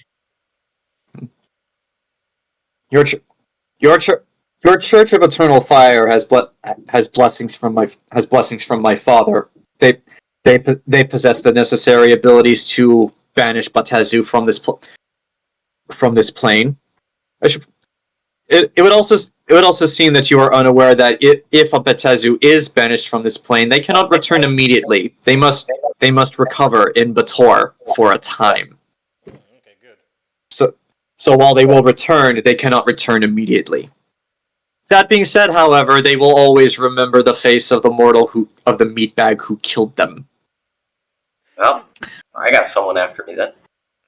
I had a mask on both times, so they only know what Burchill looks like. Mm-hmm. It's like that. Excellent. That being said, Batazu are extremely resilient. It's like, however, the material that you refer to as silver should penetrate their hides. Mm-hmm. Also, Also, as is the nature of Bator, they are immune to fire, as well as being poisoned. Nox goes, not all fire. If you have concocted a type of fire that can hurt them, it would be wise to produce this en masse. That's kind of risking everyone's lives at that point, though. Understood. You only connect so much of it. How it's like how they are also incredibly resistant, but not immune to both cold and acid. So things of freezing temperatures, while it will not hurt them as much as you meat bags, it will hurt them. Anything they're weak to, besides like holy magic. I already said silver. So that's it. Out of character, silver and holy. That's all we got against them. According to the rules on the Pathfinder website, yes, they okay, I'll just read what it says. Devils all share, regardless of type, an immunity to fire and poison, resistance 10 to acid and cold. They can see completely in darkness, like even better than all of you guys. Higher ranked devils can summon lower ranked devils. They all communicate telepathically, and yeah, that'll do it. Well, it didn't say magic, so magic should be able to hurt it real good then, right? Assuming you hit it with the correct type of spell and you don't just blast fireball at it because they're immune to that, sure. Well, so like that means they're not immune to spells. So Charlie could like make them weakened or something, right? Yeah, you could totally do that. All right, cool. So now we know that'll work. Mm-hmm. You know, we're already on board with the silver plan, so that's good. However, Samael does also note that higher ranked devils have particularly strong willpower. So while that type of magic can affect them, it's not going to be easy. Did you just say Samael? This is who this dude is? Yes, his name is Samael. Oh fuck. He is Lita's Uncle Sam. Mm-hmm. Uncle. Oh. Mm-hmm. we somehow got Uncle Sam in the campaign, guys. Yep. Mm-hmm. And it's Tilda Swinton. Which is funny considering that IRL, I do have an uncle, and his name is Sam. Well, if this guy's out of the times, you gotta let him know, yeah, like, there's some people here that are, you might not like, that are gonna be working against the demons. I hope he doesn't go ape shit when he sees mages. Mm. Him? Samuel doesn't care about ages. Well, what the shit? Why has he got a beef with me and Anaris just because we ain't humies? He's not even human. No, because you're descendants of fiends. I know. Yeah, you have. Fiend. No, you're not. You're not, but you have a fiendish origin. Yeah. Mm-hmm. And also Anaris is a mutant. Many thousands of years ago, some guy took a vial of this and a vial of that and went, "What if?" Mm-hmm. And he happened to be a demon. What a dick. Mm-hmm. What the? What are you growling at? He was like, it's like, how? Or it was it's like, however, if you meatbags truly want my advice as to how to fight the Batezu, it would be this: figure out some way to prevent them from entering the city altogether. The longer you can delay their arrival, so that you can kill all the holders of their contracts, the better. Okay, how do we keep them out? Besides holy rain or holy mist, you guys got any ideas? It's like, guys? Hey, Temme, can you bless an entire city? Given enough time. I mean, Well, no, that's not really. But I mean, I might be able to do some funky things with magic. What about consecrate? I want what's to the take rain consecrate. down after? Well, let's see. Because yeah, if we consecrate the entire city, then they won't be able to teleport inside. Consecrating the entire city would take far too long. Yeah, I figured. However, the walls surrounding the city would be an excellent place to start. They can fly right over them. They could fly, but not if you do it in a certain way. They fly now? Wait, we can put an invisible barrier up from the walls, like, oh, you can't enter this zone, demon. Essentially, yes, that is what he's suggesting. Oh, okay, do that, Temme. Mm-hmm. I didn't know that was an option. That being said, this will only prevent the Batazu from entering the city. Any elven forces will still be able to cross through it with no problems whatsoever. Well, yeah, We can deal with the elves. That's not an issue. Mm-hmm. It's like while this army of devils is infinite, if you as that one meatbag right there points to you, Burchill, so seek to banish all Batazu from this plane, you will need to kill the one who holds their contract. The reason they are here is because somebody made a deal. If the one who holds the deal is gone, then there is no reason for them to remain here. Joe goes, Well, that's definitely some information that we'll need to find out. But there may be a way to find it out. But Joe smirks, hugs. Haven't had a chance to mention this, and probably didn't, and most certainly didn't want to mention it during the war meeting. But I have a spy. Huh? On quoi? Where? But kind of potentially us. Remember the elf woman I was interrogating when you went to speak with Margarita? Apparently, after even though she did try to steal from me, steal from me to rob me of documents that I would have willingly given her anyways.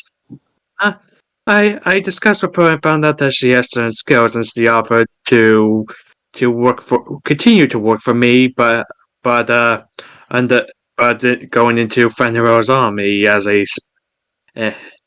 because she's an elf, they'll trust her. Hopefully she doesn't run into any of the other people that escaped from Nicolas Cage. Mm-hmm. Like, I mean, even then, she'll have the excuse of, oh, I went to work for Robert Burchill and he had me arrested. That's true. mm-hmm. Yeah, my cleric decided to go on a boat and fuck off. Like, I got a job, I'm happy. Mm-hmm. But yes, you now have Ken's character from the Halloween one shot as a spy. There you go. Kat Dennings must be protected at all costs. Mm-hmm. Funny. Like that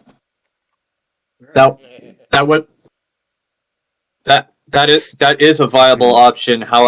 However, whoever this contract holder is, whoever this contract holder is, by default at least, they are sufficiently powerful enough to summon a powerful demon to this plane and get it to agree to a deal to get all of the Batazu under its command to follow it up to this plane and fight with this Fen Harel.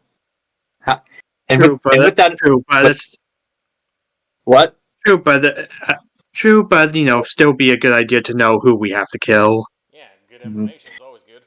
We got 6 There- minutes. There was also another danger. Monkeys. There's also another danger. To get a sufficient size force of Batazu such as this onto this plane, whoever this contract holder is would have needed to have made a contract with one of the lords of Bator, not just any common Batezu. Oh, great! So we're gonna be fighting the goddamn devil too. It's like if this lord of Bator is here on this plane, you all will not be able to kill it. Not with any of the means you possess. Your only hope is to kill the one who holds the contract.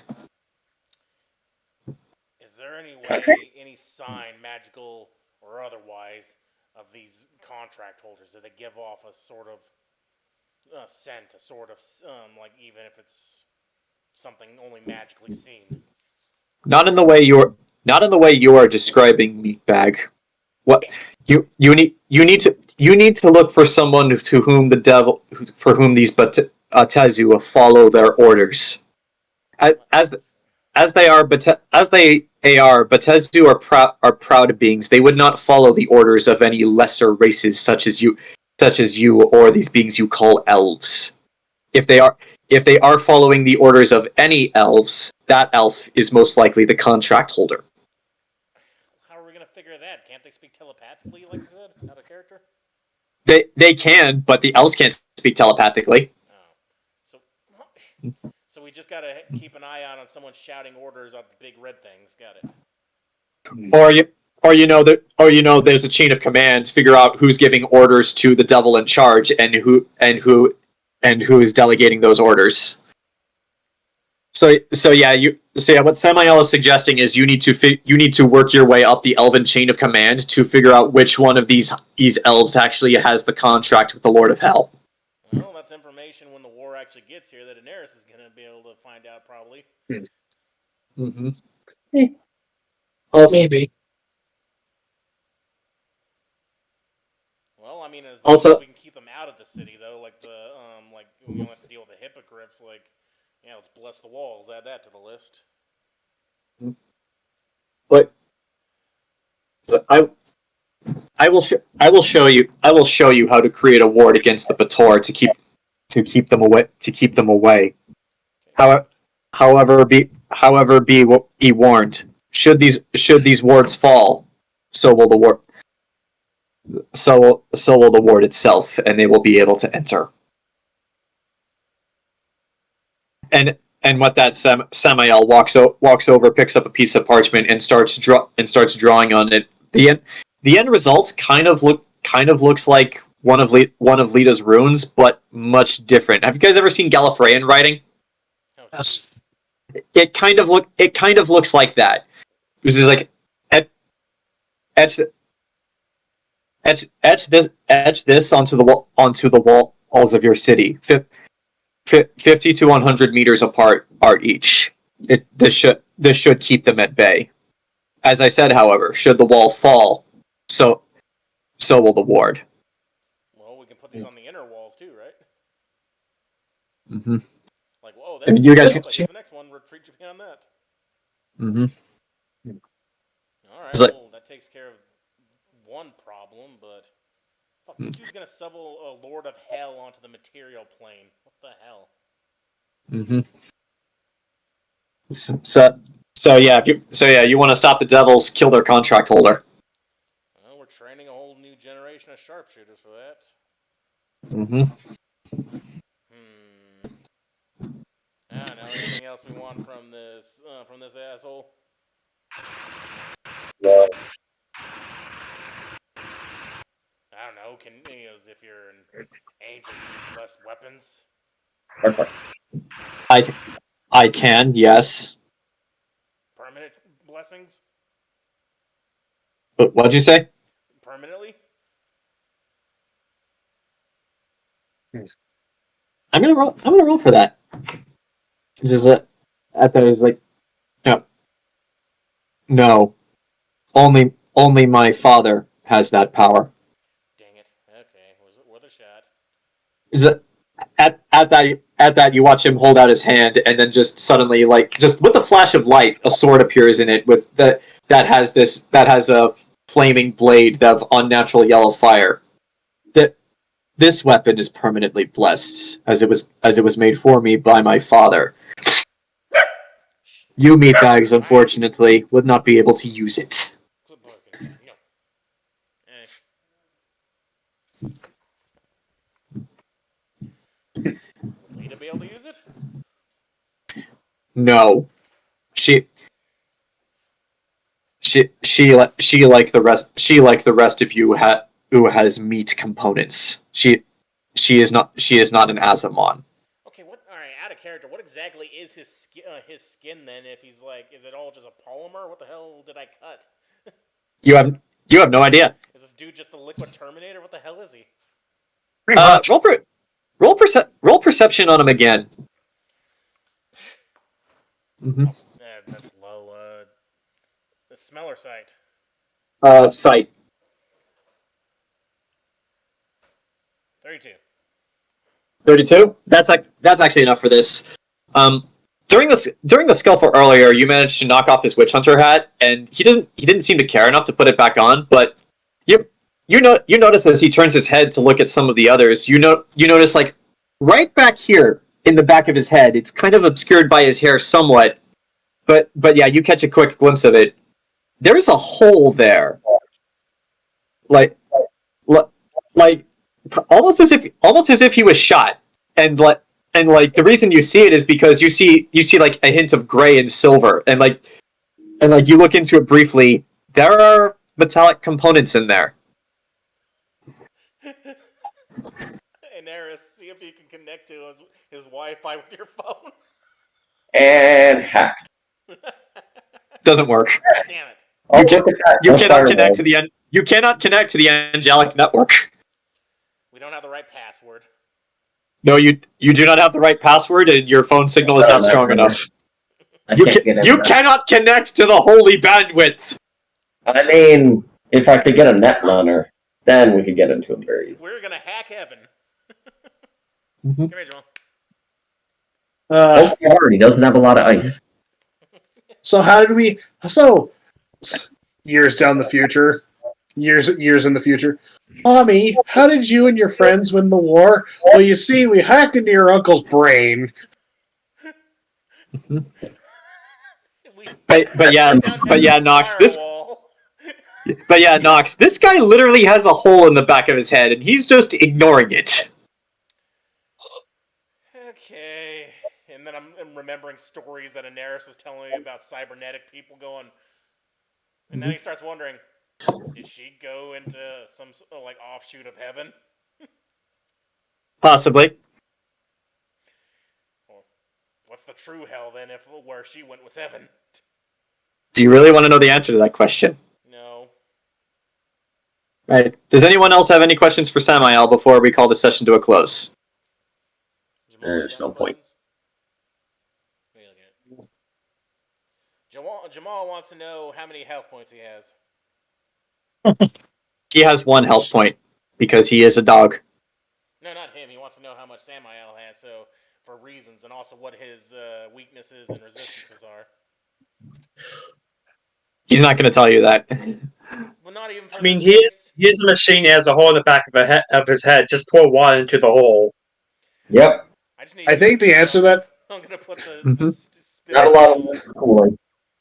I think to answer that question, Grant, I think it comes down to a quote from King of the Hill that lives rent free in my head. If you have to ask, you can't afford it. Well, Mhm. but this face was asking. You can't say no to this face. Look at him. Samael can because he is a robot. Well, this dog will bite his robot face off. Get him, Jamal. Get him. What's it? What's it? All right. So, and again, don't worry if you have any more questions or things you haven't thought of. Like, there will be time to ask those. So, Yeah, 3 or 4 months. I think Burchill's probably just having a conflict in his mind because, okay, Lita was one thing, but a little fucking angel, he kind of throws this whole thing of, the fact that Burchill's an atheist, like, huh. Well, so, who says it's an actual god? so, 6 months pass. You guys all go about your businesses, which we will get to some of those in solo sessions for those of you who want particulars. And when we next convene, the war begins in earnest. However, before we can get to that, Lita, I need you to roll me a fortitude saving throw. Ah, Christ! And it's dead. Actions. Ah, It's God. like a shepherd. Do any of you wish to assist with this process? Oh Good. God, how many? Oh, I did help birth two of my two children, so should I be there? Yeah, so it would help. I mean, Lashinon is Lita's midwife, as was chosen by her a long time ago. I also got the good drugs, so she doesn't feel as much pain. no. Okay. I am an actual physician. So we have an actual physician, the midwife, the creepy doctor. Does anybody else want to help with this? I want Wait, to who let laughed? Kids see me as the bird mask. Welcome to the Who fucking laughed? I am I have profession as doctor. I am an actual physician. Yeah. I was laughing at the fact that I have the bird mask, and that's the first thing the kid's gonna see. Welcome to the world. Everything sucks. All right, Zach, Welcome to the world. Roll that fortitude saving throw. Well, none of us are doctors. 10. Perfectly average. So Lita's childbirth. We're screwed. Lita passes out. One of you is going to need to resuscitate her. Someone wake Lita back up. She's passed out from the pain. I got a health potion I could shove down her throat. Okay. Spark. Okay. So who's doing what? Hold on. Where's my skill list? I am imagining that in between Lita's cries and shrieks, at some point she utters the phrase, "Hattori, I swear to God, I will kill you." Also, I would like to point out that Samael is just watching this whole process, just unblinking. Get him the fuck out of the room. They've tried. He's not leaving. Just push him in the closet where he belongs. I'm gonna see my brother. I don't know. What He's do just I like- drop, a health potion or a slap? Either will work. Which one do you want to try? By the way, I use stabilize. Alright. okay, There we go. okay, Lita, you're suddenly awake again. You're suddenly awake again as Enzo has finished stabilizing you. Enzo, since you were the one who did that, do you want to give Lita a pep talk? Yes. Nox, you can give Lita a pep talk too if you want. Yeah. Mm-hmm. You're gonna do fine. Mm-hmm. This is gonna be the worst experience you're ever gonna have, but you're gonna love the outcome. Mm-hmm. Zach, roll that fortitude saving throw. Disadvantage. Unnat 20. There you go. All right, things are proceeding smoothly thus far. I'm not going to say how far it is. Zach, I need you to roll another fortitude saving throw. Oh my Christ. What do you expect? Nat 20, motherfucker. Oh, okay. Okay, that's good. But yeah, like, what did you expect? This to be easy? If you had a bunch of ones, you would have died in childbirth. that actually was a distinct possibility. All right. Go outside, Jamal. But yeah, Lashinon is busy streaming. All right. Okay. All right, Lita, you psycho bitch. You got this. Come on. One more. As Lita Lita calls, fortitude saving throw. As Lita is called a psycho bitch, Lita's hand shoots up and wraps around Lashinon's throat. As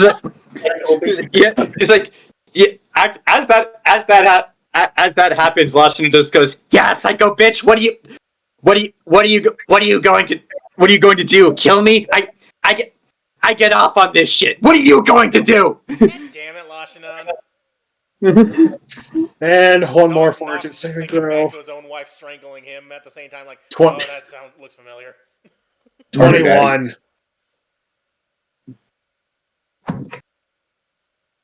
Ugh. Lita has died. Congratulations. It's a girl. Are we sure? I mean, look at the uncle. How do we know what it is?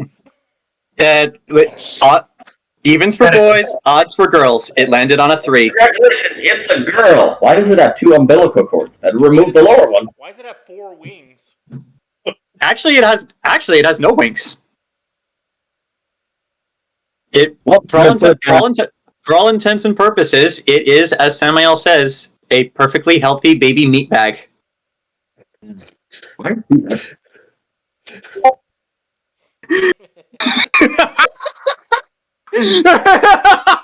I forgot about this movie. But wait, what color is its hair? It's blonde, like Lita. Oh, God. Wait a minute. Like, just look over at Hattori. He says, "You're not black." Oh. Alright. So Okay. you're crying now, so let's all leave the room.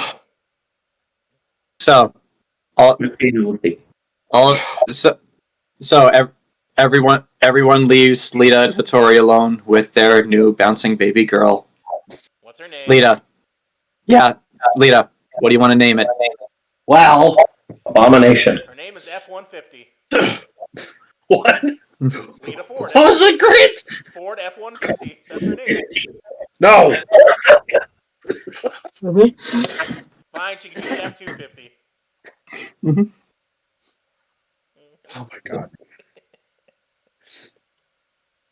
All right. Oh. Well, I guess Lita looks at Hattori, looks down at the kid.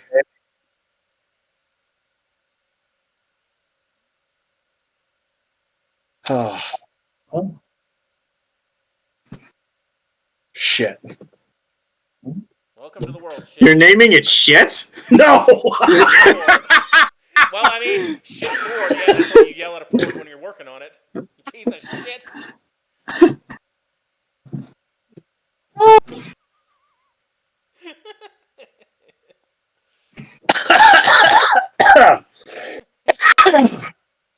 Damn it. Oh. Now let me think.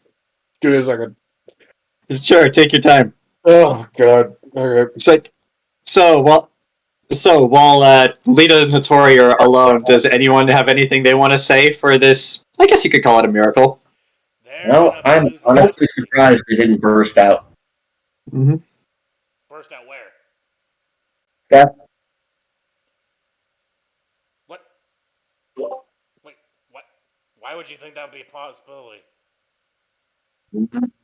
Look at her. Not exactly what you call normal. Is that something that happened in this other world? I mean, it could have. Probably. Okay, who wrote Shankabitch on the war map? What? Who wrote Shankabitch on the war map? Where's that at? It's on Roll20. Just zoom out. I am zoomed out, but where? It's in the ocean. Well, that's. I think we all know who. That's what the turtle wants to do. All right. The Imperial Navy of Shankabitch. Long may they ring. Of your name. What is your name? Shankabitch. Alright, so we got a baby girl that might or might not be an angel. Angela Lansbury. Fuck no. B. Arthur. Well, if I wanted to grow up, actually, yeah. If I wanted her to grow up to be a strong, independent woman that takes no shit and basically doles out pain, yeah, B. Arthur would be great. B. Arthur Ford. Be always the right way to lose. Sorry, my mistake. That's fine. Yeah. All right. Yeah, I know what I'll call her. I think of the middle name though. Francis. Francis. All right. Because Lita did say this.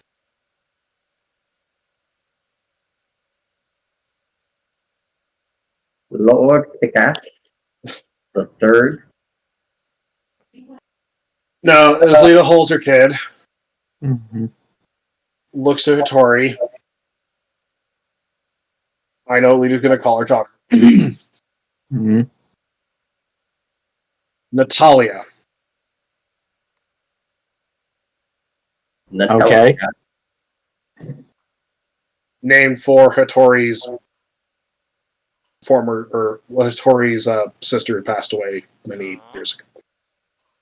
That's a good name. Hattori just looks over at baby Natalia, and he just starts crying. And that's when the two of you notice this baby has half elf ears. He's not like you. Her children are going to be supermodels because they're a quarter angel and half elf. Butts are going to be short. Mm-hmm. Wait, what's the other quarter? How tall is this cow? 4 feet? Mm-hmm. Well, Lita's half angel, so I guess it's quarter. Wait, It would be a it's quarter. quarter angel, quarter human, and half elf. Are we sure about the human part? Mhm. Yes. Yes. Yes, because Lita's half human. So, Natalia. And yeah, as little baby Natalia is Aw. Natalia Delilah Ford is brought into this world. The final preparations are made for the upcoming struggle. Lita, yep. this one meeting with little Natalia is the only real meeting you get to have with her, because after it's over, she is bundled up, taken by Hattori, Lashinon, Kira, Samael, and Sariel, who all head out to the harbor, get on one of the Burchill Foundation ships, and sail up north to Embersol, far away from all of this, with the promise from Samael that as soon as he fulfills his mission from you here, he will return to fulfill his original purpose. So, stepping out into the frigid, blustering, foggy day that has encompassed all of Sanctuary, as snow is falling from the sky.